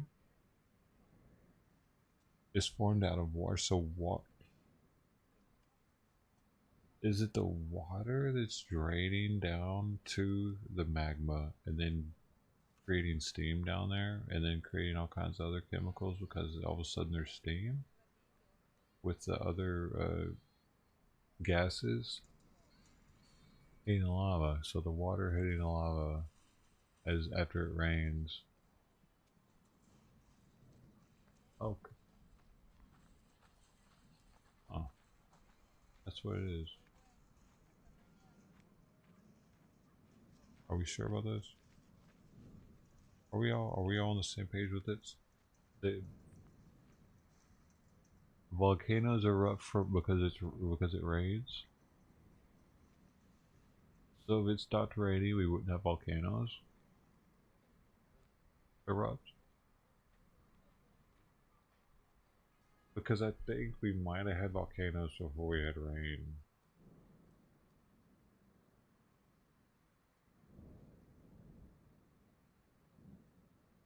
I think volcanoes helped create rain. They helped create the atmosphere, and not the other way around, though.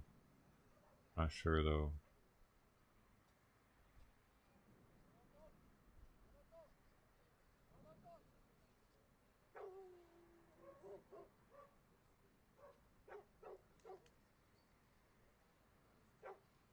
Rain has nothing to do with it. Oh. Well, shoot.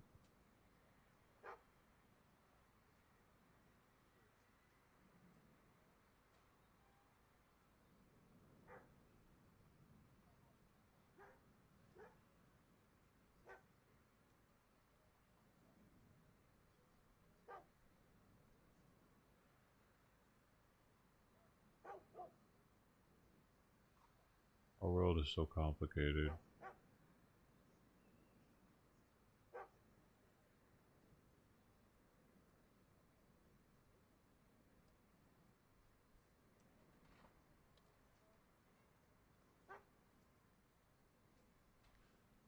Can't imagine coming across this back in the Explorer days. Never even hearing about something like this and coming across it and being like, oh my god, guys! You're not gonna believe this. I found the entrance to hell.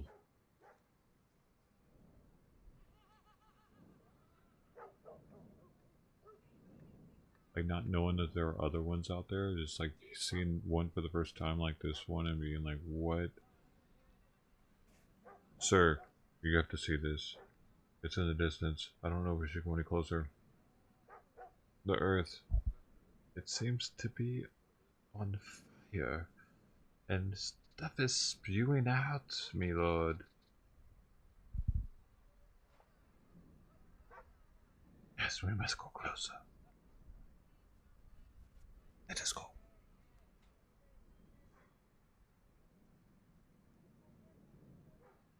I wonder if the first people that saw earthquake or the tornado, right?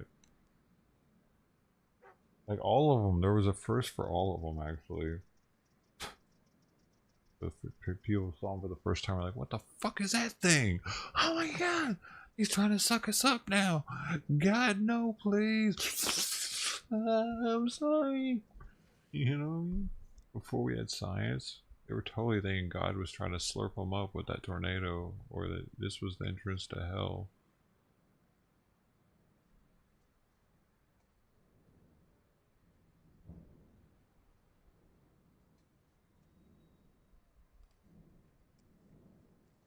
Like lava, yeah, right? Like the movie Volcano, where supposedly, man, we could have one here in LA. La Brea Tar Pits, or I don't know.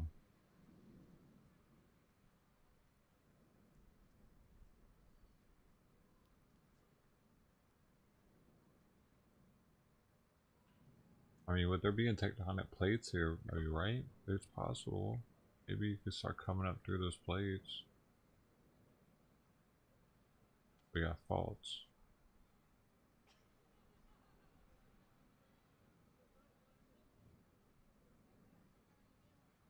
Everybody be watching that all over the world and going, yep, we knew it was going to get y'all eventually, California. They'd be with their popcorn.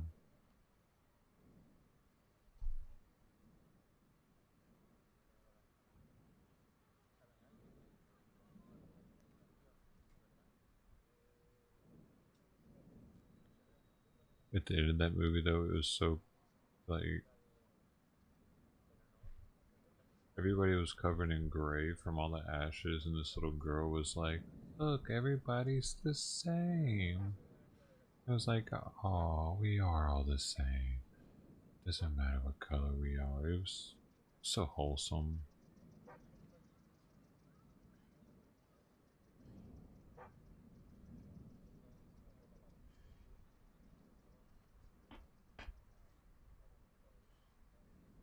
Volcanoes can create lightning.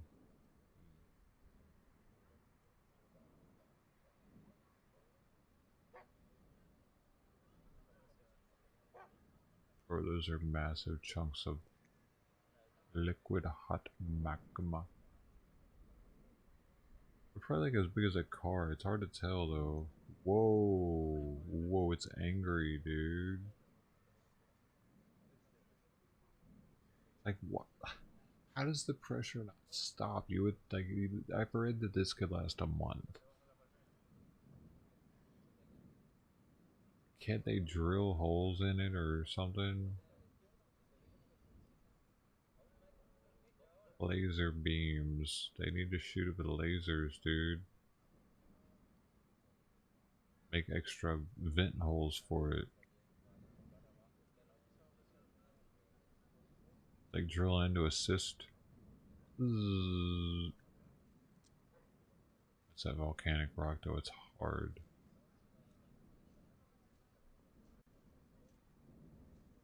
And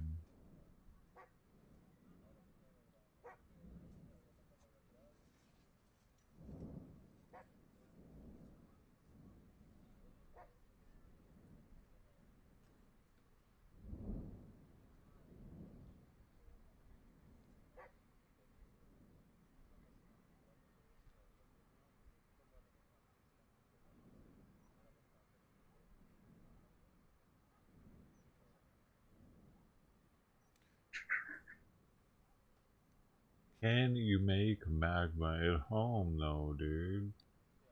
That's the thing. I want to know, can I just heat up some rocks?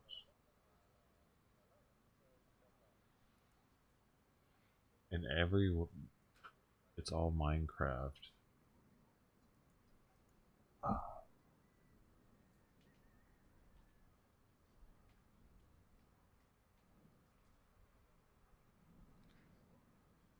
Magma can be, when hot, liquid rock intrudes in earth. No, I don't want it to, I want to make my own. Oh, here we go. This guy did it.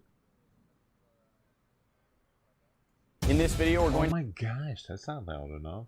Crank it up, buddy. To see if we can turn lava rock back into molten lava.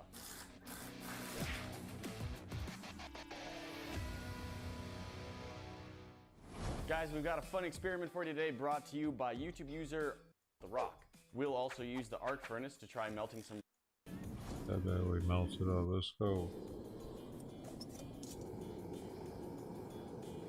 I don't really think it's going to get more liquid than that inside our foundry. So what I'm going to do is take the crucible out and see if we can pour or at least scrape the goo out from the inside of the crucible. Still not quite hot enough. Oh, that's pretty liquidy. Our lava has cooled down pretty quickly after we poured it out of the cup, and as you can see, it never really flowed very well. Let's let this cool down and take it into the sand and maybe cast some lava. It's not the most advanced mold ever, but it's a shallow into the sand. When I do that, I'm going to try and turn it off. Ooh. Well, it doesn't go very quickly. Was that glass though? We're getting some funny shapes out of it. So this kind of lava, right now of course it's still very hot. There's a good chance that it's going to crack somewhat as it cools as well. Glass, it did fracture, and the force of it sent pieces flying a little bit. I wish this music wasn't there. It cools down pretty quickly. Of melting all of it at once. One thing I can try though is I'm going to put the lid on top of the furnace, get those leads really going, and hopefully it will melt it in there. I was able to stick the screwdriver down in and play with it and stretch it out. And there's a chance that while this cools down, that will still crack at some point and just fall off. But I'm going to... I can't tell what he's using as the base, well, it doesn't dude. go very quick. Like, he doesn't really show that far for off long the surface. enough. A couple of things happen. First, it starts cooling off because Was it's a it lot that? colder too, like H2O and CO2. Is that what he's using? When the magma for comes it? up onto the surface, a couple of things happen. First, it starts cooling off because it's a lot colder up here than it is down under the ground. But it also loses pressure, and that lowers the solubility of the gases in the magma. So all of that H2O and CO2 starts to undissolve from the magma, and then it starts to expand because it's under lower pressure. But it's also cooling down, and then it gets trapped inside the cooling lava to form our little rock. The reason we're not getting this same effect when we melt it is we're melting it under normal pressure. There's no additional dissolved gases in there, and in fact, some of the dissolved gases escape as we melt it down. That's part of the bubbling action that we see as we melt it. Once it's all melted though, no more gases are coming up out of it as it solidifies, and so it just forms a hard, smooth glass. It's actually quite impressive how black, smooth, and shiny this forms. Let's go see if the stuff we poured out of our It furnace was is lava cooling up the rock, man. So this stuff was not able to Crazy. melt quite as completely as the stuff we hit with the arc furnace. The arc furnace does definitely get hotter than our foundry. What we have here is somewhat more glassy than the original could make rock a we lava started rock with, but it jewelry doesn't have out of the that. smooth, pure black texture of what we melted in the arc furnace. You can still see some air bubbles in there, I think, and Some of those may have already been there when we started melting the rock, and some of them may have formed as I tried to scrape it out of our crucible. It's an interesting texture. It's actually very similar to the rock that we started with. It's just maybe a little more fragile, and of course a different shape.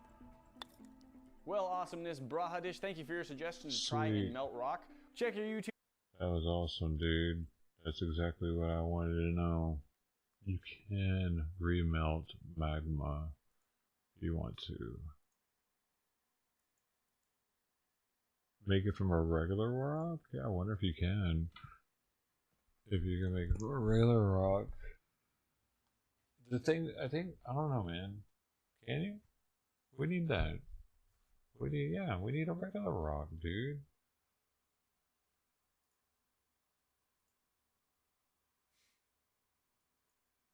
But regular rocks can't. Do regular rocks do that? They wouldn't be in there. Like, you don't get basalt from a volcano. So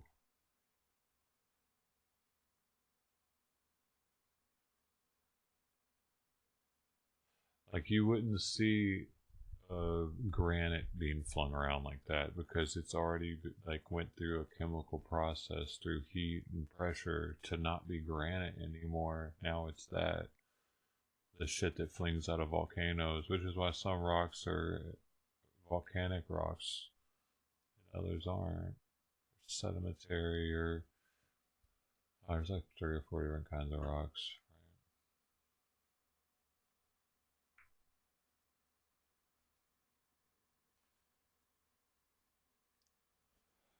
Basalt, you know, being the sedimentary at the bottom of the ocean.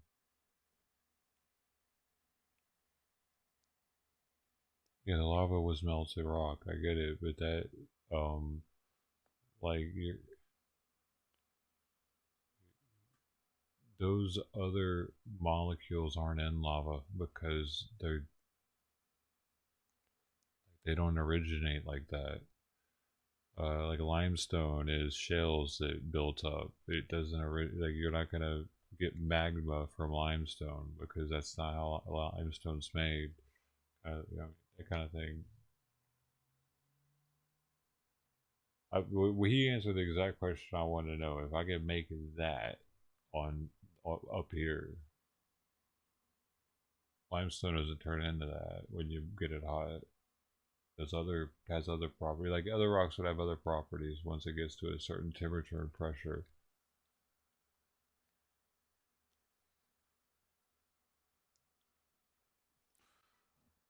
It would have to be a volcanic rock to make it look like magma. Obsidian, lava rock shitties, pumice. Oh, pumice maybe. That'd be interesting to see that turn into lava. Pumice.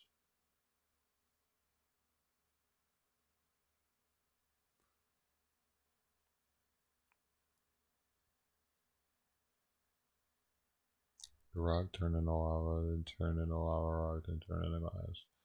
Yeah. Actually, most volcanoes are limestone based. You hate to break it to me? Why?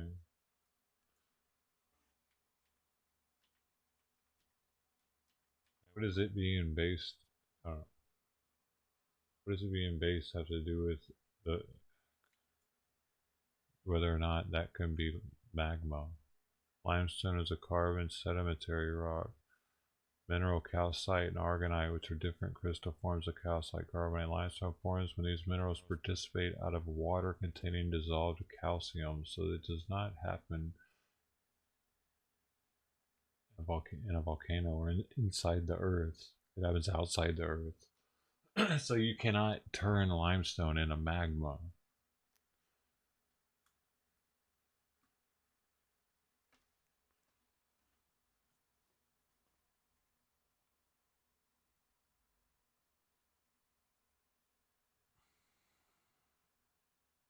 Where do they go? What does that mean? Where do they go, man? They probably evaporate. I don't know. Probably. I don't know if you get a emerald too hot or something, it might just turn into gas. because it's so pure. Kind of like how copper turns into gas. Like like if you burn copper, it'll turn into a green gas, green light. You see it. Puts off something. Like emeralds and stuff might do the same thing and just burn off. If you put a torch to them, rather than getting hotter and hotter and hotter and melting, they actually go and like, because that's how glass works. Like if you use a glass rod to try to make a piece of, like, to make this, if I wanted to put a sheen on this or something, or glitter, I could take a rod with a blowtorch and spray it, like almost like spray painting it. That's probably how jewels work. I don't know, maybe, possibly.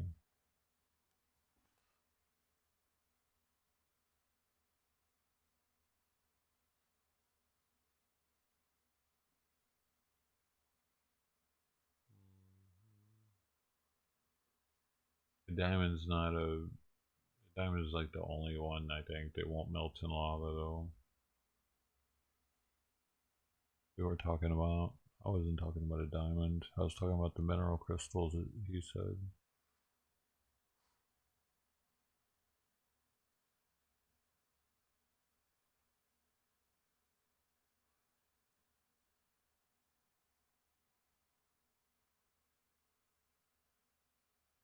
There might be some diamonds, like... Can you find diamonds in old, like in volcanic rock?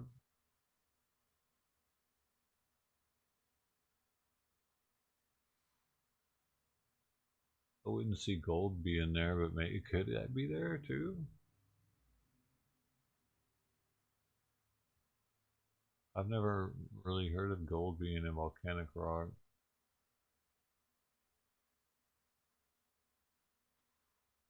Where does it come from? It's in the dirt. It's in the mountains.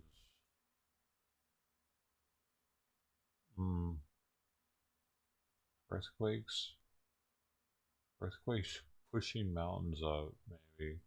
Because, like, San Francisco had that really bad earthquake, and wasn't that near the gold rush?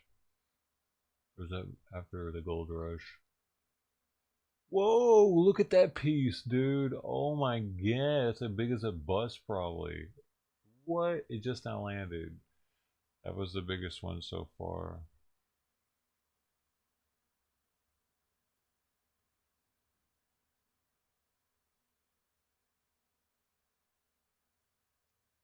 Bro, I never said diamonds would melt in lava. Fuck out of here. I said emeralds and shit.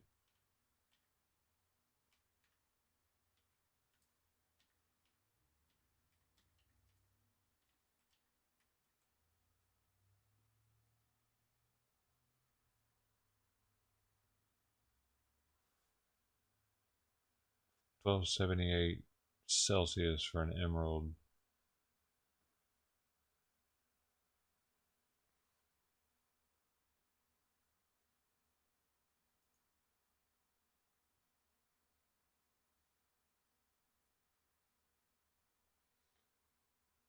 Burial decomposes at a pretty low temperature, I think, around 850 degrees Celsius. That's just the reason that emeralds cannot be synthesized from a melt, but have to be grown in a solution.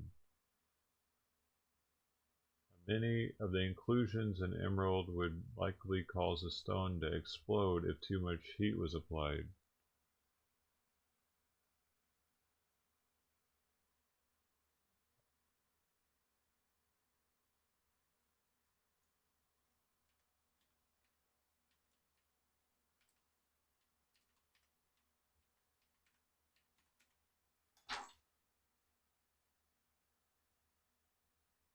Diamonds are brought to the surface through volcanoes, though. It says diamonds are brought to the surface from the mantle in a rare type of magma called kimberlite, and erupted at a rare type of volcano vent called a diatreme or pipe.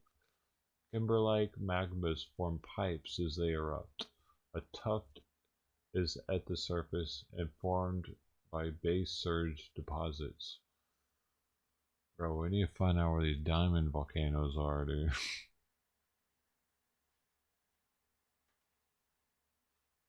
They're out there somewhere.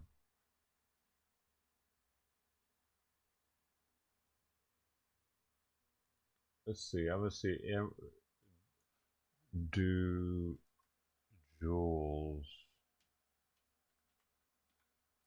come from?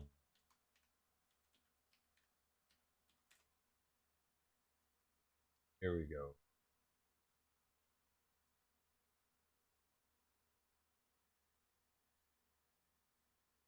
Here's one that's in Hawaiian lava. It's a gem that they have that comes from their lava.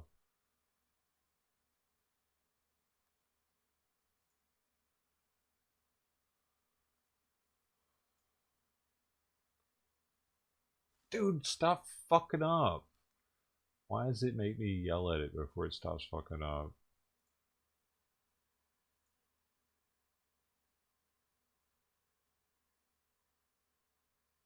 I'm pretty sure that virus or whatever is still here. These crystals are ugly, dude. These are crystals? Whatever. It looks like sand. So, if that's what you get out of a volcano, that's pretty crap. I'd rather go like looking for crystals in the mountains of Colorado. I got stuff like this. That's not crap at all. Look at that bad boy. That's a man's crystal. That right there. I feel the power.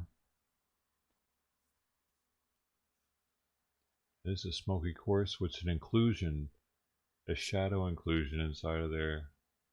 It's a shadow of the crystal inside the crystal from the Rocky Mountains of Colorado. All natural, shaped like that by nature, by just time and sitting there.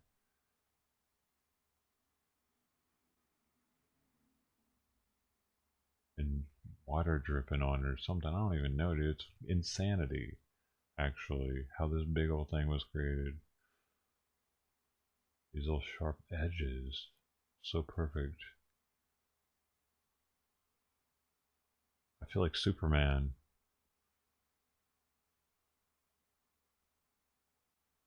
This is a weapon too, man, if I had to. You don't get hit with that. This is the wizard's weapon. I say some crazy shit before I throw it. I really freak them out. I let them see it's a crystal and everything.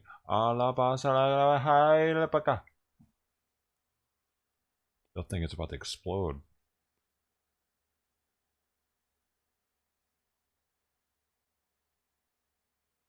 Must not overthrow the crystal. The power is inside of it.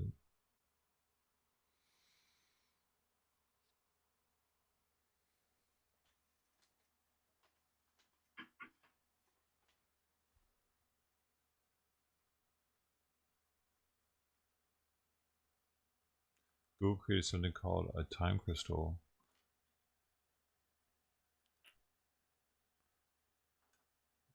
What does it do?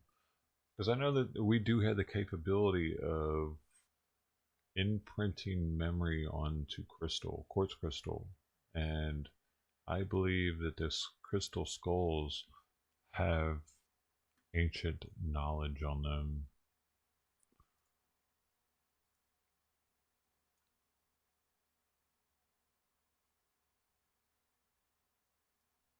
That we haven't tapped into yet.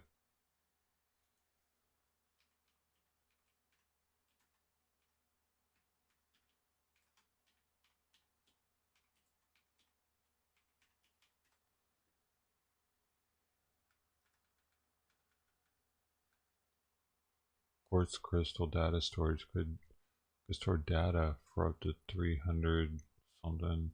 Crystal skulls and information. The famous crystal skulls.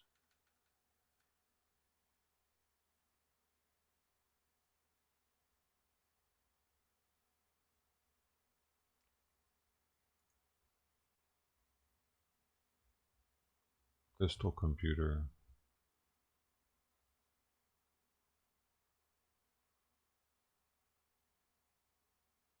Encoded messages revealed in crystal skulls.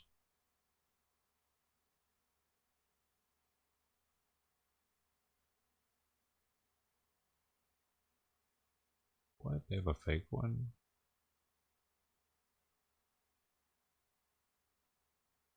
Superman memory crystals. They're actually becoming a thing.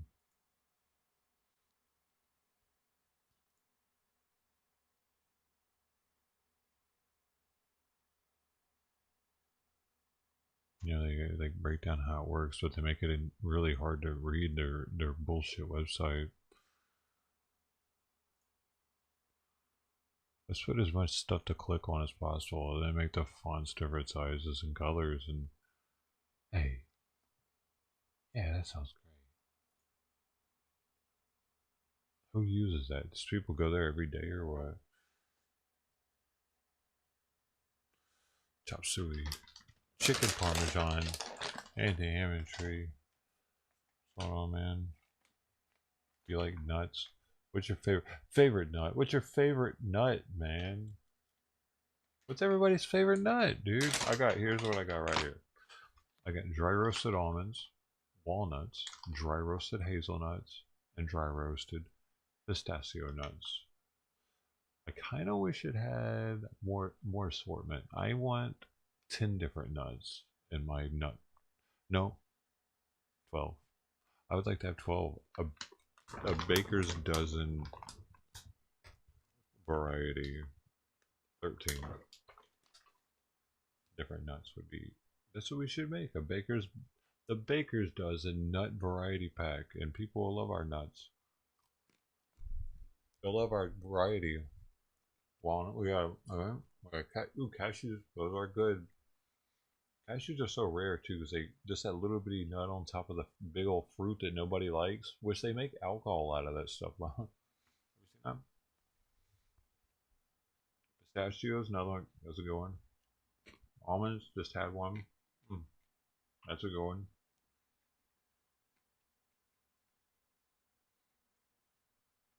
Pistachios, second favorite. Okay. Got the walnuts here. You know, they're supposed to be good for your brain, and they look like little brains. Isn't that wild?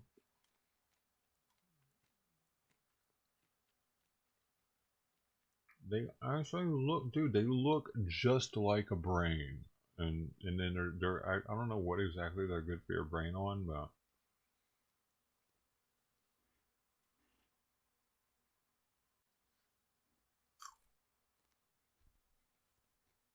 maybe in clever coconut.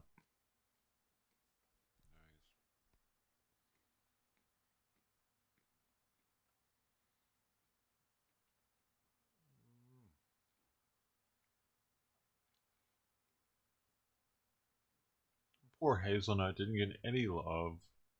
Okay, I got 3 hazelnuts right here.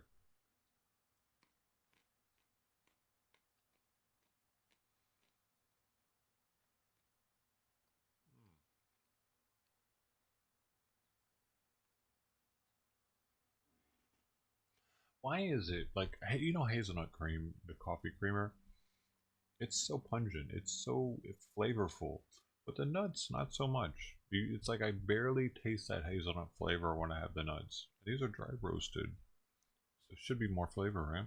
But I don't know. They're good, but interesting. Whoa, that was a big one. There's no audio for this, unfortunately. Oh. Well, I mean, you can't really hear anything. There's audio, but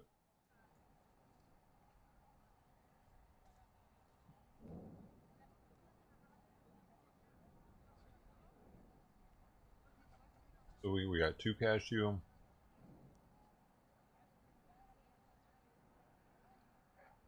3 cashew. Oh man, ceramic keeps just a nut lover. These are These would be perfect for our baker's dozen variety nut pack.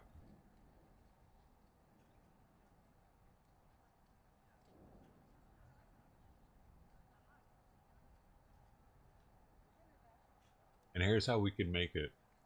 We'll just take nuts that have two mixed nuts things that have 2 different kinds, like 4 different kinds. I mean, but both, so 8. And then we'll just take those out and we'll dump those all into one, and then we'll resell that.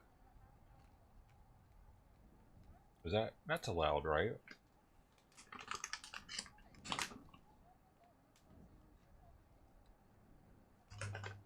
And if that's not enough, we'll find a different one that's got another 4 that don't have 12. We'll have a 12 variety pack. And it's just us taking nuts from 3 different bags and dumping them into and mixing them up and selling them.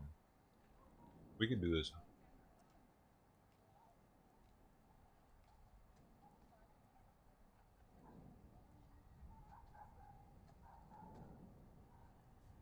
Okay, now let's create a new nut. I don't know what I'm not a scientist, dude.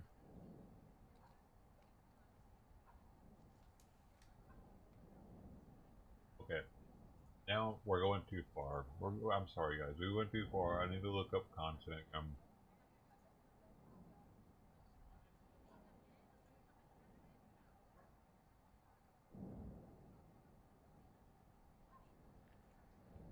Where's this Laundrie guy?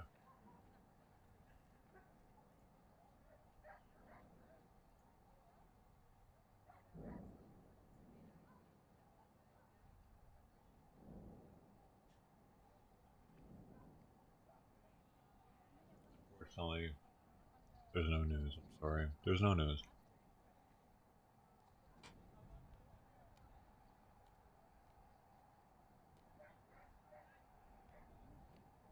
Mm-hmm.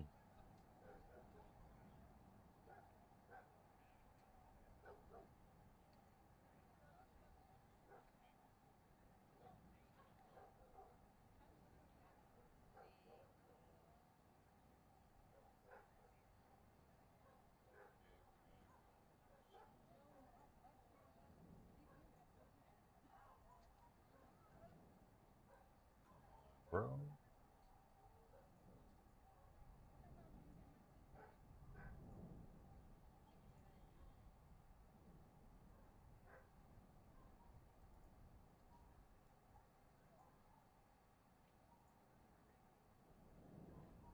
Got something. They're calling it unforgiving terrain, and that gives you a little bit of a glimpse of what agencies are working with. All right, before we sign off here, I did want to share the governor Ron DeSantis's tweet. He said, at the request of Northport Police, my FWC, which stands for, let's hover over here, the Florida Fish and Wildlife Conservation Commission, law enforcement has been assisting in the search for Brian Laundrie, and says I've directed all state agencies under my purview to continue to assist federal and local law enforcement as they continue to search. And then he went on to say, we need justice for Gabby Petito.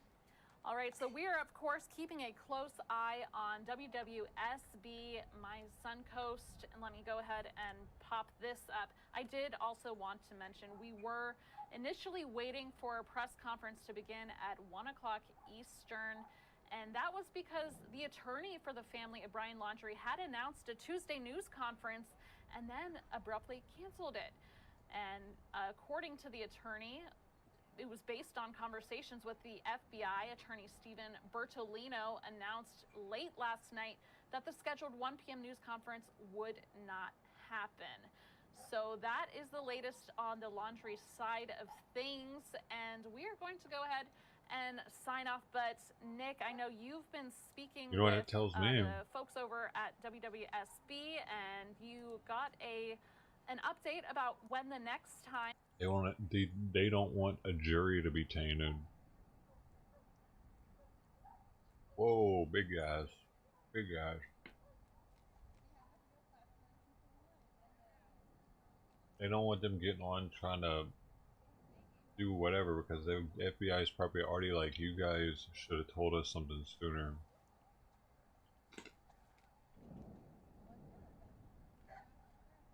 And they are expected to go live.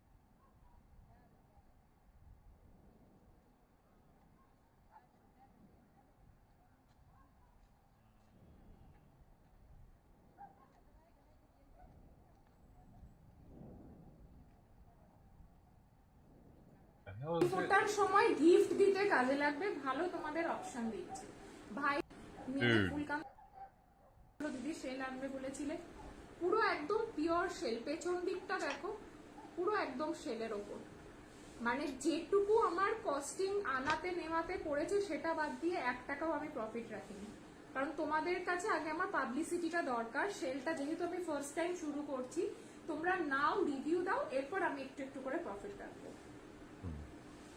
ঠিক আছে আমার জুয়েলারিগুলো পেয়েছি আজ তোমাকে WhatsApp করেছি আর জুয়েলারিগুলো দেখে dance করছিলাম পুরো চুমা থ্যাংক ইউ রিভিউ প্রেরণা রিভিউ লাগবে শুধু ডান্স করলে হবে না আর আমার গিফটটা কেমন লাগলো সেটা বল আমি নেব এটা ভাই 3 পিস আছে কাকিমা 1 পিস নেবে সুশ্রেতা 1 পিস বললো আর একটা কে বলেছে আমি জানি না তো 3 জন কে আমি দিতে পারবো হাই নন্দিতা আচ্ছা 600 এর আরেকটা দেখাবো 600 এ যারা কুলোটা পাওনি মন খারাপ করো না ফিঙ্গার রিংটা 550 গো ফিঙ্গার রিংটা 550 টার্সেল সাথে আমরা দেব Oh, sidetracked. I don't know. It's I get dude.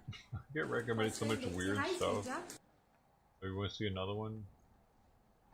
Is this girl still going? Oh man, this one's still going, y'all.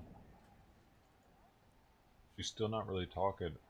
Oh, wait, what just glitched out? What? It's looping? Oh my god. She's not even there. It's just looping some random video of some other... Tem cara aqui, gente, que tipo assim, nem vale a pena discutir. I don't know, dude. Você entendeu? Porque tipo assim, não There's tem nem respeito com a própria 2,600 people mulher, watching né? now. Então...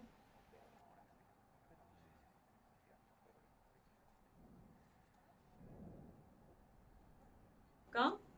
This is how the piece goes. बहुत ही you know color is so sweet, so nice color. There are ये color क्या 1,100 बोलूँगा people इसका watching default this. तक ही मिलेगा. This is how the pant is. The color is superb. इसका color बहुत ही प्यारा है. This is the ये पूरा नीचे का hand ये नीचे जा रहा है, ये ऊपर जा रहा है और इसके साथ शिफॉन का दुपट्टा मिलेगा सेम कलर में. शिफॉन का पूरा ऐसा दुपट्टा मिलेगा. ठीक है ऐसा. This is how the beautiful color में this piece is going. 24 I'm sorry. What? You gotta know what people are watching. 0 only 40.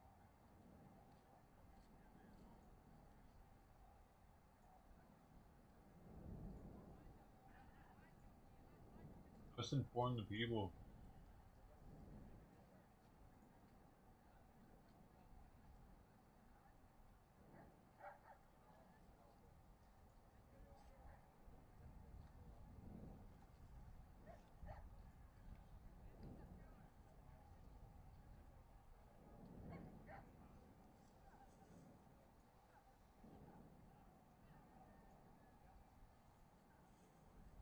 This live event is not started yet.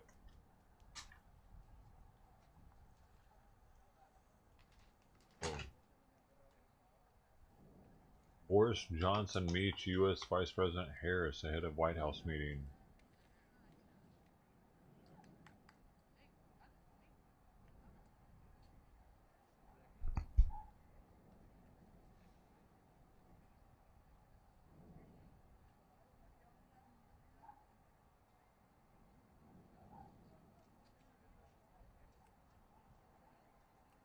What? Mr. No, I don't know what the fuck you're talking about, dude.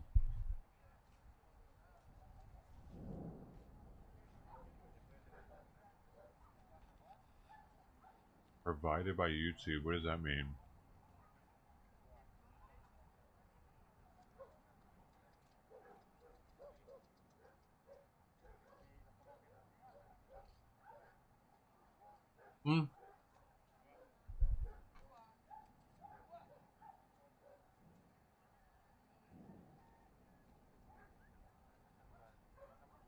Fuck YouTube.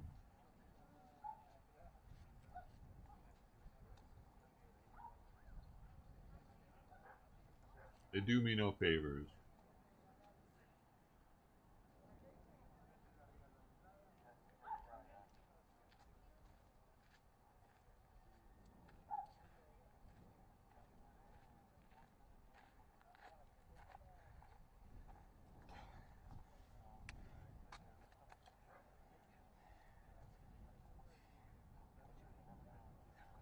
Whoa. 4 hazelnuts at once.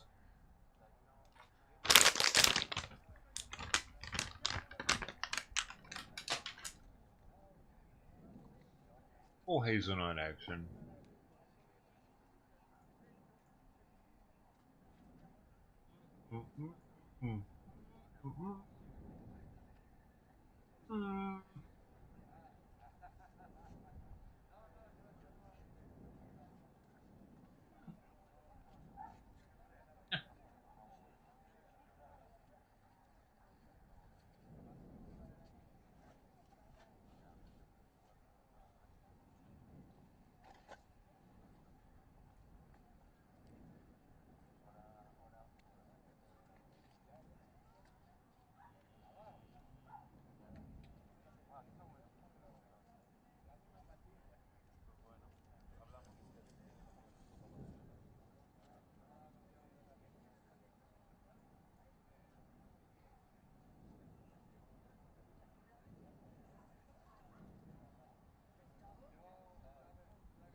And come on, man. Come on. How many people in the room? 354. Let's take a vote. You know what? I know we're not going to change history, probably. Chances are this live show is not going to change anything. But just a vote of the people that want to participate. Just a simple vote. How many people right here, right now, believe that the video that you saw on Veritas is enough information and is enough evidence to stop all of the roll-up-your-sleevers nationwide until they get to the bottom of it? Yes or no? What do you think? That's irrefutable evidence.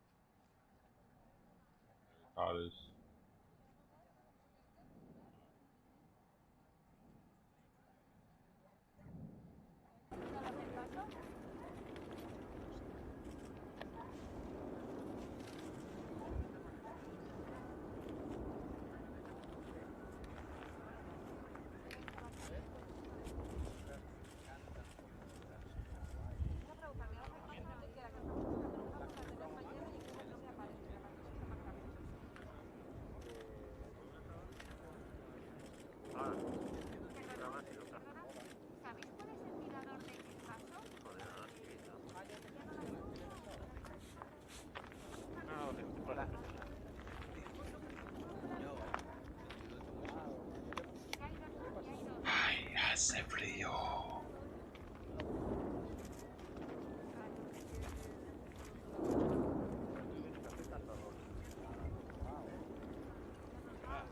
Chihuahua. Dante's Inferno. These right here are Wally.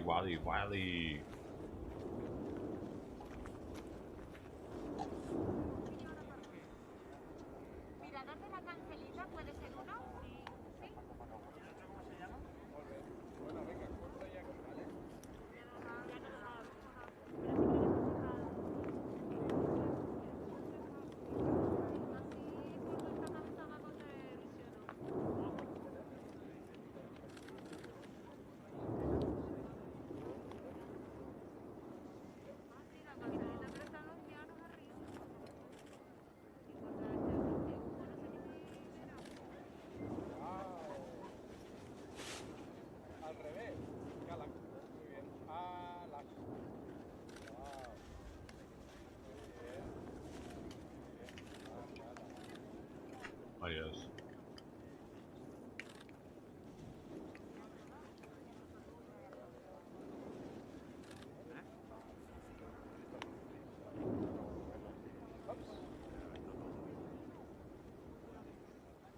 Oh yes.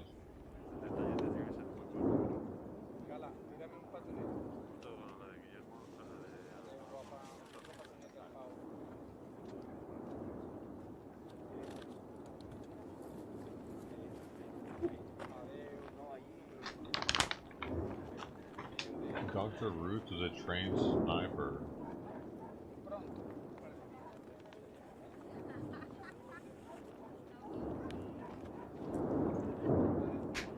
I don't know about that.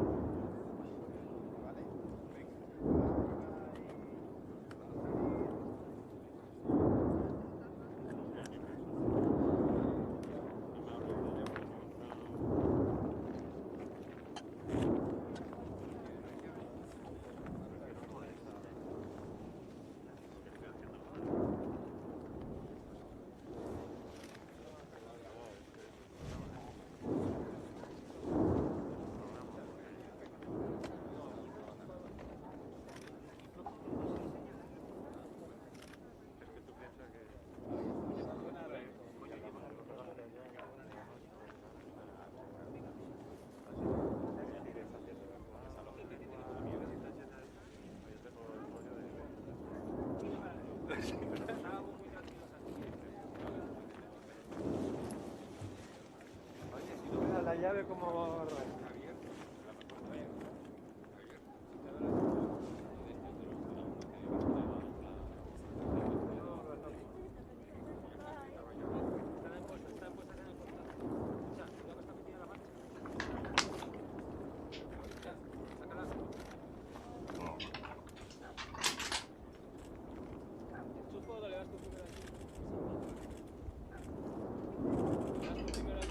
Que le estoy mandando ubicación a...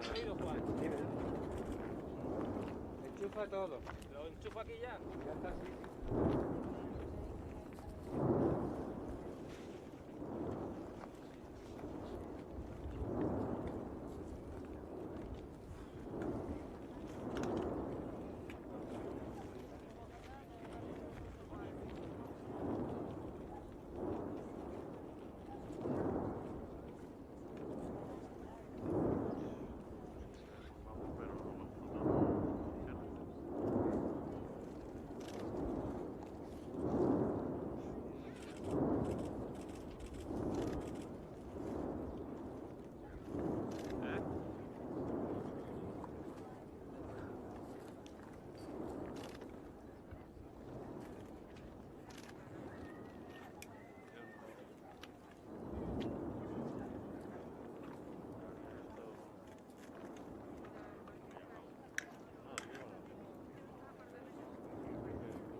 Que hay un trozo de cinta americana. Tráeme la cinta americana un momento.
Dude, that her Gabby Petito's dad has been on Dr. Phil already.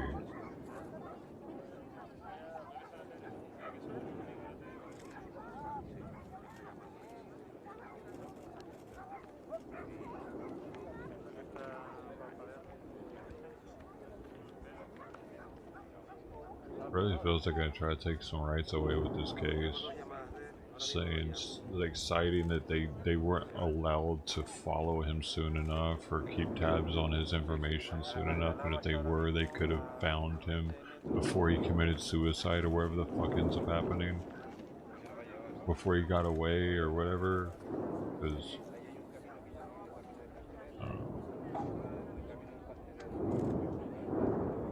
who's to say he's even in that reserve? Their parents could have just totally lied.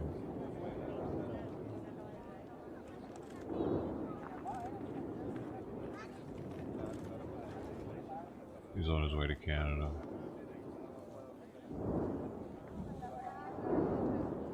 But his face is gonna be everywhere.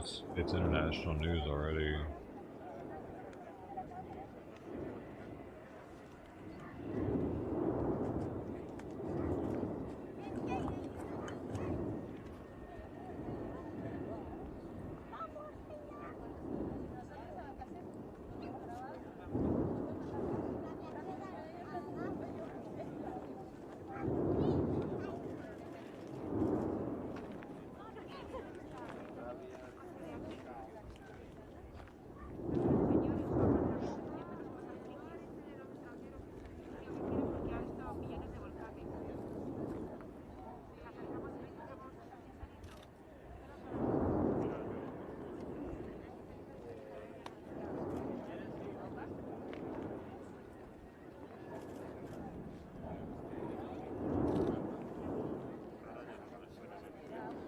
boom.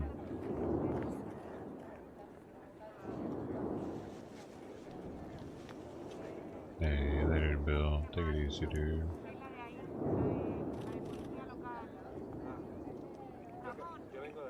Just hanging out, man.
Cushman, say nice, man. Hope it's everything you want it to be. Push. Even me in a triad. 35.5, that's pretty high.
I can feel the heat. Whoa! Dude. It's wild. It got dark and it's like showing off now.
I stare at the fire, man. I stare at the fire. Hey, I'm a fire starer.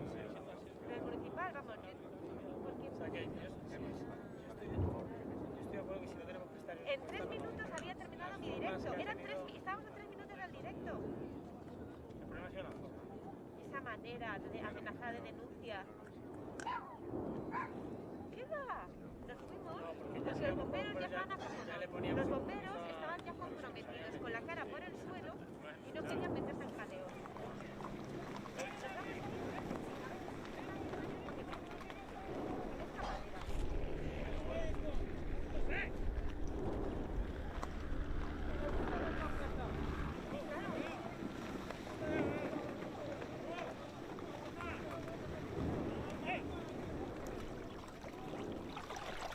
He's got a pizza box. Hold up.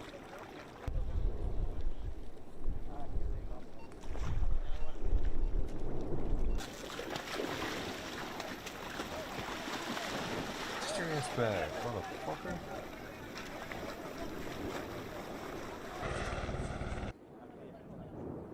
Let's see. People, baby. What has Biden done? What have you done, Biden?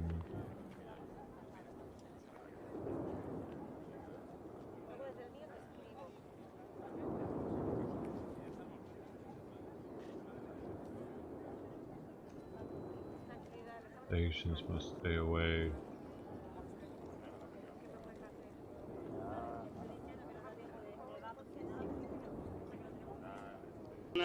Manejando ebrias, manejando a muy alta velocidad. Entonces nosotros estamos patrullando simplemente por eso, para... Sheriff Salazar was talking about the border, but it looks like it's about over. He's speaking in Spanish already. Ya estaban llevando a cabo revisiones que ya no están en este momento. Aquí en San Antonio, ¿usted teme que se vea?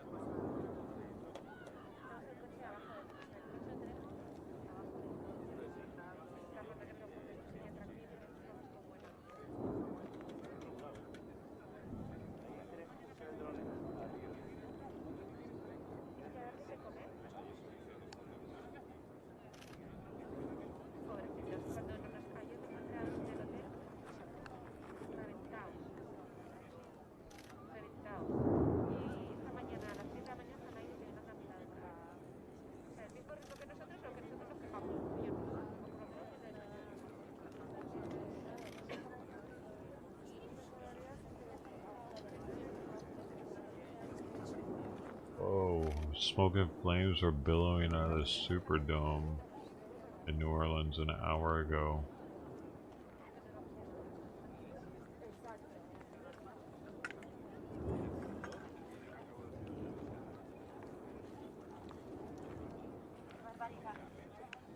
Maybe they have a new pope.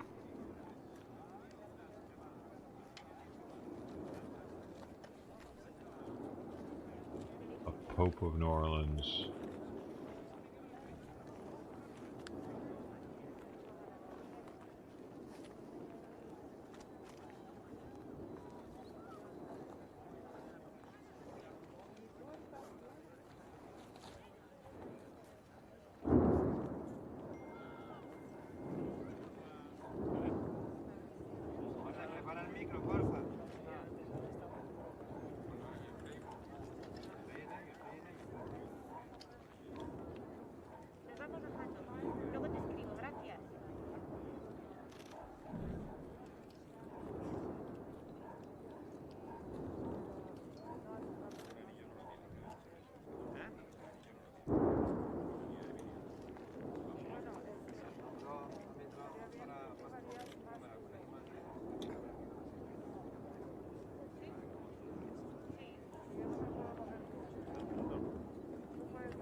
Attention Walmart shoppers and associates, my name is Beth from Electronics. I've been working at Walmart for almost 5 years, and I can say that everyone here is overworked and underpaid.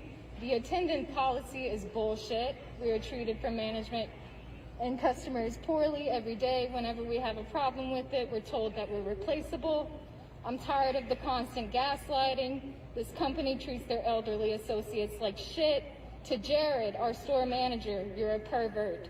Greta and Kathy, shame on y'all for treating your associates the way you do. I hope you don't speak to your families the way you speak to us. Shout out to Cominique, Patty, Chardell, and so many more. Walmart doesn't deserve y'all. Fuck management and fuck this job. I quit.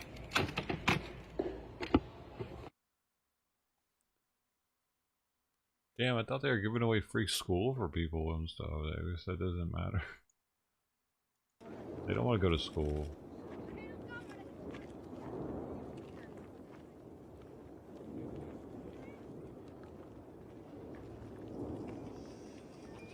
Is it really that bad? Or is it they just don't want to work at all? Oh, dude. We need to have an investigation on Jared. That's for sure. What is he doing, perverted?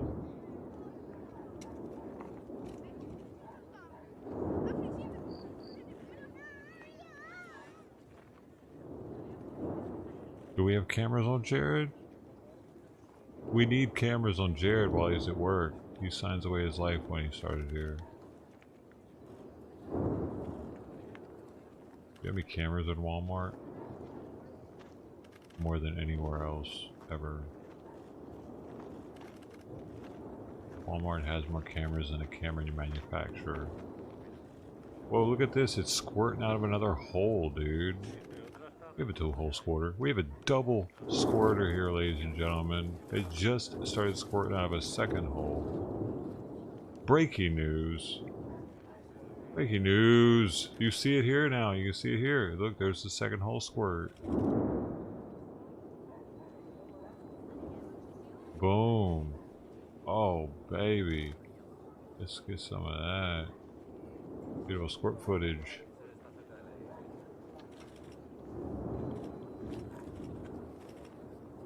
Oh, that is great. That was great. Hey, what? I like that.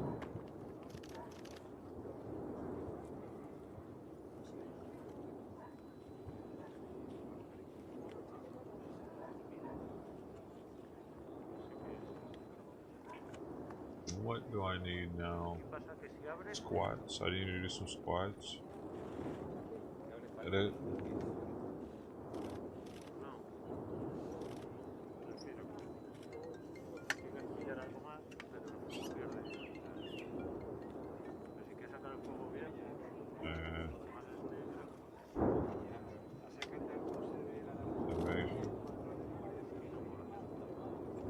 What?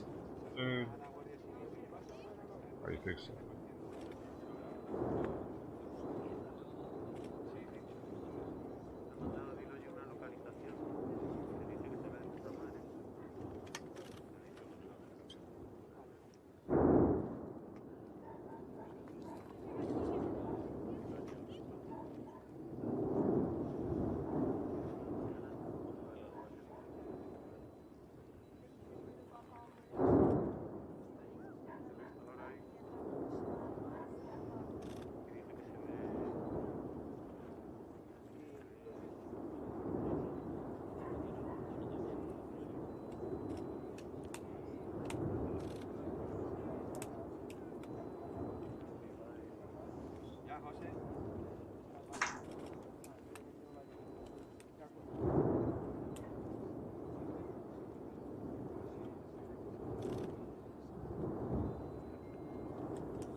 And 2 people had to be flown out with life-threatening injuries from falling from this balcony right here.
He's in there.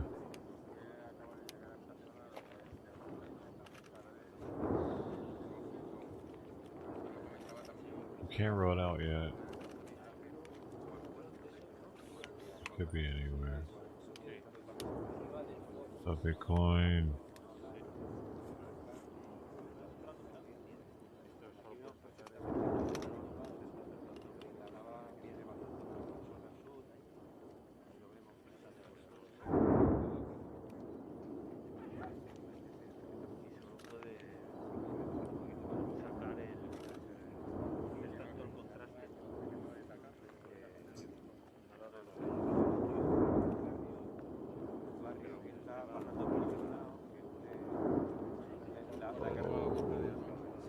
There's not any news on the Gabby case and Brian case.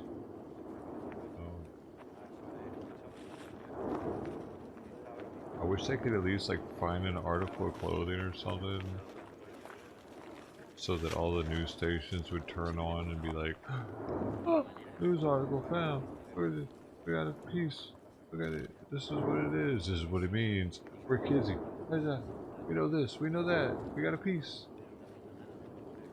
They're gonna freak out if they find anything that is remotely maybe his. They're gonna be all, it's gonna be everywhere. Breaking the case.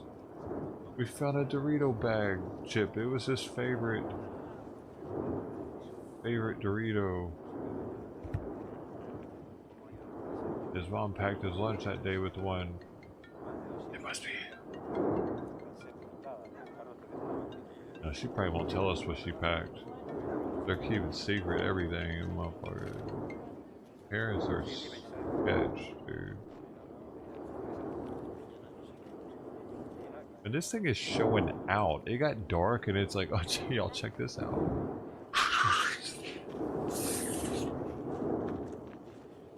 It's interesting. My darkness caused it to get crazier.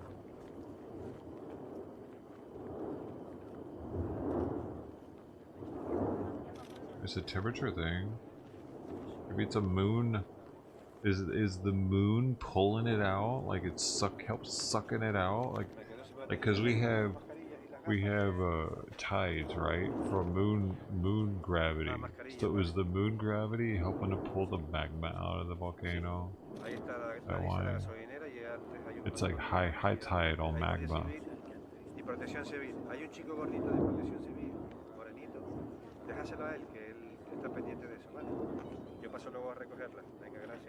If it can do it to water, it can do it to magma, right?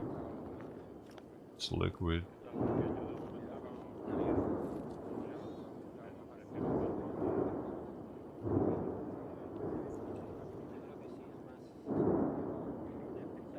Maybe even easier, or I don't know if it's easier or not since it's closer to the center. Wobbly, it makes it wobblier, makes the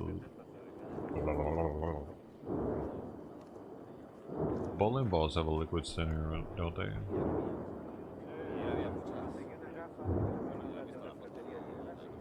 The good ones.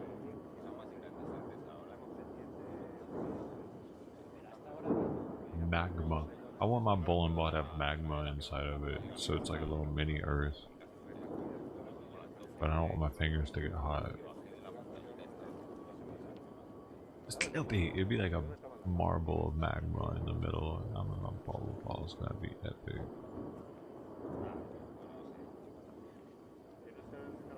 It'll stay hot forever because of what I'm gonna insulate it with. Because that's what's happening here. Isn't that why? Or is it like, what is causing it to stay hot and not solidify?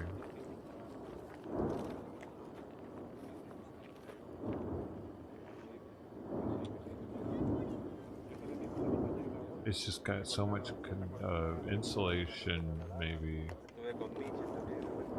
It's like the equivalent of having a cooler that's like 3 miles thick or something.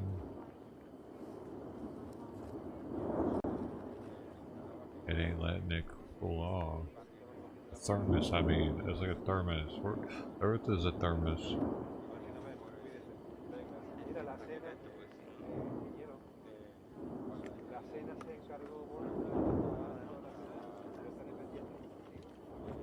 Is that the hottest stuff on the planet? That's like the hottest stuff on the planet, I think, dude.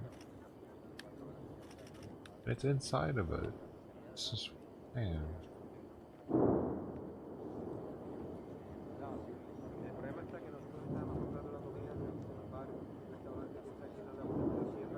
And they don't feel that heat at all in Antarctica. You know what I mean? Like, there's all this heat buildup inside of the planet. And Antarctica and Arctica and the Arctic is freaking frigid. They're like, come on, man. Give us a bit of heat. It's like an egg. It's like an egg, dude. Or egg.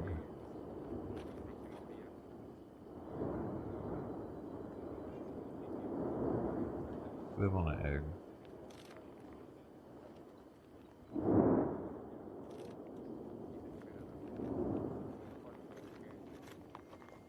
Is it perfectly round? Is the Earth perfectly round, or is it kind of oblong? Is it a little bit of oval? Maybe it becomes more oval as it gets older.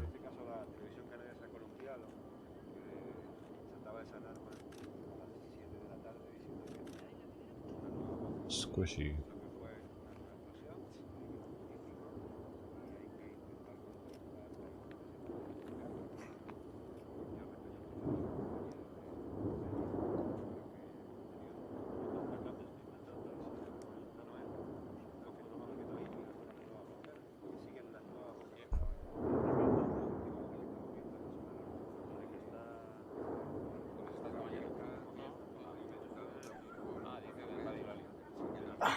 Where are the people, dude? Talking about Brian Laundrie.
I don't know, man.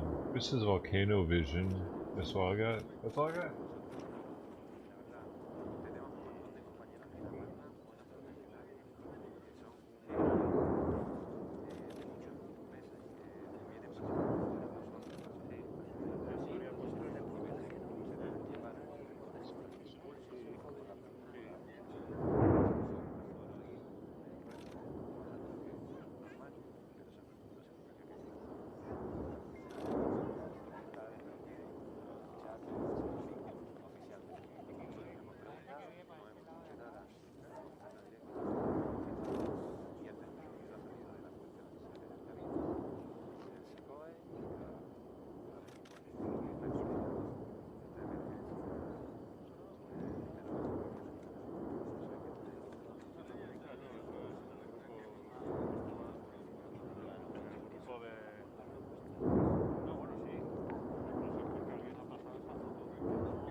Never gonna give you up. Never gonna let you down. Hey, Barbara, take it easy. Barbara's taking off, guys. Everybody say bye. MVP.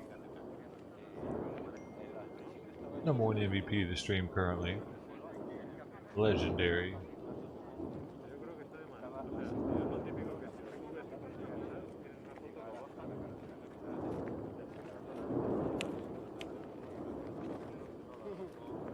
Probably by a lot too.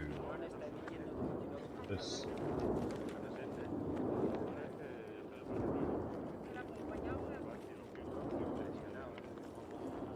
glitching out on me. Oh, I have to add those. That's right.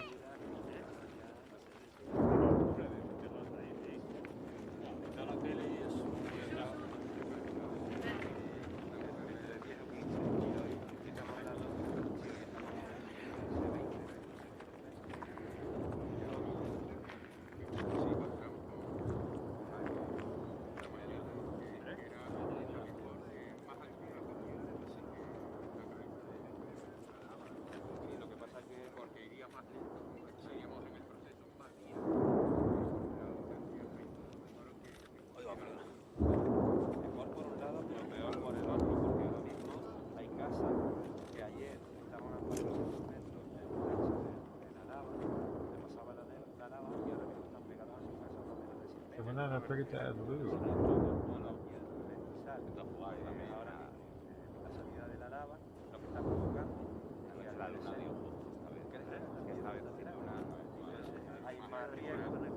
Oh man, I never saw this dono. I never saw this dono. 919 from Lou Cecil.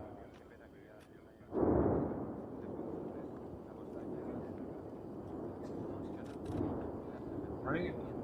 Because if he wasn't other than 19, that would have been not.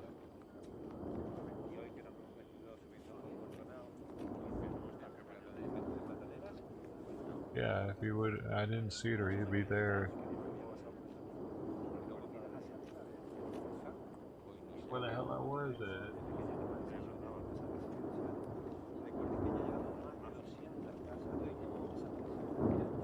We're just got to add those points on to the day then. Then I probably didn't add the dough either. Did he use double the dough because I missed the dono? That's 200k now.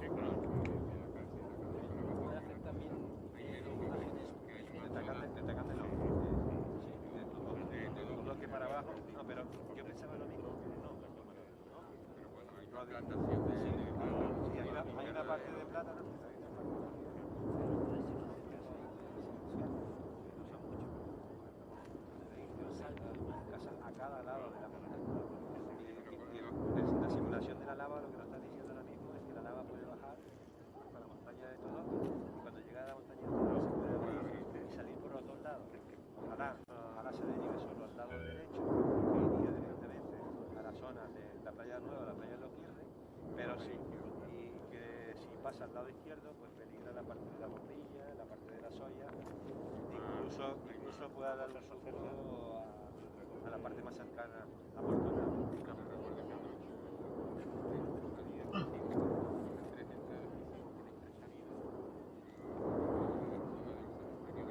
Para eso la estuvimos también y luego el otro que es donde sí, hay una zona que va a y bueno, pues precisamente ahí ahora mismo hay gente conocida que me decía So that's gonna put Lou in second, even though he was here long today, but I didn't get him those daily dough points the day he donated, so they go on today. We got Barbara, then Lou's in second, then surrounded by Keith, Wicked Angela, Mr. Wildbill 47, Brian, Nuspickle, Brendan Harvey, Spec, Mark Bass, Liam, Roddy 420, Mr. 9, Internet Guide, Lunatic Rider 209, Soul Brother J, Futures Past, Real Life, Sir Scamelot, and Jessica.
Mr. Ambulance right there.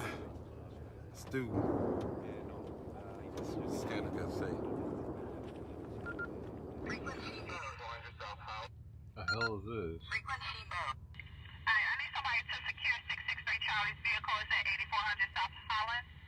This is live. Ambulance gone now, people. 1,000 people are watching it. Alright, let me back up and get out of here. Alright, people, student shot. Oh, live and uncut. This is a live and uncut guy. They ain't backing up. Backing up. We're gonna see him back up out of the mirror. Live and uncut. Fire truck, ladies and gentlemen. Are you fucking kidding me right now? That's amazing. Oh my god, why didn't I think about that? Do you guys want me to go out there and get more fire engines for you? For you, huh? You want me to get more fire engines for you? Is that what you want to say, huh? You want to see some fire engines? Huh? You want to say? Huh? You want to say?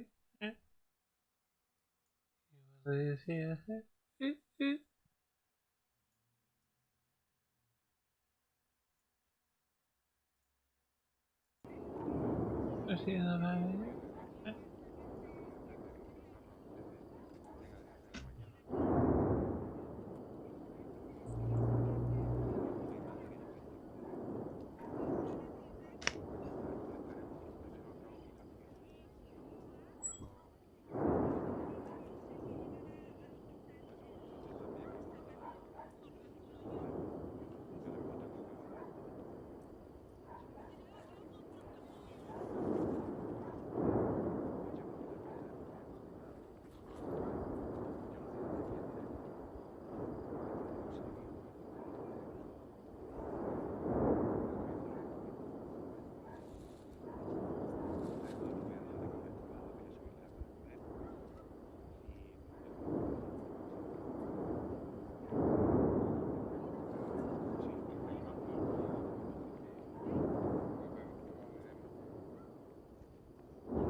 Oh, dude. I got the hummus. I got the You know, 9 times out of 10, if I bring food in here and set it here, people leave. You know why? Because they're jealous little bitches. I want to eat. I'm leaving. Man. I get to eat and you don't. I get to eat and you don't get to. Na na na na na na na. I get to eat and you don't. You are a piece of shit. You smell like shit. I feel better now.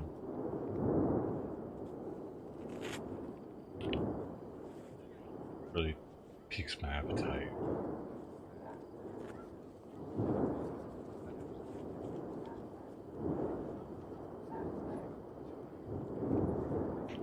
I don't give a fuck what you do. You are just eyeballs staring. You know what I'm saying? This guy that's fucking talking, I don't know what kind of shit he's on. He's on some fucking meth or something right now. Right now, I don't even give a fuck. I'm ready to go. Go. Leave. Bye. Stop staring at me. Get the fuck out of here. Get alive. Got this fucking idiot. Stop talking about dumb shit. Nobody's listening to you, dude. Fuck. You're fucking literally talking to yourself, dude.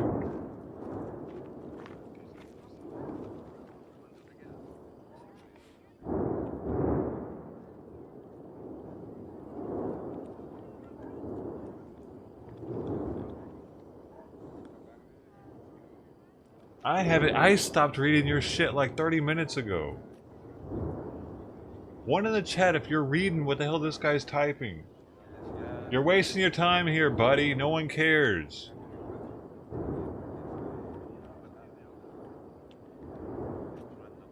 Definitely not wasting my time reading your fucking dumbass shit. The fuck? I'm gonna waste time reading that much shit? I'm gonna make sure it's a book that matters. The might help my life somewhat. Your words don't. They only annoy me. Seeing them more and more over there make me want to fucking boot your dumb ass. Shut up.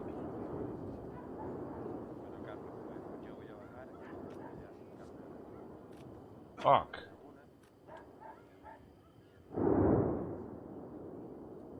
The fuck did you find my channel at? Forget it happened.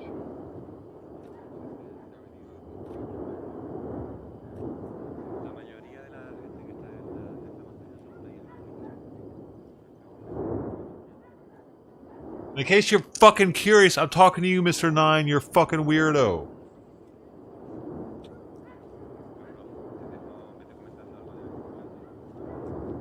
Get a life. Go hang out with T-Spiracy or some shit. They probably appreciate you more.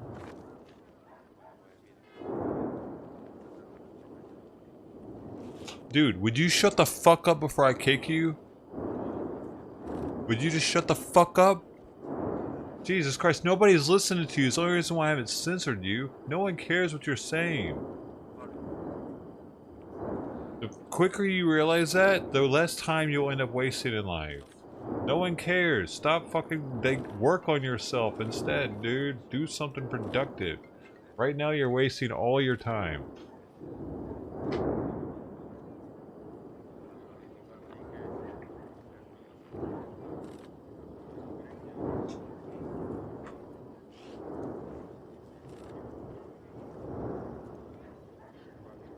Get it, dude. Just as I am. I should probably fucking go too, but 20 people care about something probably what you're fucking saying. I have no idea. They're not saying shit. They're just sitting there like a bunch of... Fuck you guys, I'm gone. You're a bunch of fucking morons. Barbara was the only one that was fucking alright. The rest of you fucking weirdos suck. Bye.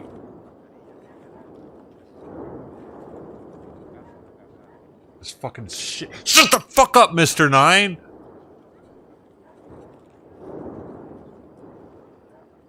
Idiot motherfuckers. God damn.